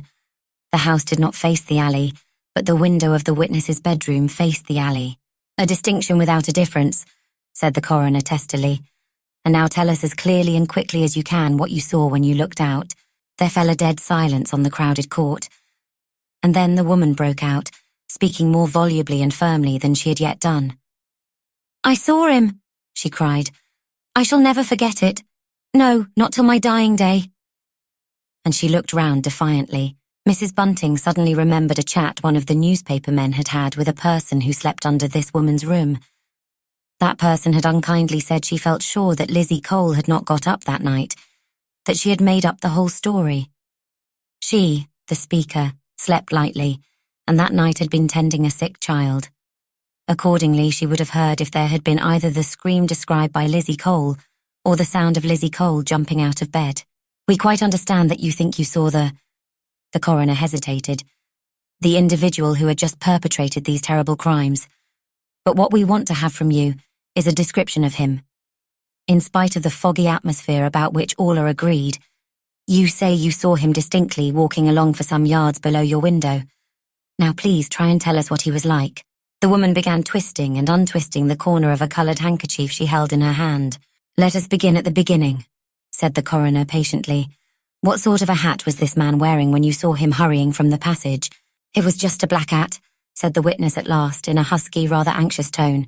Yes, just a black hat and a coat. Were you able to see what sort of a coat he was wearing? He hadn't got no coat, she said decidedly. No coat at all. I remembers that very particularly. I thought it queer as it was so cold. Everybody as can wear some sort of coat this weather. A juryman who had been looking at a strip of newspaper, and apparently not attending at all to what the witness was saying, here jumped up and put out his hand. Yes, the coroner turned to him. I just want to say that this witness, if her name is Lizzie Cole, began by saying the Avenger was wearing a coat. A big, heavy coat. I've got it here, in this bit of paper. I never said so, cried the woman passionately. I was made to say all those things by the young man what came to me from the Evening Sun. Just put in what he liked in his paper, he did. Not what I said at all. At this there was some laughter, quickly suppressed. In future, said the coroner severely, addressing the juryman, who had now sat down again. You must ask any question you wish to ask through your foreman, and please wait till I have concluded my examination of the witness. But this interruption, this accusation, had utterly upset the witness. She began contradicting herself hopelessly. The man she had seen hurrying by in the semi-darkness below was tall. No, he was short. He was thin. No, he was a stoutish young man. And as to whether he was carrying anything, there was quite an acrimonious discussion. Most positively, most confidently, the witness declared that she had seen a newspaper parcel under his arm. It had bulged out at the back, so she declared. But it was proved very gently and firmly that she had said nothing of the kind to the gentleman from Scotland Yard, who had taken down her first account. In fact, to him she had declared confidently that the man had carried nothing at all, that she had seen his arms swinging up and down. One fact, if fact it could be called, the coroner did elicit. Lizzie Cole suddenly volunteered the statement that as he had passed her window, he had looked up at her. This was quite a new statement. He looked up at you, repeated the coroner. You said nothing of that in your examination. I said nothing because I was scared, nigh scared to death. If you could really see his countenance, for we know the night was dark and foggy, will you please tell me what he was like? For the coroner was speaking casually, his hand straying over his desk. Not a creature in that court now believed the woman's story. Dark, she answered dramatically. Dark, almost black, if you can take my meaning, with a sort of Nigerian look. And then there was a titter. Even the jury smiled, and sharply the coroner bade Lizzie Cole stand down. Far more credence was given to the evidence of the next witness. This was an older, quieter-looking woman, decently dressed in black. Being the wife of a night watchman, whose work lay in a big warehouse situated about 100 yards from the alley or passage where the crimes had taken place, she had gone out to take her husband some food he always had at 1 in the morning, and a man had passed her, breathing hard and walking very quickly. Her attention had been drawn to him because she very seldom met anyone at that hour, and because he had such an odd, peculiar look and manner. Mrs. Bunting, listening attentively, realized that it was very much from what this witness had said that the official description of the Avenger had been composed, that description which had brought such comfort to her, Ellen Bunting's soul. This witness spoke quietly, confidently, and her account of the newspaper parcel the man was carrying was perfectly clear and positive. It was a neat parcel, she said, done up with string. She had thought it an odd thing for a respectably dressed young man to carry such a parcel. That was what had made her notice it. But when pressed, she had to admit that it had been a very foggy night. So foggy that she herself had been afraid of losing her way, though every step was familiar. When the third woman went into the box, and with sighs and tears told of her acquaintance with one of the deceased, with Johanna Cobbett, there was a stir of sympathetic attention. But she had nothing to say throwing any light on the investigation, save that she admitted reluctantly that Annie would have been such a nice, respectable young woman if it hadn't been for the drink. Her examination was shortened as much as possible, and so was that of the next witness, the husband of Johanna Cobbett. He was a very respectable-looking man, a foreman in a big business house at Croydon. He seemed to feel his position most acutely. He hadn't seen his wife for 2 years. He hadn't had news of her for 6 months. Before she took to drink, she had been an admirable wife, and yes, mother. Yet another painful few minutes, to anyone who had a heart, or imagination to understand, was spent when the father of the murdered woman was in the box. He had had later news of his unfortunate daughter than her husband had had, but of course he could throw no light at all on her murder or murderer. A barman, who had served both the women with drink just before the public house closed for the night, was handled rather roughly. He had stepped with a jaunty air into the box, and came out of it looking cast down, uneasy. And then there took place a very dramatic, because an utterly unexpected, incident. It was one of which the evening papers made the utmost much to Mrs. Bunting's indignation. But neither coroner nor jury, and they, after all, were the people who mattered, thought a great deal of it. There had come a pause in the proceedings. All 7 witnesses had been heard, and a gentleman near Mrs. Bunting whispered, "They are now going to call Dr. Gaunt. He's been in every big murder case for the last 30 years. He's sure to have something interesting to say. It was really to hear him I came." But before Dr. Gaunt had time even to get up from the seat with which he had been accommodated close to the coroner, there came a stir among the general public, or rather, among those spectators who stood near the low wooden door which separated the official part of the court from the gallery. The coroner's officer, with an apologetic air, approached the coroner and handed him up an envelope. And again, in an instant, there fell absolute silence on the court. Looking rather annoyed, the coroner opened the envelope. He glanced down the sheet of notepaper it contained. Then he looked up. Mr. Then he glanced down again. Mr. Is it cannot, he said doubtfully, may come forward. There ran a titter through the spectators, and the coroner frowned. A neat, jaunty-looking old gentleman, in a nice fur-lined overcoat, with a fresh red face and white side whiskers, was conducted from the place where he had been standing among the general public to the witness box. "This is somewhat out of order, Mr. Cannot," said the coroner severely. "You should have sent me this note before the proceedings began. This gentleman," he said, addressing the jury, "informs me that he has something of the utmost importance to reveal in connection with our investigation. I have remained silent. I have locked what I knew within my own breast," began Mr. Cannot in a quavering voice, "because I am so afraid of the press. I knew if I said anything even to the police that my house would be besieged by reporters and newspaper men. I have a delicate wife, Mr. Coroner. Such a state of things, the state of things I imagine, might cause her death. Indeed, I hope she will never read a report of these proceedings. Fortunately, she has an excellent trained nurse. You will now take the oath," said the coroner sharply. He already regretted having allowed this absurd person to have his say. Mr. Cannot took the oath with a gravity and decorum which had been lacking in most of those who had preceded him. "I will address myself to the jury," he began. "You will do nothing of the sort," broke in the coroner. "Now please attend to me.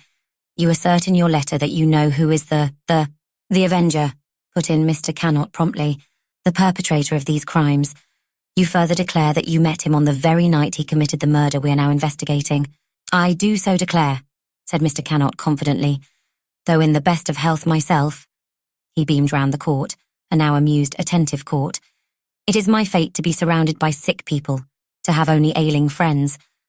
I have to trouble you with my private affairs, Mr. Coroner, in order to explain why I happened to be out at so undue an hour as 1 o'clock in the morning. Again a titter ran through the court. Even the jury broke into broad smiles. Yes, went on the witness solemnly, I was with a sick friend. In fact, I may say a dying friend, for since then he has passed away. I will not reveal my exact dwelling place. You, sir, have it on my notepaper. It is not necessary to reveal it, but you will understand me when I say that in order to come home, I had to pass through a portion of the Regent's Park, and it was there, to be exact, about the middle of Prince's Terrace, when a very peculiar-looking individual stopped and accosted me. Mrs. Bunting's hand shot up to her breast. A feeling of deadly fear took possession of her. I mustn't faint, she said to herself hurriedly. I mustn't faint, whatever's the matter with me. She took out her bottle of smelling salts and gave it a good, long sniff. He was a grim, gaunt man, was this stranger, Mr. Coroner, with a very odd-looking face. I should say an educated man, in common parlance, a gentleman. What drew my special attention to him was that he was talking aloud to himself. In fact, he seemed to be repeating poetry. I give you my word.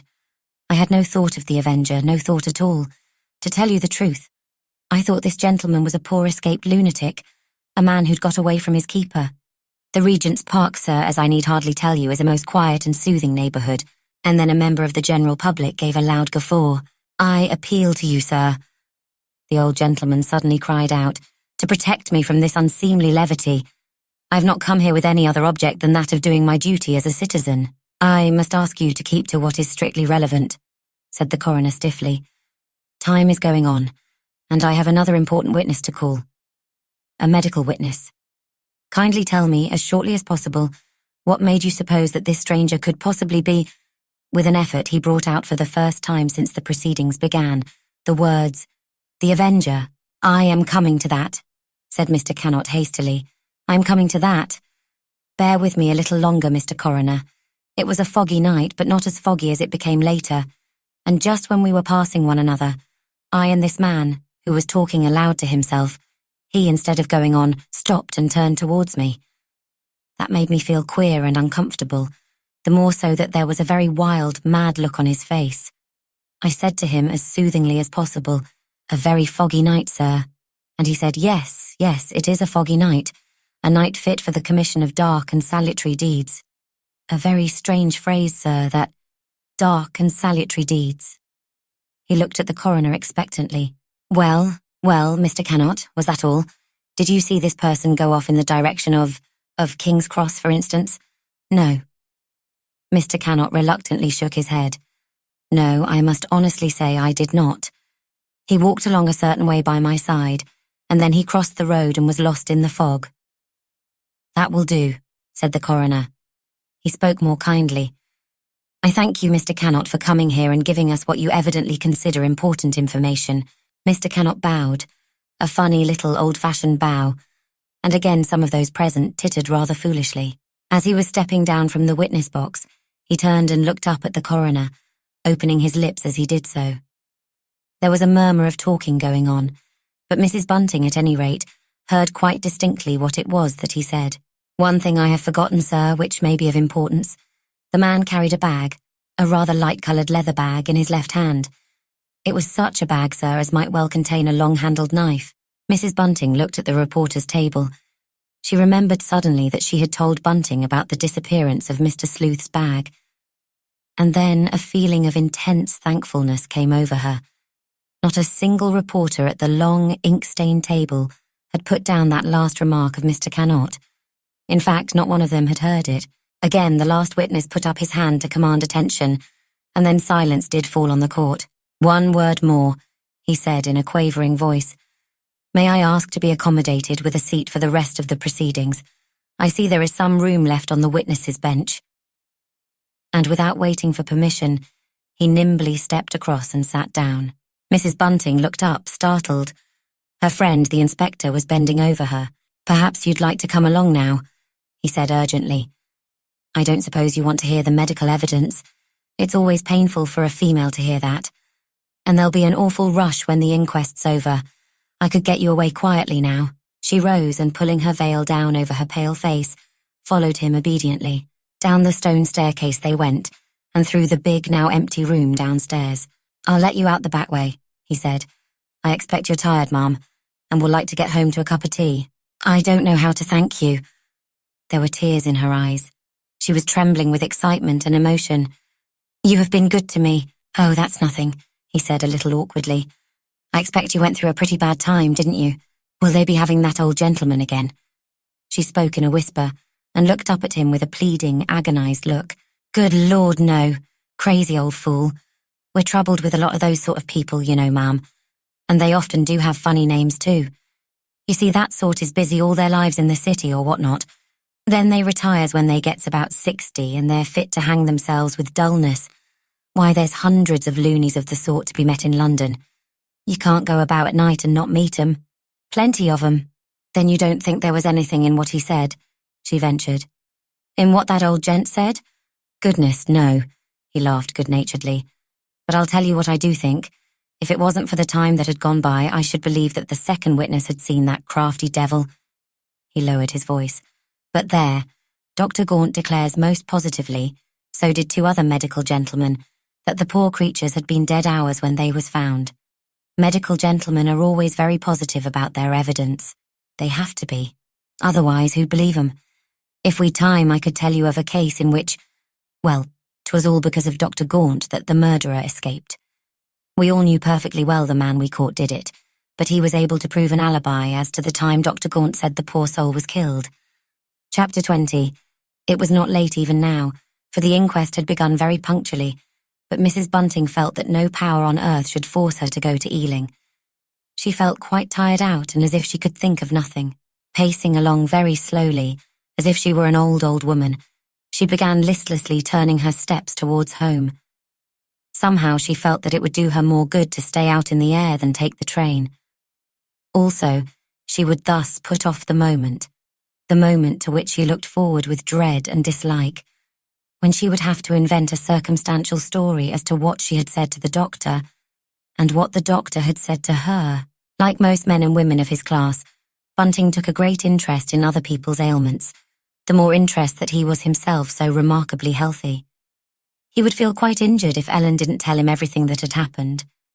Everything, that is, that the doctor had told her, as she walked swiftly along at every corner, or so it seemed to her, and outside every public house stood eager boys selling the latest edition of the afternoon papers to equally eager buyers.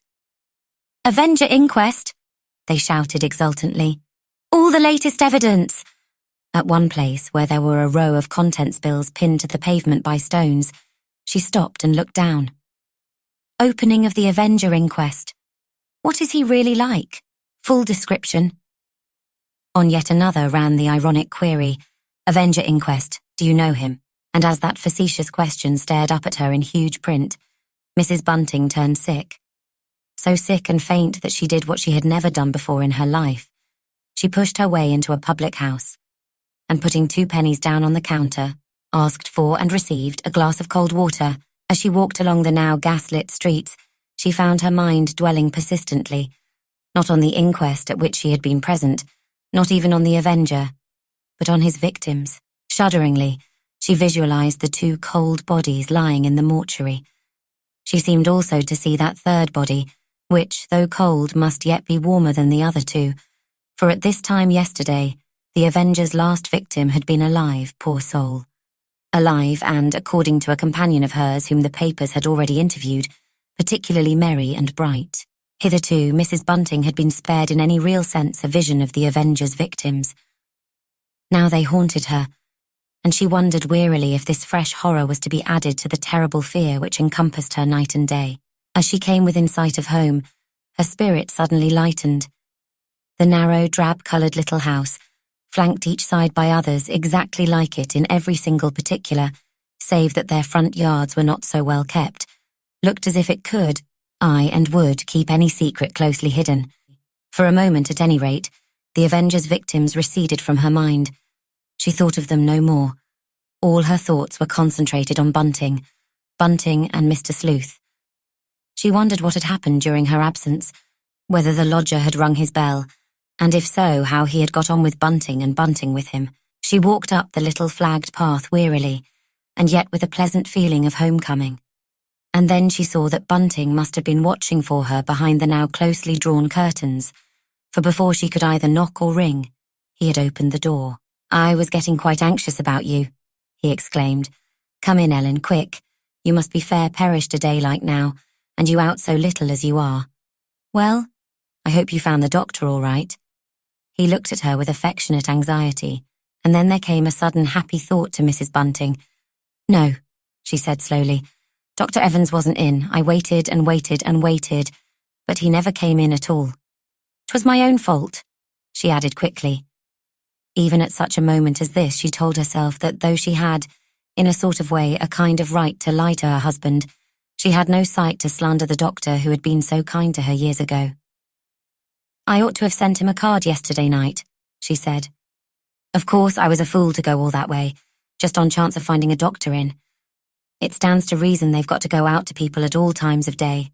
I hope they gave you a cup of tea," he said, and again she hesitated, debating a point with herself.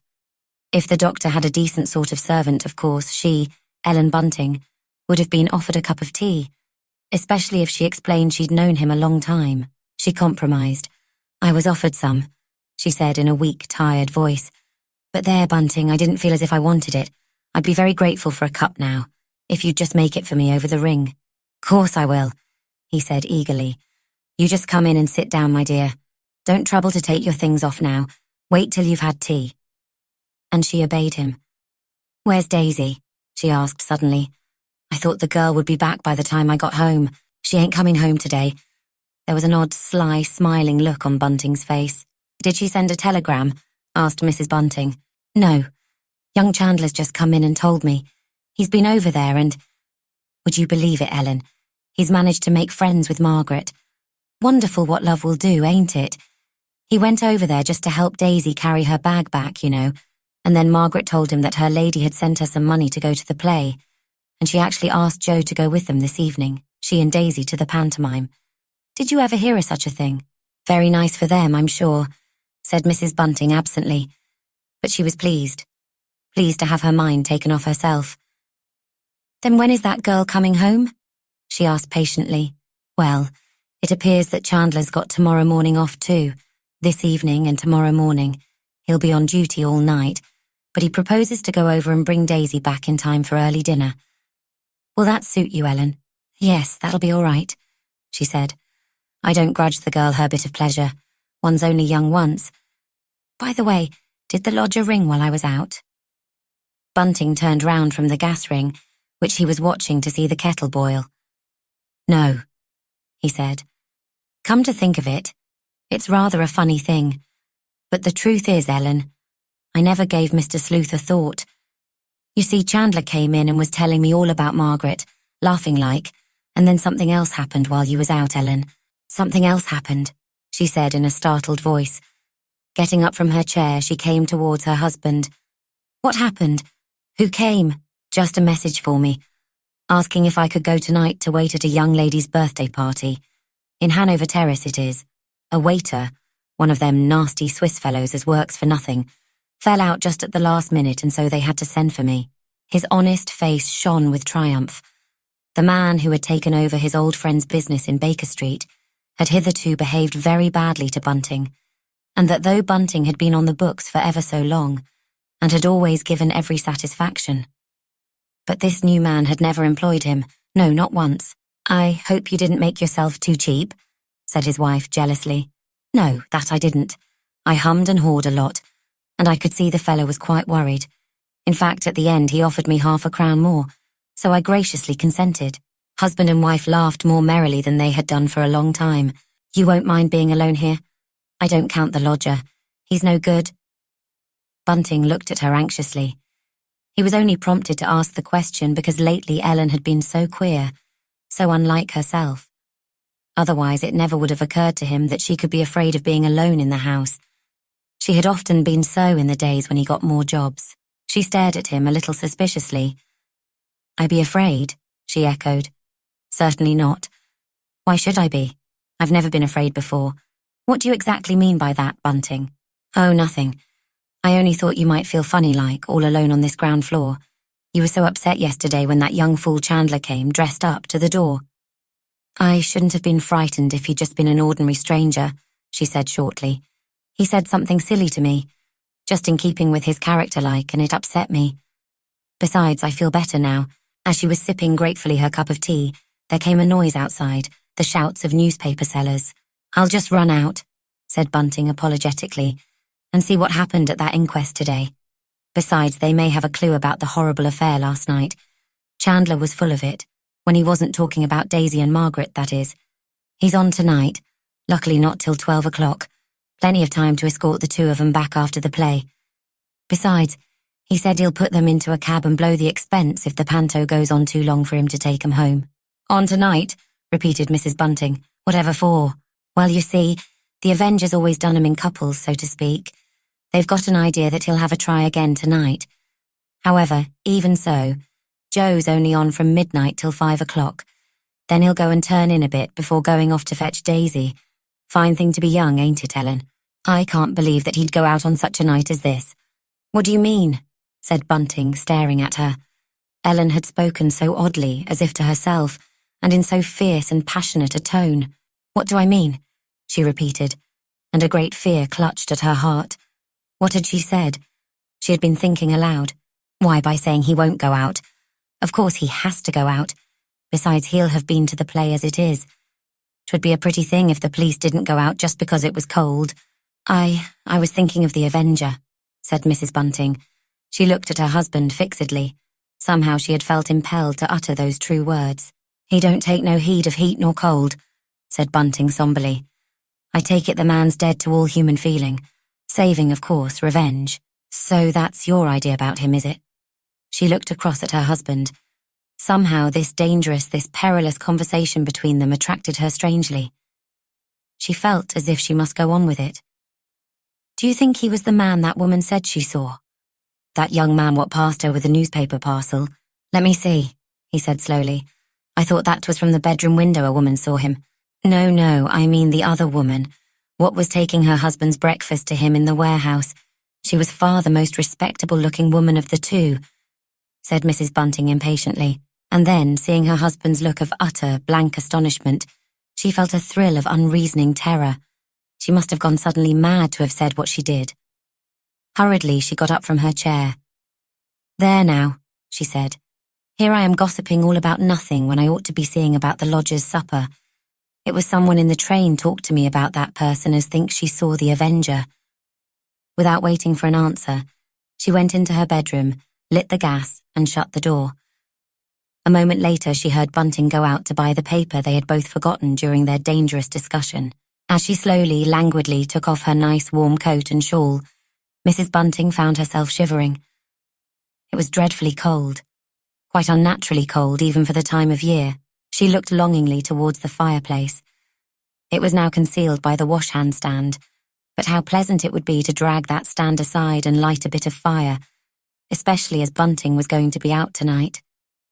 He would have to put on his dress clothes, and she didn't like his dressing in the sitting room.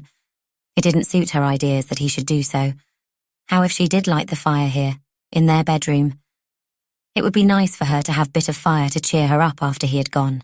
Mrs. Bunting knew only too well that she would have very little sleep the coming night. She looked over with shuddering distaste at her nice soft bed. There she would lie, on that couch of little ease, listening. She went down to the kitchen. Everything was ready for Mr. Sleuth's supper, for she had made all her preparations before going out so as not to have to hurry back before it suited her to do so. Leaning the tray for a moment on the top of the banisters, she listened.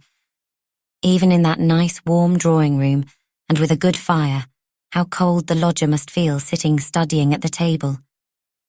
But unwanted sounds were coming through the door. Mr. Sleuth was moving restlessly about the room, not sitting reading, as was his wont at this time of the evening. She knocked and then waited a moment. There came the sound of a sharp click, that of the key turning in the lock of the chiffonier cupboard. Or so Mr. Sleuth's landlady could have sworn. There was a pause. She knocked again. "Come in," said Mr. Sleuth loudly, and she opened the door and carried in the tray. "You are a little earlier than usual, are you not, Mrs. Bunting?" he said, with a touch of irritation in his voice. "I don't think so, sir, but I've been out. Perhaps I lost count of the time. I thought you'd like your breakfast early, as you had dinner rather sooner than usual." "Breakfast? Did you say breakfast, Mrs. Bunting?" "I beg your pardon, sir, I'm sure. I meant supper." He looked at her fixedly. It seemed to Mrs. Bunting that there was a terrible questioning look in his dark, sunken eyes. "Aren't you well?" he said slowly. "You don't look well, Mrs. Bunting." "No, sir," she said. "I'm not well. I went over to see a doctor this afternoon, to Ealing, sir. I hope he did you good, Mrs. Bunting." The lodger's voice had become softer, kinder in quality. "It always does me good to see the doctor," said Mrs. Bunting evasively, and then a very odd smile lit up Mr. Sleuth's face. "Doctors are a maligned body of men," he said. "I'm glad to hear you speak well of them. They do their best, Mrs. Bunting. Being human, they are liable to err, but I assure you they do their best." "That I'm sure they do, sir." She spoke heartily, sincerely. Doctors had always treated her most kindly and even generously, and then, having laid the cloth and put the lodger's one hot dish upon it, she went towards the door. "Wouldn't you like me to bring up another scuttleful of coals, sir? It's bitterly cold, getting colder every minute. A fearful night to have to go out in." She looked at him deprecatingly, and then Mr. Sleuth did something which startled her very much. Pushing his chair back, he jumped up and drew himself to his full height. "What do you mean?" he stammered. "Why did you say that, Mrs. Bunting?" She stared at him, fascinated, affrighted. Again there came an awful questioning look over his face. "I was thinking of Bunting, sir. He's got a job tonight. He's going to act as waiter at a young lady's birthday party. I was thinking it's a pity he has to turn out, and in his thin clothes, too." She brought out her words jerkily. Mr. Sleuth seemed somewhat reassured, and again he sat down. "Ah," he said. "Dear me, I'm sorry to hear that. I hope your husband will not catch cold, Mrs. Bunting." And then she shut the door and went downstairs. Without telling Bunting what she meant to do, she dragged the heavy wash-hand stand away from the chimney-piece and lighted the fire. Then in some triumph she called Bunting in. "Time for you to dress," she cried out cheerfully, "and I've got a little bit of fire for you to dress by." As he exclaimed at her extravagance, "Well, 'twill be pleasant for me too. Keep me company like while you're out, and make the room nice and warm when you come in. You'll be fair perished, even walking that short way," she said. And then, while her husband was dressing, Mrs. Bunting went upstairs and cleared away Mr. Sleuth's supper. The lodger said no word while she was so engaged, no word at all. He was sitting away from the table, rather an unusual thing for him to do, and staring into the fire, his hands on his knees. Mr. Sleuth looked lonely, very, very lonely and forlorn. Somehow a great rush of pity, as well as of horror, came over Mrs. Bunting's heart. He was such a... She searched for a word in her mind, but could only find the word gentle. He was such a nice, gentle gentleman, was Mr. Sleuth. Lately he had again taken to leaving his money about, as he had done the first day or two, and with some concern his landlady had seen that the store had diminished a good deal. A very simple calculation had made her realize that almost the whole of that missing money had come her way, or, at any rate, had passed through her hands. Mr. Sleuth never stinted himself as to food, or stinted them, his landlord and his landlady, as to what he had said he would pay. And Mrs. Bunting's conscience pricked her a little, for he hardly ever used that room upstairs, that room for which he had paid extra so generously. If Bunting got another job or two through that nasty man in Baker Street, and now that the ice had been broken between them, it was very probable that he would do so, for he was a very well-trained, experienced waiter. Then she thought she would tell Mr. Sleuth that she no longer wanted him to pay as much as he was now doing. She looked anxiously, deprecatingly at his long bent back. "Good night, sir," she said at last. Mr. Sleuth turned round. His face looked sad and worn. "I hope you'll sleep well, sir." "Yes, I'm sure I shall sleep well, but perhaps I shall take a little turn first. Such is my way, Mrs. Bunting. After I have been studying all day, I require a little exercise." "Oh, I wouldn't go out tonight," she said deprecatingly. "'Tisn't fit for anyone to be out in the bitter cold. And yet... He looked at her attentively. There will probably be many people out in the streets tonight.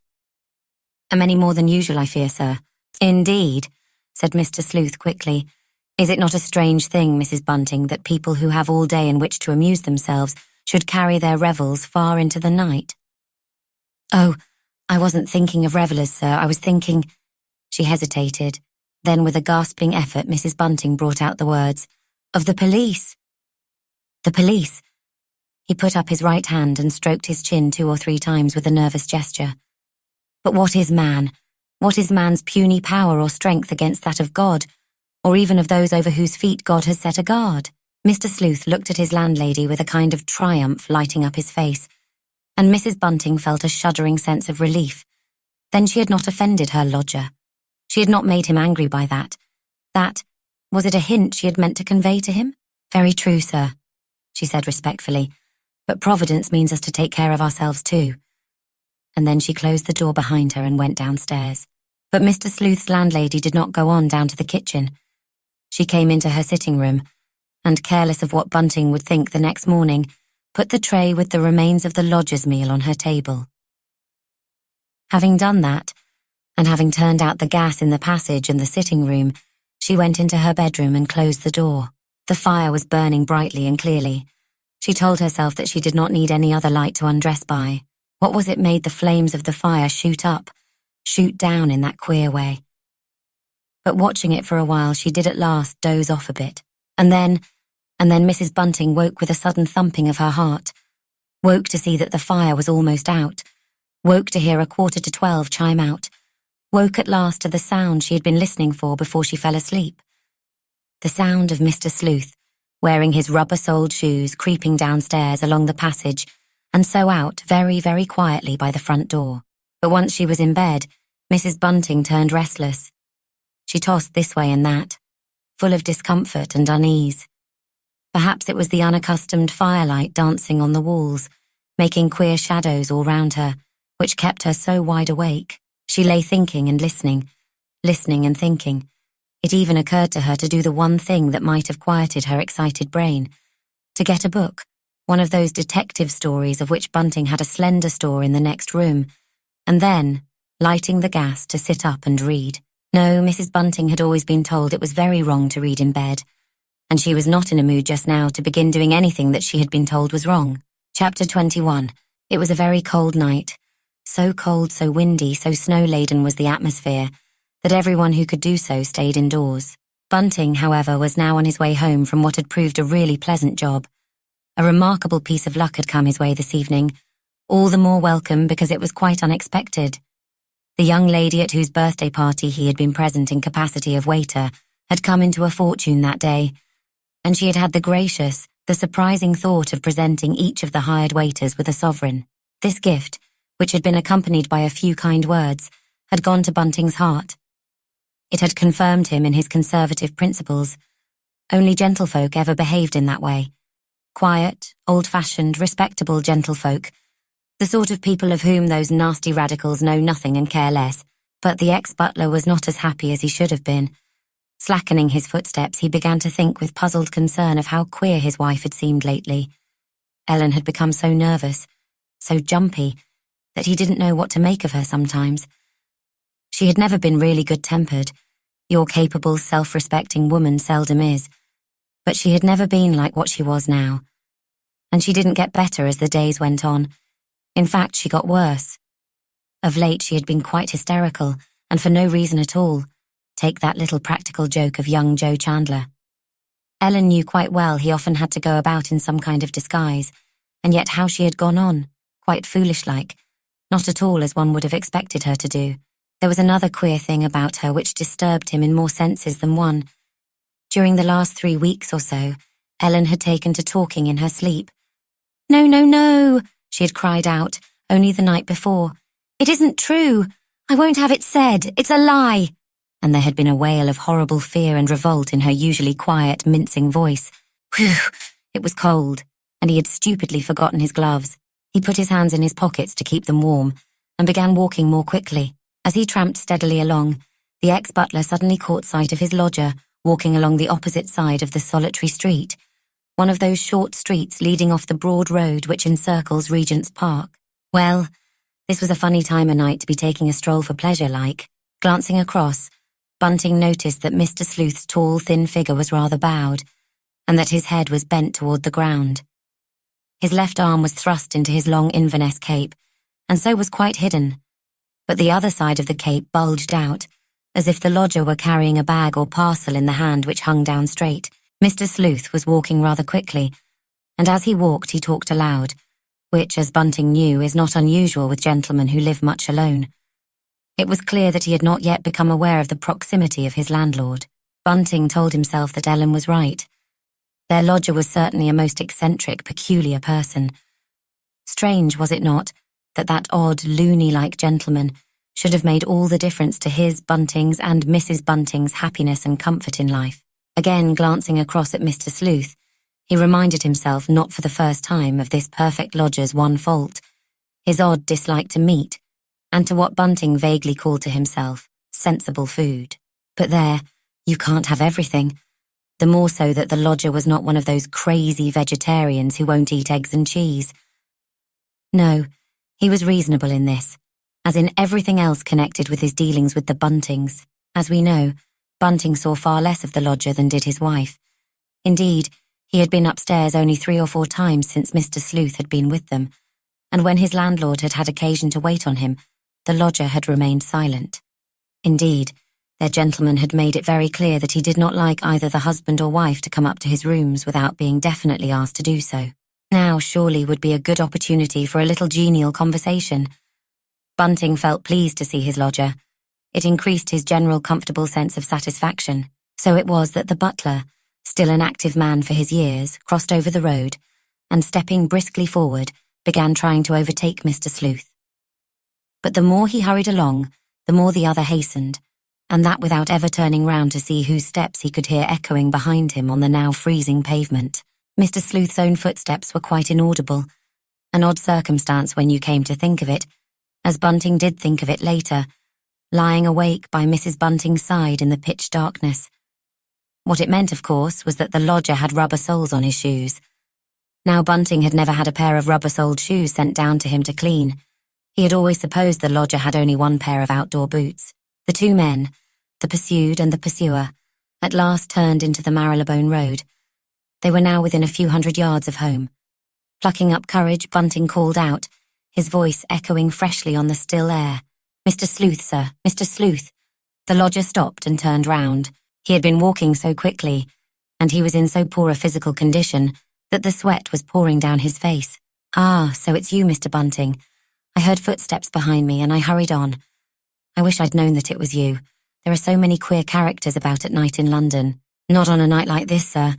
Only honest folk who have business out of doors would be out such a night as this." "It is cold, sir." And then into Bunting's slow and honest mind, there suddenly crept the query as to what on earth Mr. Sleuth's own business out could be on this bitter night. "Cold," the lodger repeated. He was panting a little, and his words came out sharp and quick through his thin lips. "I can't say that I find it cold, Mr. Bunting. When the snow falls, the air always becomes milder." "Yes, sir, but tonight there's such a sharp east wind. Why, it freezes the very marrow in one's bones. Still, there's nothing like walking in cold weather to make one warm, as you seem to have found, sir." Bunting noticed that Mr. Sleuth kept his distance in a rather strange way. He walked at the edge of the pavement, leaving the rest of it on the wall side, to his landlord. "I lost my way," he said abruptly. "I've been over Primrose Hill to see a friend of mine, a man with whom I studied when I was a lad, and then, coming back, I lost my way." Now they had come right up to the little gate which opened on the shabby paved court in front of the house, that gate which now was never locked. Mr. Sleuth, pushing suddenly forward, began walking up the flagged path, when, with a "By your leave, sir," the ex-butler, stepping aside, slipped in front of his lodger in order to open the front door for him. As he passed by Mr. Sleuth, the back of Bunting's bare left hand brushed lightly against the long Inverness cape the lodger was wearing, and, to Bunting's surprise, the stretch of cloth against which his hand lay for a moment was not only damp, maybe from stray flakes of snow which had settled upon it, but wet and gluey. Bunting thrust his left hand into his pocket. It was with the other that he placed the key in the lock of the door. The two men passed into the hall together, The house seemed blackly dark in comparison with the lighted-up road outside, and as he groped forward, closely followed by the lodger, there came over Bunting a sudden, reeling sensation of mortal terror, an instinctive, assailing knowledge of frightful, immediate danger. A stuffless voice, the voice of his first wife, the long-dead girl to whom his mind so seldom reverted nowadays, uttered into his ear the words, "Take care!" And then the lodger spoke. His voice was harsh and grating, though not loud. "I'm afraid, Mr. Bunting, that you must have felt something dirty, foul on my coat. It's too long a story to tell you now, but I brushed up against a dead animal, a creature to whose misery some thoughtful soul had put an end, lying across a bench on Primrose Hill. No, sir, no, I didn't notice nothing. I scarcely touched you, sir." It seemed as if a power outside himself compelled Bunting to utter these lying words. "And now, sir, I'll be saying good night to you," he said. Stepping back, he pressed with all the strength that was in him against the wall and let the other pass him. There was a pause, and then, "Good night," returned Mr. Sleuth, in a hollow voice. Bunting waited until the lodger had gone upstairs, and then, lighting the gas, he sat down there in the hall. Mr. Sleuth's landlord felt very queer and sick. He did not draw his left hand out of his pocket till he heard Mr. Sleuth shut the bedroom door upstairs. Then he held up his left hand and looked at it curiously. It was flecked, streaked with pale reddish blood. Taking off his boots, he crept into the room where his wife lay asleep. Stealthily, he walked across to the wash-hand stand and dipped a hand into the water jug. "Whatever are you doing? What on earth are you doing?" came a voice from the bed, and Bunting started guiltily. "I'm just washing my hands." "Indeed, you're doing nothing of the sort. I never heard of such a thing. Putting your hand into the water in which I was going to wash my face tomorrow morning."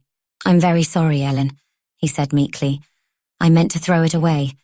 You don't suppose I would have let you wash in dirty water, do you?" She said no more, but as he began undressing himself, Mrs. Bunting lay staring at him in a way that made her husband feel even more uncomfortable than he was already. At last he got into bed. He wanted to break the oppressive silence by telling Ellen about the sovereign the young lady had given him, but that sovereign now seemed to Bunting of no more account than if it had been a farthing he had picked up in the road outside. Once more his wife spoke, and he gave so great a start that it shook the bed.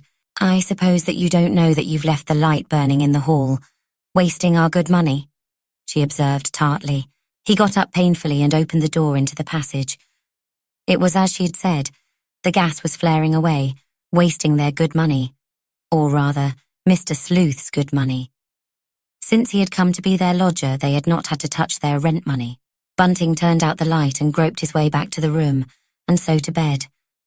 Without speaking again to each other, both husband and wife lay awake till dawn.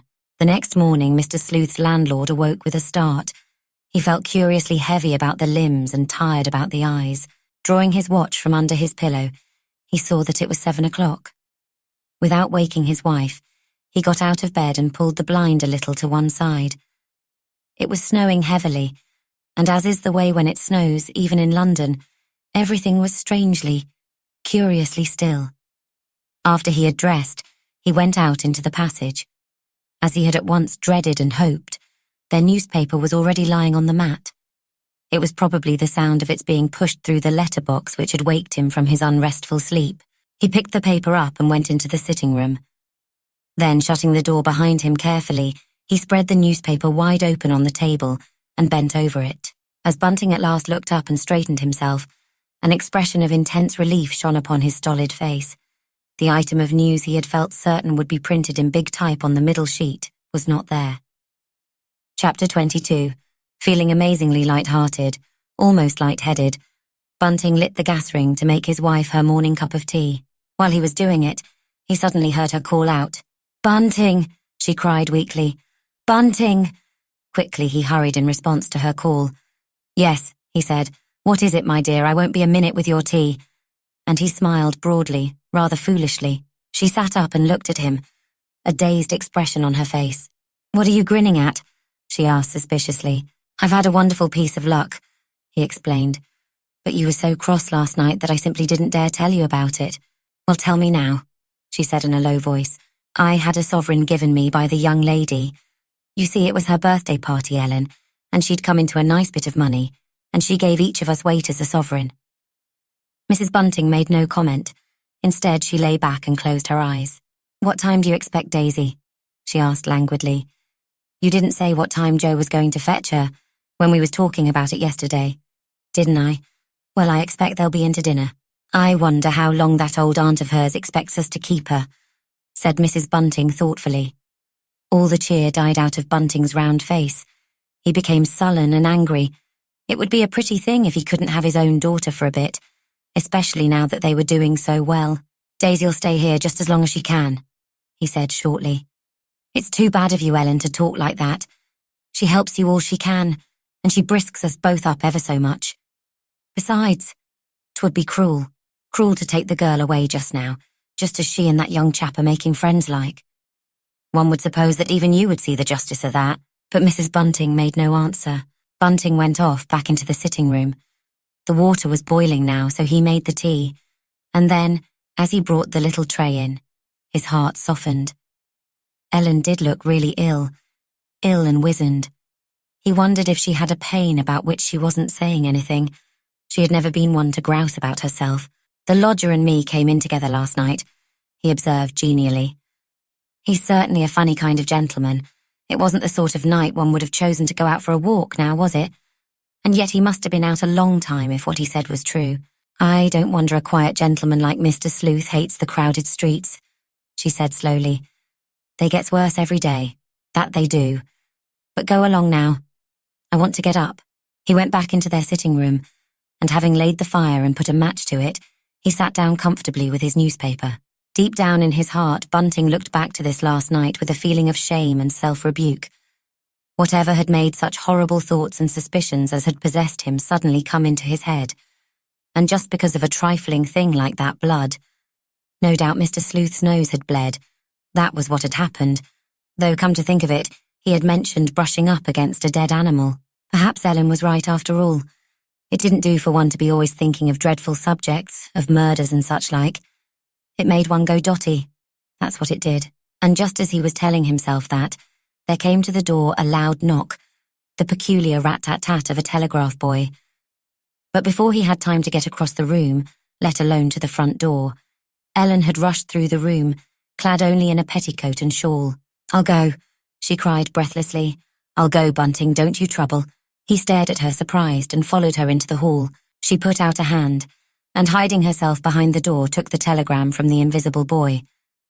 "You needn't wait," she said. "If there's an answer, we'll send it out ourselves." Then she tore the envelope open. "Oh," she said with a gasp of relief. "It's only from Joe Chandler to say he can't go over to fetch Daisy this morning. Then you'll have to go." She walked back into their sitting room. "There," she said. "There it is, Bunting, you just read it. Am on duty this morning. Cannot fetch Miss Daisy as arranged. Chandler." "I wonder why he's on duty," said Bunting slowly, uncomfortably. "I thought Joe's hours was as regular as clockwork, that nothing could make any difference to them. However, there it is. I suppose it'll do all right if I start about 11 o'clock. It may have left off snowing by then. I don't feel like going out again just now. I'm pretty tired this morning." "You start about 12, said his wife quickly. "That'll give plenty of time." The morning went on quietly, uneventfully. Bunting received a letter from old Aunt saying Daisy must come back next Monday, a little under a week from now. Mr. Sleuth slept soundly. Or at any rate, he made no sign of being awake, and though Mrs. Bunting often stopped to listen while she was doing her room, there came no sounds at all from overhead. Scarcely aware that it was so, both Bunting and his wife felt more cheerful than they had done for a long time. They had quite a pleasant little chat when Mrs. Bunting came and sat down for a bit, before going down to prepare Mr. Sleuth's breakfast. "Daisy will be surprised to see you, not to say disappointed," she observed, and she could not help laughing a little to herself at the thought. And when at 11, Bunting got up to go, she made him stay on a little longer. "There's no such great hurry as that," she said good-temperedly. "It'll do quite well if you're there by 12:30. I'll get dinner ready myself. Daisy needn't help with that. I expect Margaret has worked her pretty hard." But at last there came the moment when Bunting had to start, and his wife went with him to the front door. It was still snowing, less heavily, but still snowing. There were very few people coming and going, and only just a few cabs and carts dragging cautiously along through the slush. Mrs. Bunting was still in the kitchen when there came a ring and a knock at the door, a now very familiar ring and knock. "Joe thinks Daisy's home again by now," she said, smiling to herself. Before the door was well open, she heard Chandler's voice. "Don't be scared this time, Mrs. Bunting." But though not exactly scared, she did give a gasp of surprise. For there stood Joe, made up to represent a public house loafer, and he looked the part to perfection, with his hair combed down raggedly over his forehead, his seedy-looking, ill-fitting, dirty clothes, and greenish-black pot hat. "I haven't a minute," he said a little breathlessly, "but I thought I'd just run in to know if Miss Daisy was safe home again. You got my telegram all right? I couldn't send no other kind of message." "She's not back yet. Her father hasn't been gone long after her." Then, struck by a look in his eyes, "Joe, what's the matter?" she asked quickly. There came a thrill of suspense in her voice. Her face grew drawn while what little colour there was in it receded, leaving it very pale. "Well," he said, "well, Mrs. Bunting, I've no business to say anything about it, but I will tell you." He walked in and shut the door of the sitting room carefully behind him. "There's been another of 'em," he whispered. "But this time no one is to know anything about it. Not for the present, I mean," he corrected himself hastily. "The Yard thinks we've got a clue, and a good clue too this time." "But where and how?" faltered Mrs. Bunting. "Well, 'twas just a bit of luck being able to keep it dark for the present." He still spoke in that stifled, hoarse whisper. "The poor soul was found dead on a bench on Primrose Hill, and just by chance 'twas one of our fellows saw the body first. He was on his way home over Hampstead Way. He knew where he'd be able to get an ambulance quick, and he made a very clever secret job of it. I expect he'll get promotion for that." "What about the clue?" asked Mrs. Bunting with dry lips. "You said there was a clue." "Well, I don't rightly understand about the clue myself. All I knows is it's got something to do with a public house, the Hammer and Tongs, which isn't far off there. They feel sure the Avenger was in the bar just on closing time." And then Mrs. Bunting sat down. She felt better now. It was natural the police should suspect a public house loafer. "Then that's why you wasn't able to go and fetch Daisy, I suppose?" He nodded. "Mum's the word, Mrs. Bunting. It'll all be in the last editions of the evening newspapers. It can't be kept out. There'd be too much of a row if 'twas." "Are you going off to that public house now?" she asked. "Yes, I am. I've got an awkward job to try and worm something out of the barmaid." "Something out of the barmaid?" repeated Mrs. Bunting nervously. "Why, whatever for?" He came and stood close to her. "They think 'twas a gentleman," he whispered. "A gentleman?" Mrs. Bunting stared at Chandler with a scared expression. "Whatever makes them think such a silly thing as that?" "Well, just before closing time, a very peculiar-looking gent, with a leather bag in his hand, went into the bar and asked for a glass of milk. And what do you think he did? Paid for it with a sovereign. He wouldn't take no change, just made the girl a present of it. That's why the young woman what served him seems quite unwilling to give him away. She won't tell now what he was like. She doesn't know what he's wanted for, and we don't want her to know just yet. That's one reason why nothing's being said public about it. But there, I really must be going now. My time will be up at 3 o'clock. I thought of coming in on the way back and asking you for a cup of tea, Mrs. Bunting." "Do," she said. "Do, Joe, you'll be welcome." But there was no welcome in her tired voice.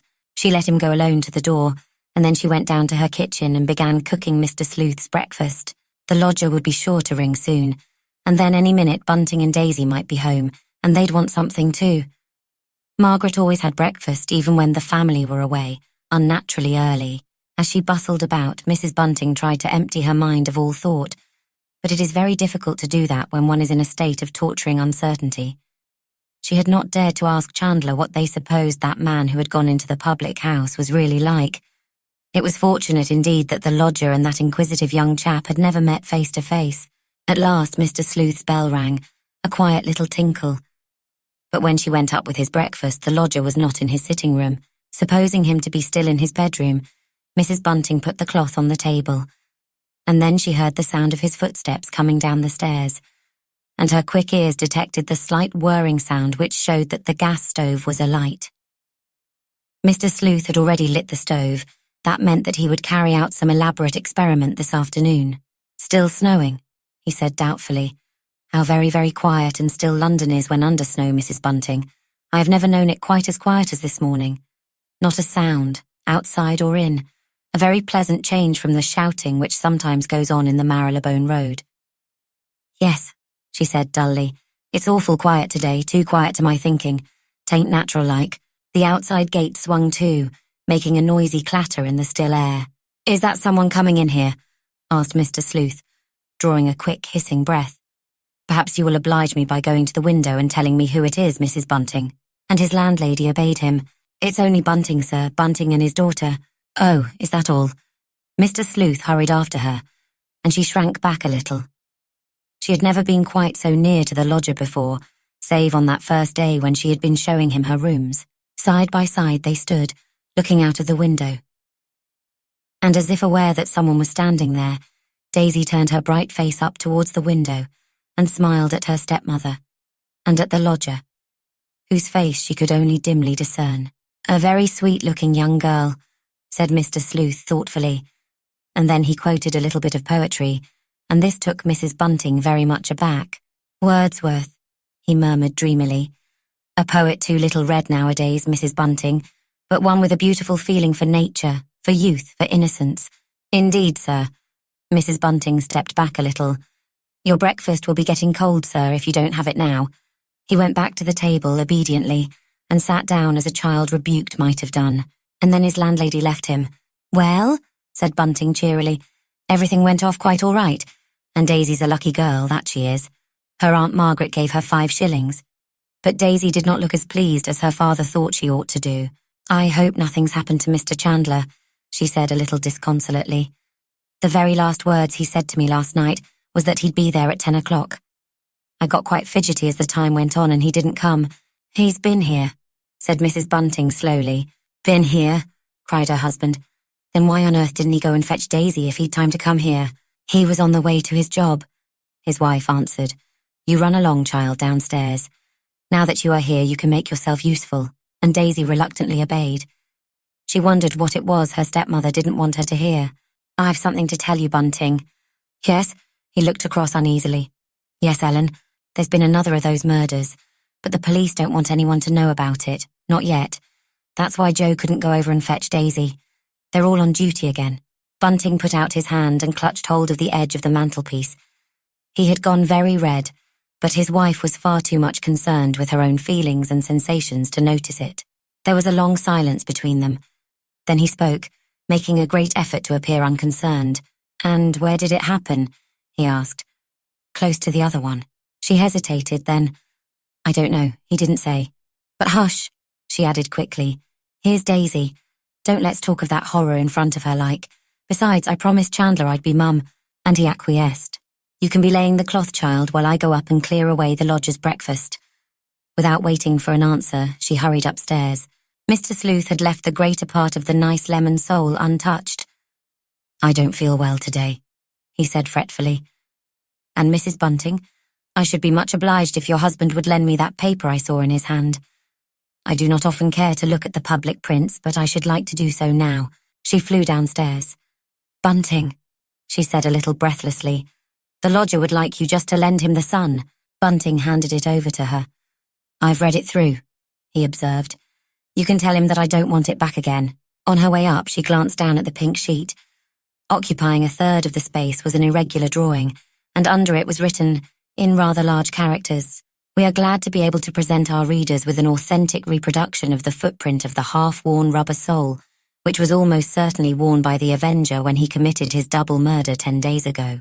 She went into the sitting room. To her relief, it was empty. Kindly put the paper down on the table, came Mr. Sleuth's muffled voice from the upper landing. She did so. Yes, sir, and Bunting don't want the paper back again, sir. He says he's read it. And then she hurried out of the room. Chapter 23.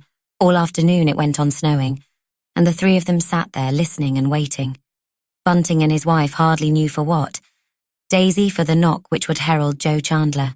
And about 4 there came the now familiar sound. Mrs. Bunting hurried out into the passage, and as she opened the front door she whispered, We haven't said anything to Daisy yet. Young girls can't keep secrets. Chandler nodded comprehendingly. He now looked the low character he had assumed to the life, for he was blue with cold, disheartened and tired out. Daisy gave a little cry of shocked surprise, of amusement, of welcome, when she saw how cleverly he was disguised. "I never," she exclaimed. "What a difference it do make, to be sure. Why, you looks quite horrid, Mr. Chandler." And somehow that little speech of hers amused her father so much that he quite cheered up. Bunting had been very dull and quiet all that afternoon. "It won't take me 10 minutes to make myself respectable again," said the young man rather ruefully. His host and hostess, looking at him eagerly, furtively, both came to the conclusion that he had been unsuccessful, that he had failed, that is, in getting any information worth having. And though, in a sense, they all had a pleasant tea together, there was an air of constraint, even of discomfort, over the little party. Bunting felt it hard that he couldn't ask the questions that were trembling on his lips. He would have felt it hard any time during the last month to refrain from knowing anything Joe could tell him, but now it seemed almost intolerable to be in this queer kind of half-suspense. There was one important fact he longed to know, and at last came his opportunity of doing so, for Joe Chandler rose to leave, and this time it was Bunting who followed him out into the hall. "Where did it happen?" he whispered. "Just tell me that, Joe." "Primrose Hill," said the other briefly. "You'll know all about it in a minute or two, for it'll be all in the last editions of the evening papers. That's what's been arranged. No arrest, I suppose?" Chandler shook his head despondently. "No," he said. "I'm inclined to think the Yard was on a wrong tack altogether this time. But one can only do one's best. I don't know if Mrs. Bunting told you I'd got to question a barmaid about a man who was in her place just before closing time. Well, she said all she knew, and it's as clear as daylight to me that the eccentric old gent she talks about was only a harmless loony. He gave her a sovereign just because she told him she was a teetotaler." He laughed ruefully. Even Bunting was diverted at the notion. "Well, that's a queer thing for a barmaid to be," he exclaimed. "She's niece to the people what keeps the public," explained Chandler, and then he went out of the front door with a cheerful, "So long." When Bunting went back into the sitting room, Daisy had disappeared. She had gone downstairs with the tray. "Where's my girl?" he said irritably. "She's just taken the tray downstairs." He went out to the top of the kitchen stairs and called out sharply, "Daisy, Daisy, child, are you down there?" "Yes, father," came her eager, happy voice. "Better come up out of that cold kitchen." He turned and came back to his wife. "Ellen, is the lodger in? I haven't heard him moving about. Now mind what I says, please. I don't want Daisy to be mixed up with him. Mr. Sleuth don't seem very well today," answered Mrs. Bunting quietly. "'Tain't likely I should let Daisy have anything to do with him. Why, she's never even seen him. 'Tain't likely I should allow her to begin waiting on him now." But though she was surprised and a little irritated by the tone in which Bunting had spoken, no glimmer of the truth illumined her mind. So accustomed had she become to bearing alone the burden of her awful secret, that it would have required far more than a crossword or two, far more than the fact that Bunting looked ill and tired, for her to have come to suspect that her secret was now shared by another, and that other her husband. Again and again the poor soul had agonized and trembled at the thought of her house being invaded by the police. But that was only because she had always credited the police with supernatural powers of detection. That they should come to know the awful fact she kept hidden in her breast would have seemed to her on the whole a natural thing, but that Bunting should even dimly suspect it appeared beyond the range of possibility. And yet even Daisy noticed a change in her father. He sat cowering over the fire, saying nothing, doing nothing. "Why, father, ain't you well?"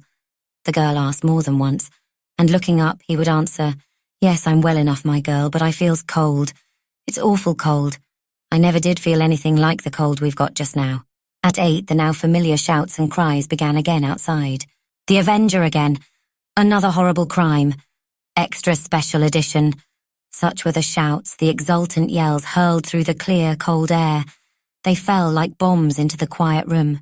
Both Bunting and his wife remained silent, but Daisy's cheeks grew pink with excitement, and her eyes sparkled. "Hark, father, hark, Ellen, do you hear that?" she exclaimed childishly, and even clapped her hands. "I do wish Mr. Chandler had been here. He would have been startled." "Don't, Daisy," and Bunting frowned. Then, getting up, he stretched himself. "It's fair getting on my mind," he said. "These horrible things happening. I'd like to get right away from London, just as far as I could. That I would. Up to John O'Groats," said Daisy, laughing. And then, "Why, father, ain't you going out to get a paper?" Yes, I suppose I must. Slowly he went out of the room, and lingering a moment in the hall, he put on his greatcoat and hat. Then he opened the front door and walked down the flagged path. Opening the iron gate, he stepped out on the pavement, then crossed the road to where the newspaper boys now stood. The boy nearest to him only had the Sun, a late edition of the paper he had already read. It annoyed Bunting to give a penny for a halfpenny rag of which he already knew the main contents. But there was nothing else to do. Standing under a lamppost, he opened out the newspaper. It was bitingly cold. That, perhaps, was why his hand shook as he looked down at the big headlines. For Bunting had been very unfair to the enterprise of the editor of his favourite evening paper. This special edition was full of new matter concerning the Avenger. First, in huge type right across the page, was the brief statement that the Avenger had now committed his 9th crime, and that he had chosen quite a new locality, namely, the lonely stretch of rising ground known to Londoners as Primrose Hill. The police, so Bunting read, are very reserved as to the circumstances which led to the finding of the body of the Avenger's latest victim. But we have reason to believe that they possess several really important clues, and that one of them is concerned with the half-worn rubber sole of which we are the first to reproduce an outline today. See over page. And Bunting, turning the sheet round about, saw the irregular outline he had already seen in the early edition of The Sun, that purporting to be a facsimile of the imprint left by the Avenger's rubber sole. He stared down at the rough outline which took up so much of the space, which should have been devoted to reading matter, with a queer, sinking feeling of terrified alarm. Again and again criminals had been tracked by the marks their boots or shoes had made at or near the scenes of their misdoings. Practically the only job Bunting did in his own house of a menial kind was the cleaning of the boots and shoes. He had already visualized early this very afternoon the little row with which he dealt each morning.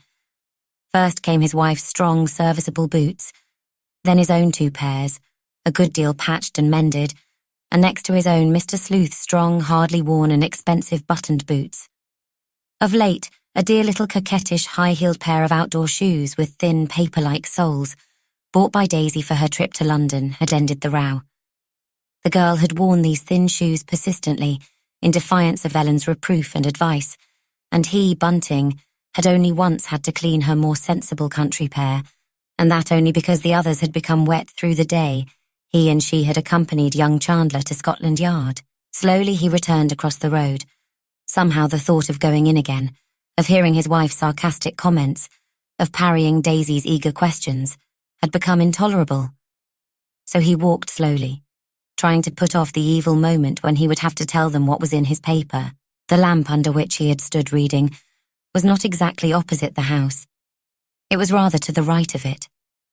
And when, having crossed over the roadway, he walked along the pavement towards his own gate, he heard odd shuffling sounds coming from the inner side of the low wall which shut off his little courtyard from the pavement. Now, under ordinary circumstances, Bunting would have rushed forward to drive out whoever was there. He and his wife had often had trouble before the cold weather began, with vagrants seeking shelter there.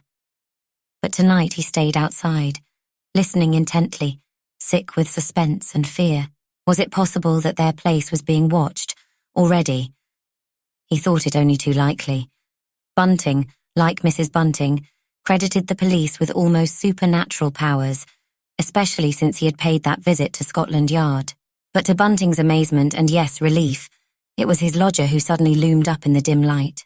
Mr. Sleuth must have been stooping down, for his tall, lank form had been quite concealed till he stepped forward from behind the low wall onto the flagged path leading to the front door.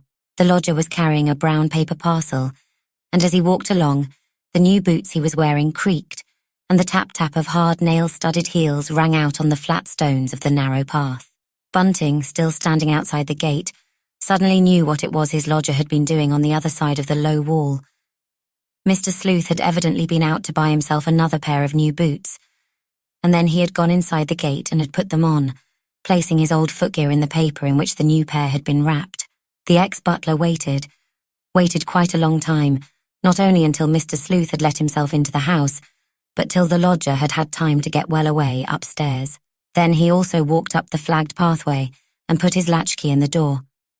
He lingered as long over the job of hanging his hat and coat up in the hall as he dared. In fact, till his wife called out to him. Then he went in, and throwing the paper down on the table, he said sullenly, "There it is. You can see it all for yourself. Not that there's very much to see," and groped his way to the fire. His wife looked at him in sharp alarm. "Whatever have you done to yourself?" she exclaimed. "You're ill. That's what it is, Bunting. You got a chill last night." "I told you I'd got a chill," he muttered. "'Twasn't last night, though. 'Twas going out this morning, coming back in the bus. Margaret keeps that housekeeper's room of hers like a hothouse. That's what she does. 'Twas going out from there into the biting wind. That's what did for me. It must be awful to stand about in such weather.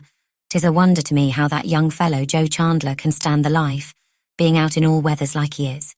Bunting spoke at random, his one anxiety being to get away from what was in the paper, which now lay neglected on the table. "Those that keep out of doors all day never do come to no harm," said his wife testily. "But if you felt so bad, whatever was you out so long for, Bunting? I thought you'd gone away somewhere." "Do you mean you only went to get the paper?" "I just stopped for a second to look at it under the lamp," he muttered apologetically. "That was a silly thing to do." "Perhaps it was," he admitted meekly. Daisy had taken up the paper. "Well, they don't say much," she said disappointedly. "Hardly anything at all. But perhaps Mr. Chandler'll be in soon again. If so, he'll tell us more about it." "A young girl like you oughtn't to want to know anything about murders," said her stepmother severely. "Joe won't think any the better of you for your inquisitiveness about such things. If I was you, Daisy, I shouldn't say nothing about it if he does come in, which I fair tell you I hope he won't. I've seen enough of that young chap today." "He didn't come in for long. Not today," said Daisy, her lip trembling. "I can tell you one thing that'll surprise you, my dear." Mrs. Bunting looked significantly at her stepdaughter. She also wanted to get away from that dread news, which yet was no news. "Yes," said Daisy rather defiantly. "What is it, Ellen? Maybe you'll be surprised to hear that Joe did come in this morning. He knew all about that affair then. But he particular asked that you shouldn't be told anything about it." "Never!" cried Daisy, much mortified. "Yes," went on her stepmother ruthlessly. "You just ask your father over there if it isn't true. 'Tain't a healthy thing to speak over much about such happenings," said Bunting heavily. "If I was Joe," went on Mrs. Bunting, quickly pursuing her advantage, "I shouldn't want to talk about such horrid things when I comes in to have a quiet chat with friends. But the minute he comes in, that poor young chap is set upon, mostly, I admit, by your father." She looked at her husband severely. "But you does your share too, Daisy. You asks him this, you asks him that. He's fair puzzled sometimes. It don't do to be so inquisitive. And perhaps because of this little sermon on Mrs. Bunting's part, when young Chandler did come in again that evening, very little was said of the new Avenger murder. Bunting made no reference to it at all, and though Daisy said a word, it was but a word. And Joe Chandler thought he had never spent a pleasanter evening in his life, for it was he and Daisy who talked all the time, their elders remaining for the most part silent. Daisy told of all that she had done with Aunt Margaret.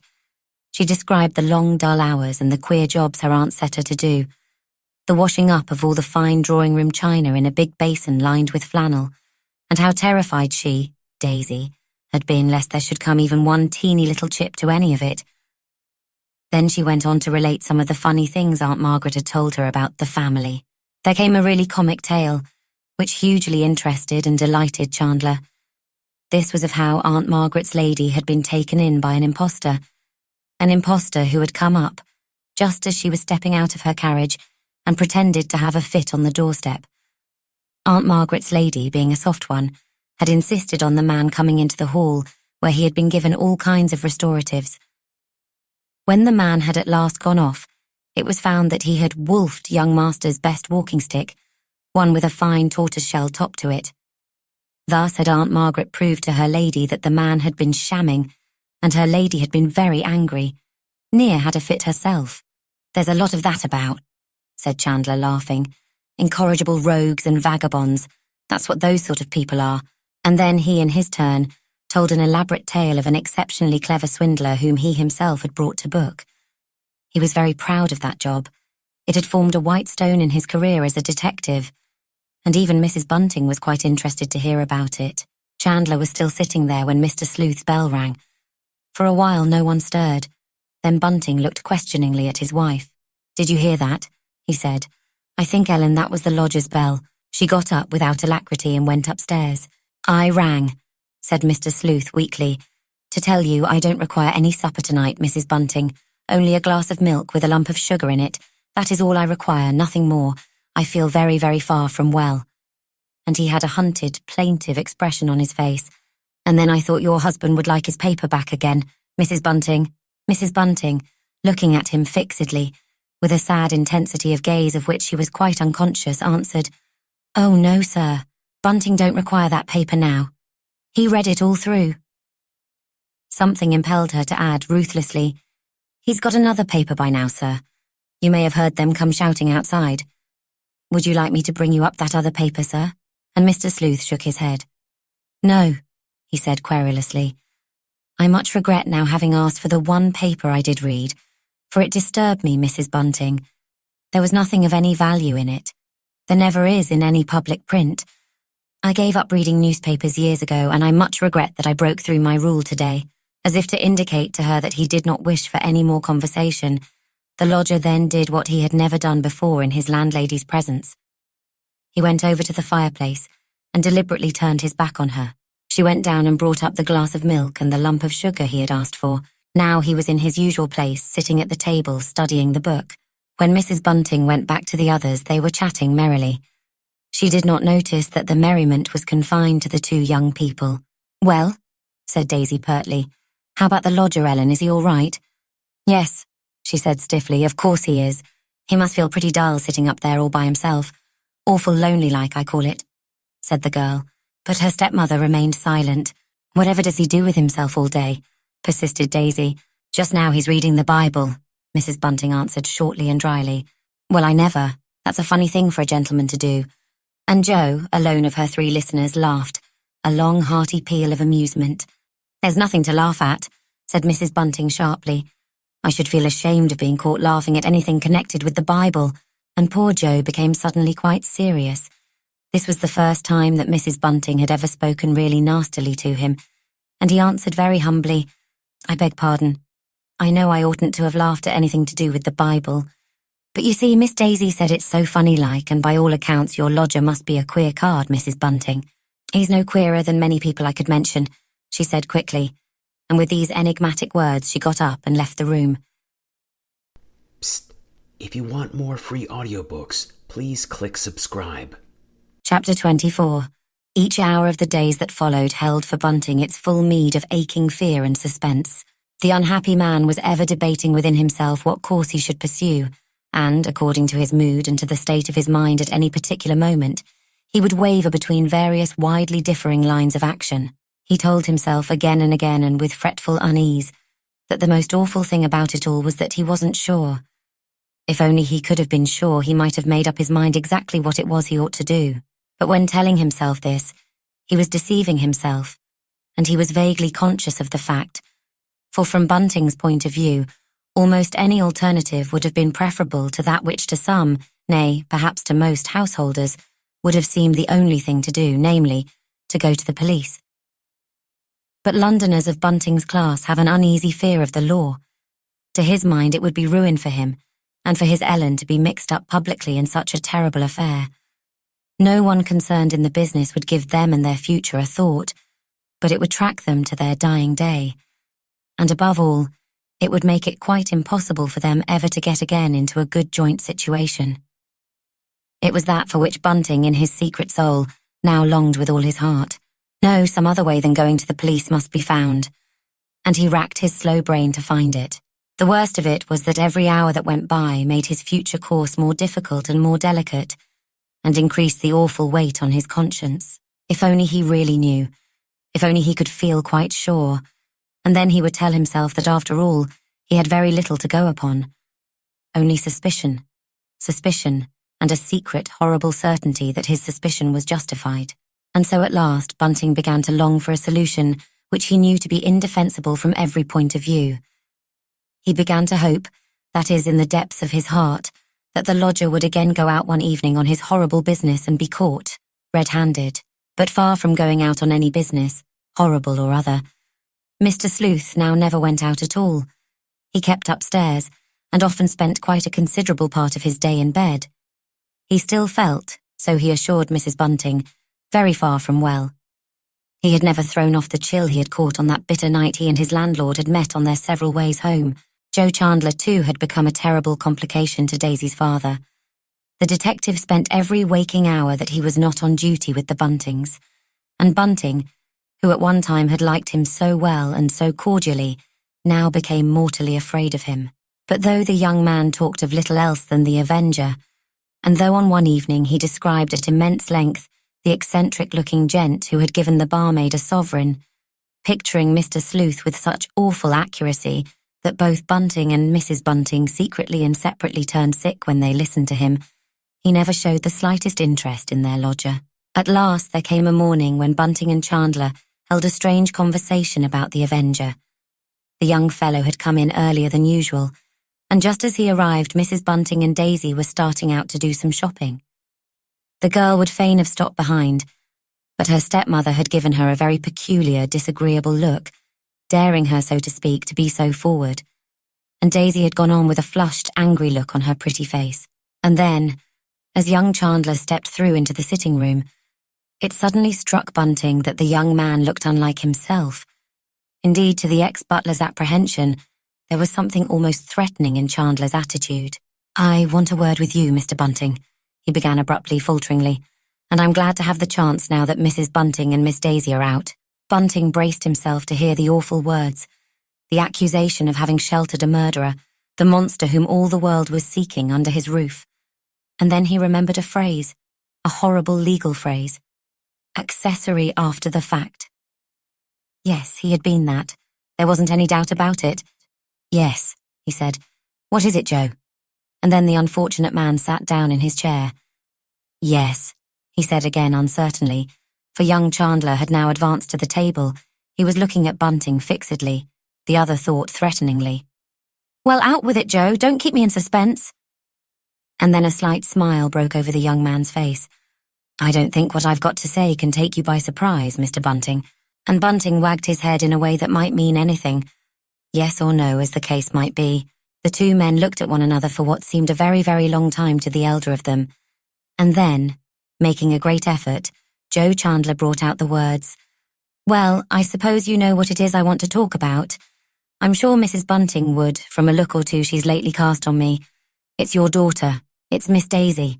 And then Bunting gave a kind of cry, twixt a sob and a laugh. "My girl," he cried. "Good Lord, Joe, is that all you wants to talk about? Why, you fair frightened me, that you did."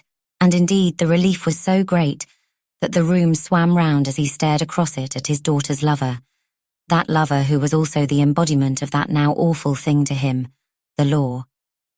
He smiled, rather foolishly, at his visitor, and Chandler felt a sharp wave of irritation, of impatience sweep over his good-natured soul.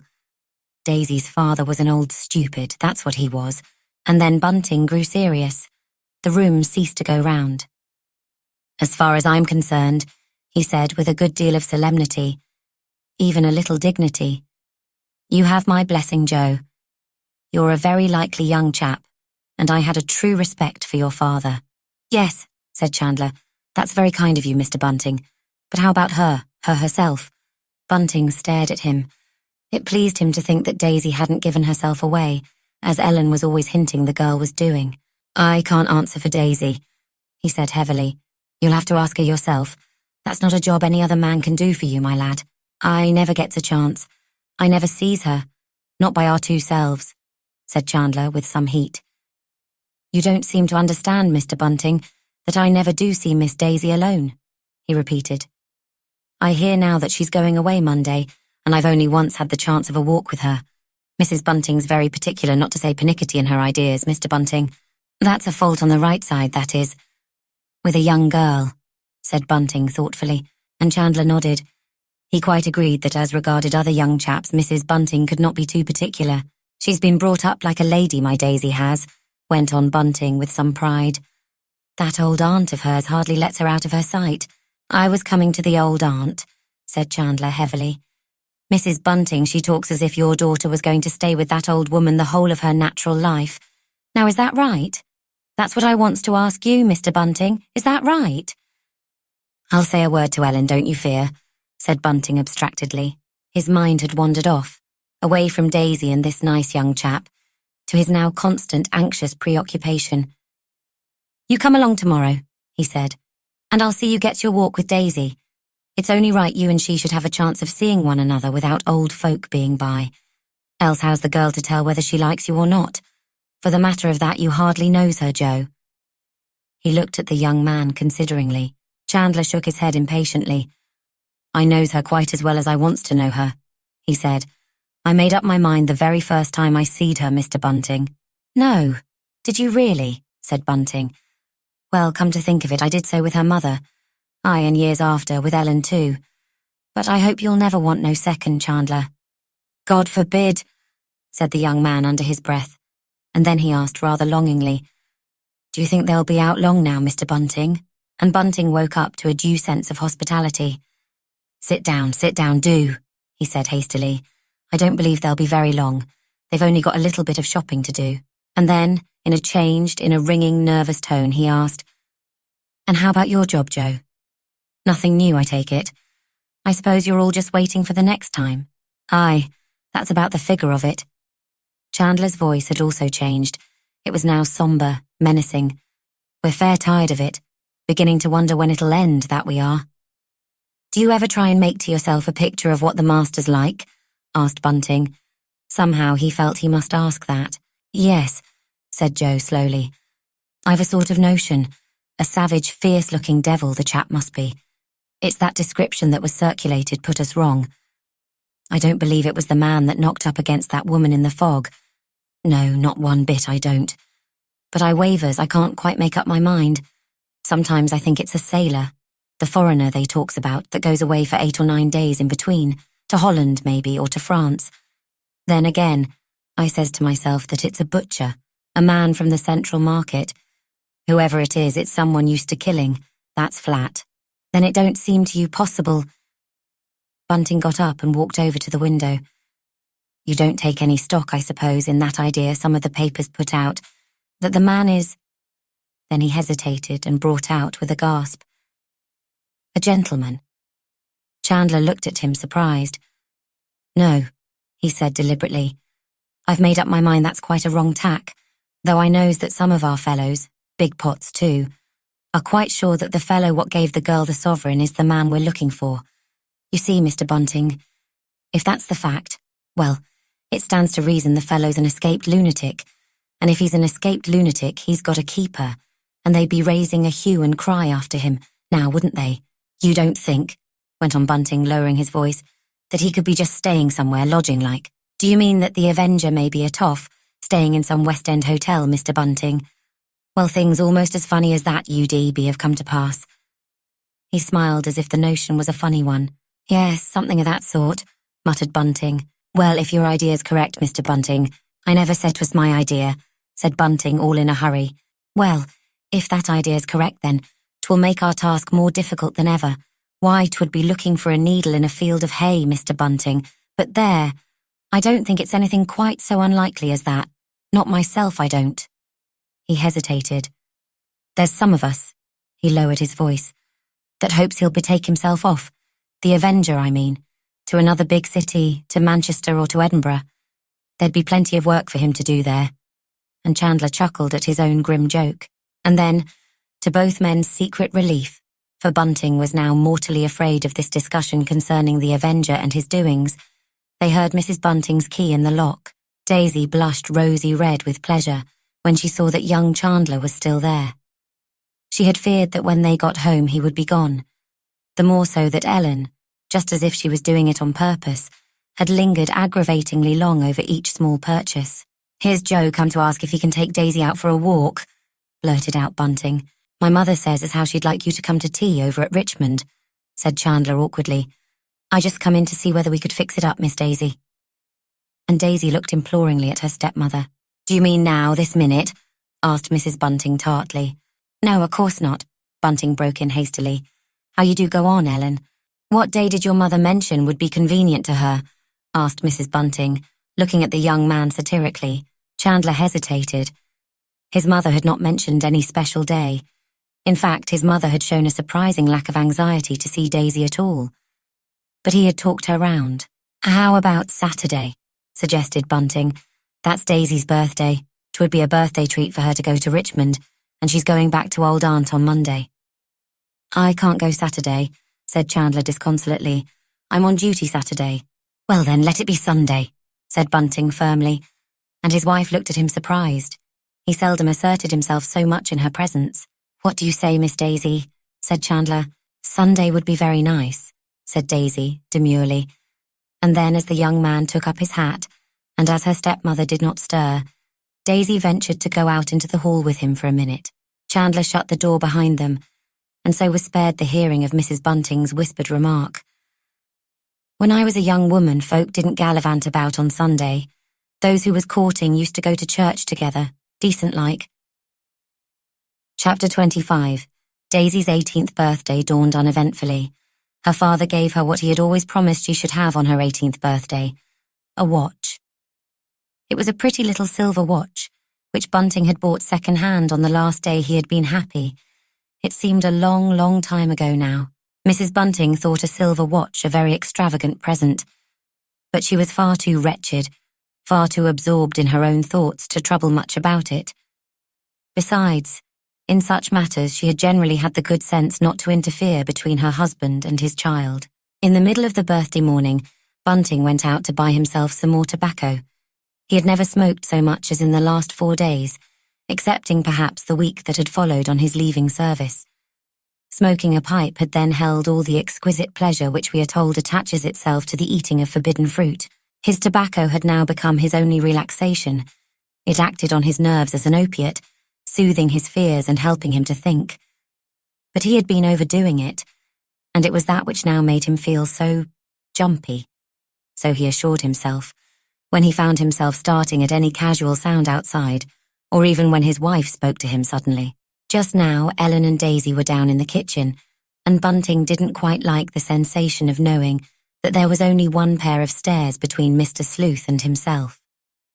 So he quietly slipped out of the house without telling Ellen that he was going out. In the last 4 days, Bunting had avoided his usual haunts. Above all, he had avoided even passing the time of day to his acquaintances and neighbours. He feared, with a great fear, that they would talk to him of a subject which, because it filled his mind to the exclusion of all else, might make him betray the knowledge. No, not knowledge, rather the suspicion that dwelt within him. But today the unfortunate man had a curious, instinctive longing for human companionship. Companionship, that is, other than that of his wife and of his daughter. This longing for a change of company finally led him into a small, populous thoroughfare hard by the Edgware Road. There were more people there than usual just now, for the housewives of the neighbourhood were doing their Saturday marketing for Sunday. The ex-butler turned into a small old-fashioned shop where he generally bought his tobacco. Bunting passed the time of day with the tobacconist, and the two fell into desultory talk. But to his customers' relief and surprise, the man made no allusion to the subject of which all the neighbourhood must still be talking.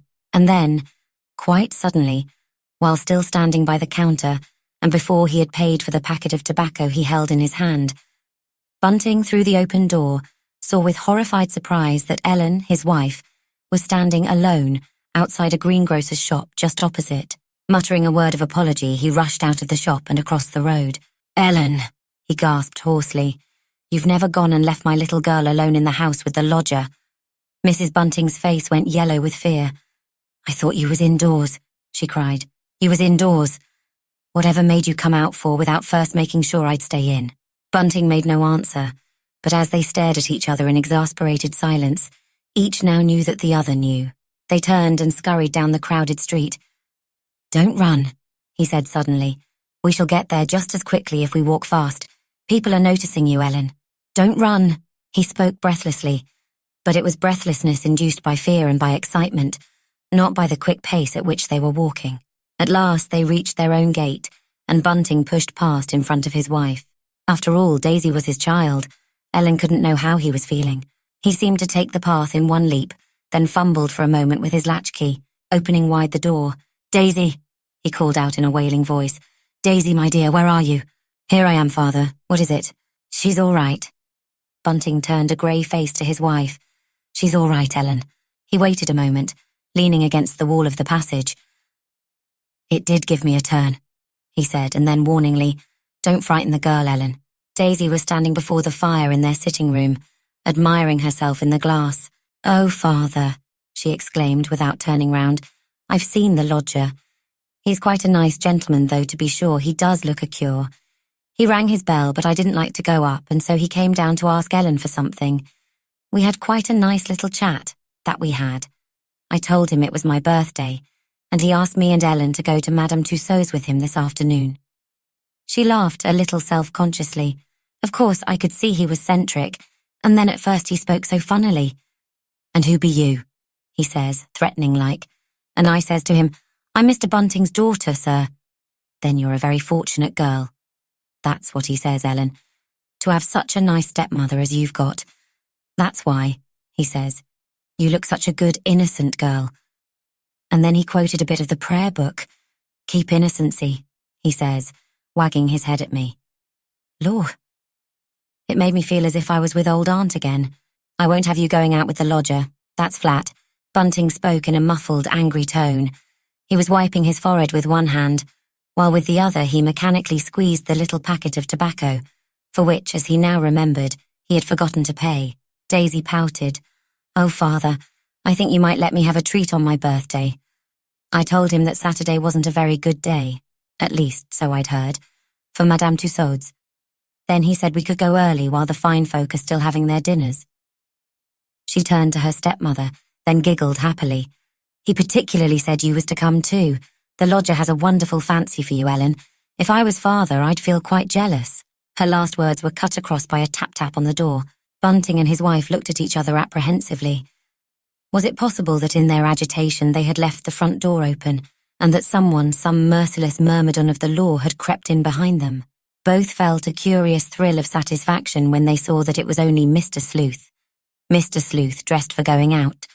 The tall hat he had worn when he had first come to them was in his hand, but he was wearing a coat instead of his Inverness cape.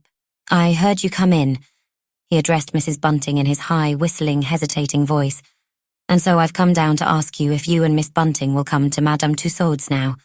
I've never seen those famous waxworks, though I've heard of the place all my life. As Bunting forced himself to look fixedly at his lodger, a sudden doubt bringing with it a sense of immeasurable relief came to Mr. Sleuth's landlord. Surely it was inconceivable that this gentle, mild-mannered gentleman could be the monster of cruelty and cunning that Bunting had now for the terrible space of 4 days believed him to be. He tried to catch his wife's eye, but Mrs. Bunting was looking away, staring into vacancy. She still, of course, wore the bonnet and cloak in which she had just been out to do her marketing. Daisy was already putting on her hat and coat. Well, said Mr. Sleuth. Then Mrs. Bunting turned, and it seemed to his landlady that he was looking at her threateningly. Well, yes, sir. We'll come in a minute, she said dully. Chapter 26. Madame Tussaud's had hitherto held pleasant memories for Mrs. Bunting. In the days when she and Bunting were courting, they often spent there part of their afternoon out. The butler had an acquaintance, a man named Hopkins, who was one of the waxwork staff, and this man had sometimes given him passes for self and lady. But this was the first time Mrs. Bunting had been inside the place since she had come to live almost next door, as it were, to the big building. They walked in silence to the familiar entrance, and then, after the ill-assorted trio had gone up the great staircase and into the first gallery, Mr. Sleuth suddenly stopped short. The presence of those curious, still waxen figures which suggest so strangely death in life seemed to surprise and affright him. Daisy took quick advantage of the lodger's hesitation and unease. Oh, Ellen, she cried, do let us begin by going into the Chamber of Horrors. I've never been in there. Old Aunt made Father promise he wouldn't take me the only time I've ever been here. But now that I'm 18, I can do just as I like. Besides, Old Aunt will never know. Mr. Sleuth looked down at her, and a smile passed for a moment over his worn, gaunt face. Yes, he said, let us go into the Chamber of Horrors. That's a good idea, Miss Bunting. I've always wanted to see the Chamber of Horrors. They turned into the great room in which the Napoleonic relics were then kept, and which led into the curious vault-like chamber where waxen effigies of dead criminals stand grouped in wooden docks.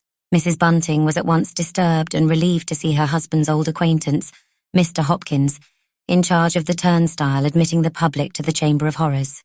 "Well, you are a stranger," the man observed genially. "I do believe that this is the very first time I've seen you in here, Mrs. Bunting, since you was married." "Yes," she said, "that is so. And this is my husband's daughter, Daisy. I expect you've heard of her, Mr. Hopkins. And this," she hesitated a moment, "is our lodger, Mr. Sleuth." But Mr. Sleuth frowned and shuffled away. Daisy, leaving her stepmother's side, joined him. 2, as all the world knows, is company, 3 is none. Mrs. Bunting put down 3 sixpences. "Wait a minute," said Hopkins. "You can't go into the Chamber of Horrors just yet. But you won't have to wait more than 4 or 5 minutes, Mrs. Bunting. It's this way, you see. Our boss is in there showing a party round." He lowered his voice. "It's Sir John Burney. I suppose you know who Sir John Burney is." "No," she answered indifferently. "I don't know that I ever heard of him." She felt slightly, very slightly, uneasy about Daisy. She would have liked her stepdaughter to keep well within sight and sound, but Mr. Sleuth was now taking the girl down to the other end of the room. "Well, I hope you never will know him. Not in any personal sense, Mrs. Bunting." The man chuckled. "He's the Commissioner of Police, the new one. That's what Sir John Burney is. One of the gentlemen he's showing round our place is the Paris police boss, whose job is on all fours, so to speak, with Sir John's. The Frenchie has brought his daughter with him, and there are several other ladies. Ladies always likes horrors, Mrs. Bunting. That's our experience here." "Oh, take me to the Chamber of Horrors. That's what they say the minute they gets into this here building." Mrs. Bunting looked at him thoughtfully. It occurred to Mr. Hopkins that she was very wan and tired. She used to look better in the old days when she was still in service before Bunting married her. "Yes," she said. "That's just what my stepdaughter said just now." "Oh, take me to the Chamber of Horrors. That's exactly what she did say when we got upstairs." A group of people, all talking and laughing together, were advancing from within the wooden barrier toward the turnstile. Mrs. Bunting stared at them nervously. She wondered which of them was the gentleman with whom Mr. Hopkins had hoped she would never be brought into personal contact. She thought she could pick him out among the others. He was a tall, powerful, handsome gentleman with a military appearance. Just now he was smiling down into the face of a young lady. "Monsieur Barbereau is quite right," he was saying in a loud, cheerful voice. "Our English law is too kind to the criminal, especially to the murderer. If we conducted our trials in the French fashion, the place we have just left would be very much fuller than it is today. A man of whose guilt we are absolutely assured is oftener than not acquitted, and then the public taunt us with another undiscovered crime." "Do you mean, Sir John, that murderers sometimes escape scot-free? Take the man who has been committing all these awful murders this last month. I suppose there's no doubt he'll be hanged. If he's ever caught, that is." Her girlish voice rang out, and Mrs. Bunting could hear every word that was said. The whole party gathered round, listening eagerly. "Well, no," he spoke very deliberately. "I doubt if that particular murderer ever will be hanged." "You mean that you'll never catch him?" The girl spoke with a touch of airy impertinence in her clear voice. "I think we shall end by catching him because—" He waited a moment, then added in a lower voice, "Now don't give me away to a newspaper fellow, Miss Rose, because now I think we do know who the murderer in question is." Several of those standing nearby uttered expressions of surprise and incredulity. "Then why don't you catch him?" cried the girl indignantly. "I didn't say we knew where he was. I only said we knew who he was. Or rather, perhaps I ought to say that I personally have a very strong suspicion of his identity." Sir John's French colleague looked up quickly. "De Leipzig and Liverpool man?" he said interrogatively. The other nodded. "Yes, I suppose you've had the case turned up." Then, speaking very quickly, as if he wished to dismiss the subject from his own mind and from that of his auditors, he went on. 4 murders of the kind were committed 8 years ago, 2 in Leipzig, the others just afterwards in Liverpool, and there were certain peculiarities connected with the crimes which made it clear they were committed by the same hand. The perpetrator was caught, fortunately for us, red-handed, just as he was leaving the house of his last victim, for in Liverpool the murder was committed in a house. I myself saw the unhappy man. I say unhappy, for there is no doubt at all that he was mad. He hesitated and added in a lower tone, "Suffering from an acute form of religious mania. I myself saw him, as I say, at some length. But now comes the really interesting point. I have just been informed that a month ago this criminal lunatic, as we must of course regard him, made his escape from the asylum where he was confined. He arranged the whole thing with extraordinary cunning and intelligence, and we should probably have caught him long ago, were it not that he managed, when on his way out of the place, to annex a considerable sum of money in gold, with which the wages of the asylum staff were about to be paid. It is owing to that fact that his escape was, very wrongly, concealed. He stopped abruptly, as if sorry he had said so much, and a moment later the party were walking in Indian file through the turnstile, Sir John Burney leading the way. Mrs. Bunting looked straight before her. She felt, so she expressed it to her husband later, as if she had been turned to stone. Even had she wished to do so, she had neither the time nor the power to warn her lodger of his danger, for Daisy and her companion were now coming down the room, bearing straight for the Commissioner of Police. In another moment, Mrs. Bunting's lodger and Sir John Burney were face to face. Mr. Sleuth swerved to one side. There came a terrible change over his pale, narrow face. It became discomposed, livid with rage and terror, but, to Mrs. Bunting's relief, yes, to her inexpressible relief, Sir John Burney and his friends swept on. They passed Mr. Sleuth and the girl by his side, unaware, or so it seemed to her, that there was anyone else in the room but themselves. "Hurry up, Mrs. Bunting," said the turnstile keeper. "You and your friends will have the place all to yourselves for a bit." From an official he had become a man, and it was the man in Mr. Hopkins that gallantly addressed pretty Daisy Bunting. "It seems strange that a young lady like you should want to go in and see all those horrible frights," he said jestingly. "Mrs. Bunting, may I trouble you to come over here for a moment?" The words were hissed rather than spoken by Mr. Sleuth's lips. His landlady took a doubtful step towards him. "A last word with you, Mrs. Bunting." The lodger's face was still distorted with fear and passion. "Do not think to escape the consequences of your hideous treachery. I trusted you, Mrs. Bunting, and you betrayed me. But I am protected by a higher power, for I still have much to do." Then, his voice sinking to a whisper, he hissed out, "Your end will be bitter as wormwood and sharp as a two-edged sword. Your feet shall go down to death, and your steps take hold on hell." Even while Mr. Sleuth was muttering these strange, dreadful words, he was looking round, glancing this way and that, seeking a way of escape. At last his eyes became fixed on a small placard placed above a curtain. "Emergency exit" was written there. Mrs. Bunting thought he was going to make a dash for the place, but Mr. Sleuth did something very different. Leaving his landlady's side, he walked over to the turnstile. He fumbled in his pocket for a moment, and then touched the man on the arm. "I feel ill," he said, speaking very rapidly. "Very ill indeed. It is the atmosphere of this place. I want you to let me out by the quickest way. It would be a pity for me to faint here, especially with ladies about." His left hand shot out and placed what he had been fumbling for in his pocket on the other's bare palm.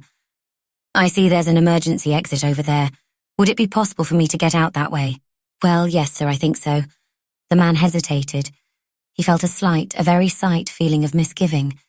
He looked at Daisy, flushed and smiling, happy and unconcerned, and then at Mrs. Bunting. She was very pale, but surely her lodger's sudden seizure was enough to make her feel worried. Hopkins felt the half-sovereign pleasantly tickling his palm. The Paris prefect of police had given him only £0.50. Mean, shabby foreigner. "Yes, sir, I can let you out that way," he said at last. "And perhaps when you're standing out in the air on the iron balcony, you'll feel better.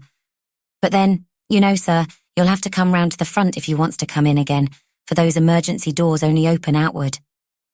Yes, said Mr. Sleuth hurriedly. "I quite understand. If I feel better, I'll come in by the front way and pay another shilling. That's only fair. You needn't do that if you'll just explain what happened here." The man went and pulled the curtain aside and put his shoulder against the door. It burst open, and the light for a moment blinded Mr. Sleuth. He passed his hand over his eyes.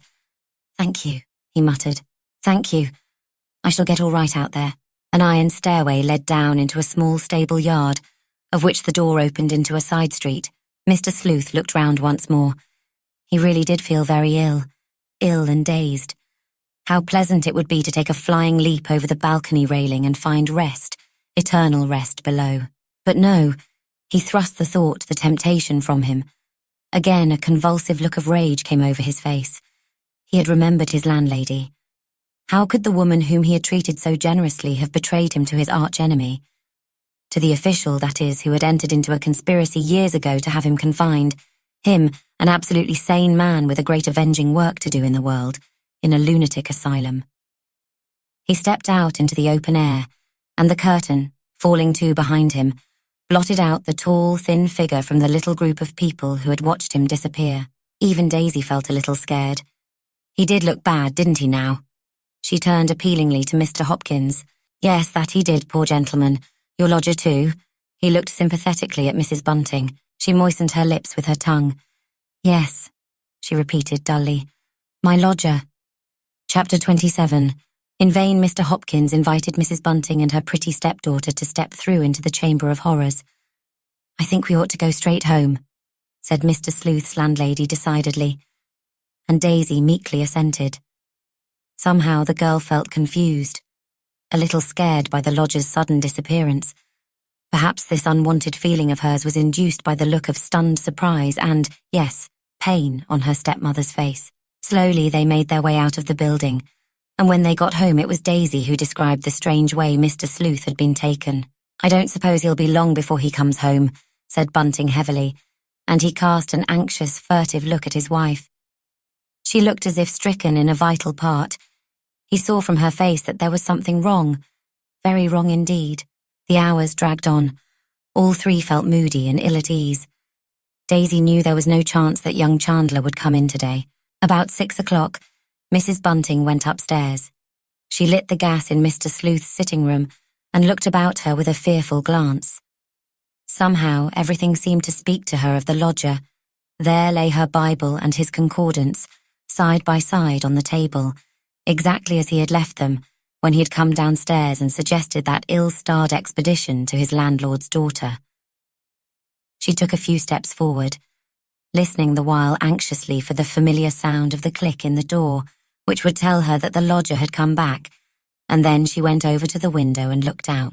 What a cold night for a man to be wandering about, homeless, friendless, and, as she suspected with a pang, with but very little money on him. Turning abruptly, she went into the lodger's bedroom and opened the drawer of the looking-glass. Yes, there lay the much-diminished heap of sovereigns. If only he had taken his money out with him. She wondered painfully whether he had enough on his person to secure a good night's lodging, and then suddenly she remembered that which brought relief to her mind. The lodger had given something to that Hopkins fellow, either a sovereign or half a sovereign, she wasn't sure which. The memory of Mr. Sleuth's cruel words to her, of his threat, did not disturb her overmuch. It had been a mistake, all a mistake.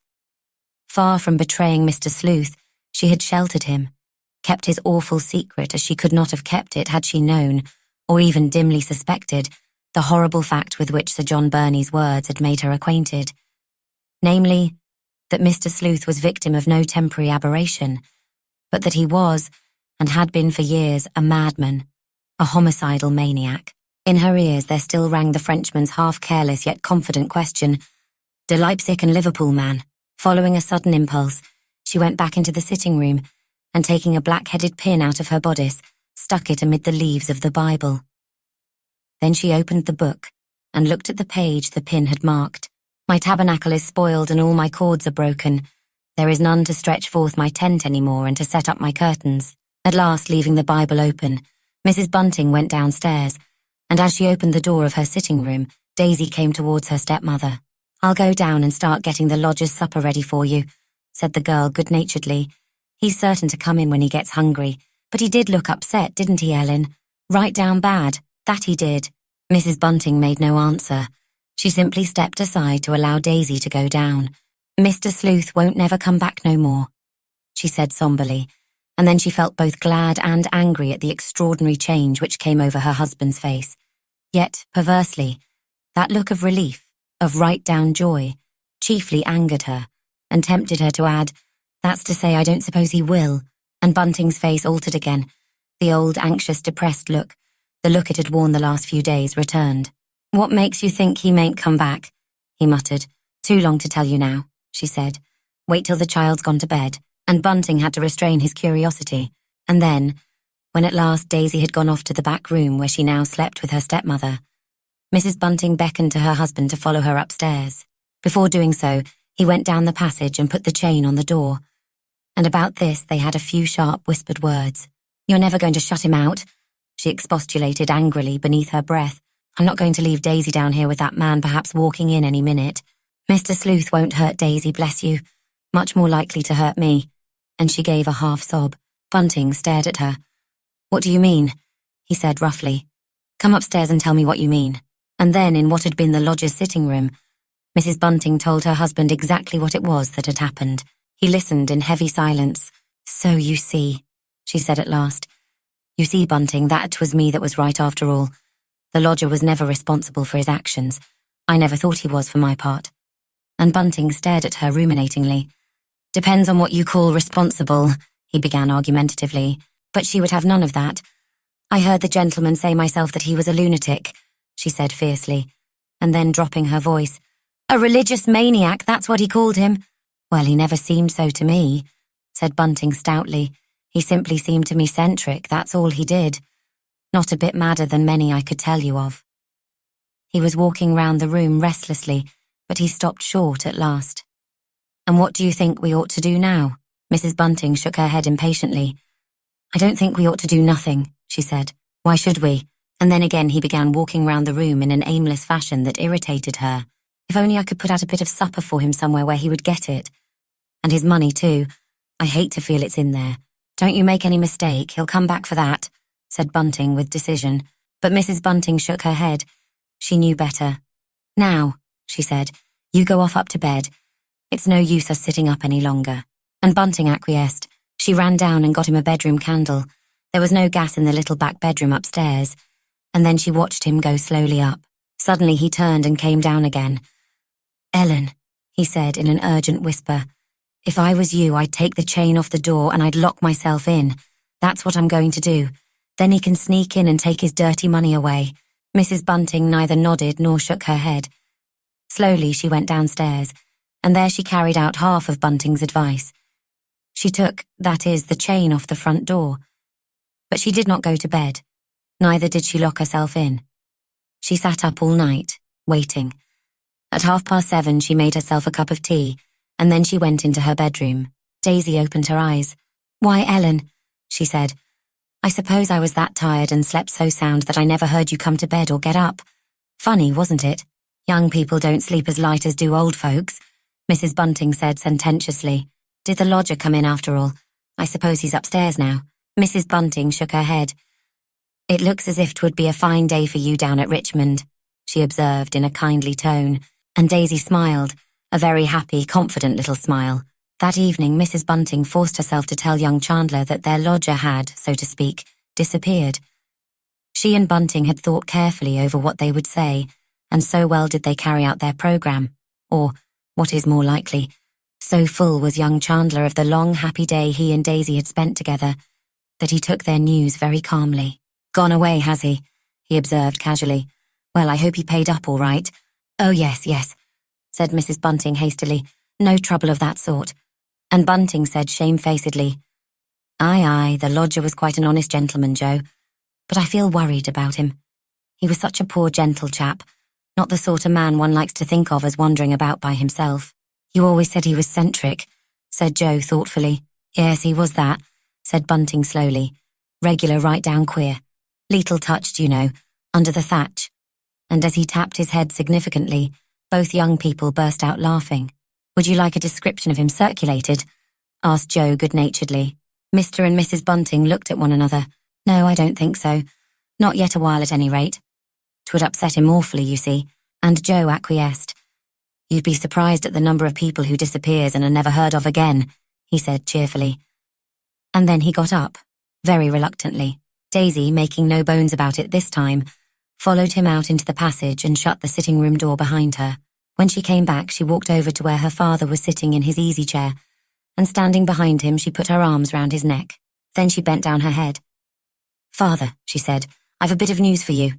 "Yes, my dear." "Father, I'm engaged. Aren't you surprised?" "Well, what do you think?" said Bunting fondly. Then he turned round and, catching hold of her head, gave her a good, hearty kiss. What'll old aunt say, I wonder? He whispered. Don't you worry about old aunt, exclaimed his wife suddenly. I'll manage old aunt. I'll go down and see her. She and I have always got on pretty comfortable together, as you knows well, Daisy. Yes, said Daisy a little wonderingly. I know you have, Ellen. Mr. Sleuth never came back, and at last, after many days and many nights had gone by, Mrs. Bunting left off listening for the click of the lock, which she at once hoped and feared would herald her lodger's return. As suddenly and as mysteriously as they had begun, the Avenger murders stopped, but there came a morning in the early spring when a gardener, working in the Regent's Park, found a newspaper in which was wrapped, together with a half-worn pair of rubber-soled shoes, a long, peculiarly shaped knife. The fact, though of considerable interest to the police, was not chronicled in any newspaper, but about the same time a picturesque little paragraph went the round of the press concerning a small box full of sovereigns which had been anonymously forwarded to the governors of the Foundling Hospital. Meanwhile, Mrs. Bunting had been as good as her word about old aunt, and that lady had received the wonderful news concerning Daisy in a more philosophical spirit than her great niece had expected her to do. She only observed that it was odd to reflect that if gentlefolks leave a house in charge of the police, a burglary is pretty sure to follow, a remark which Daisy resented much more than did her Joe.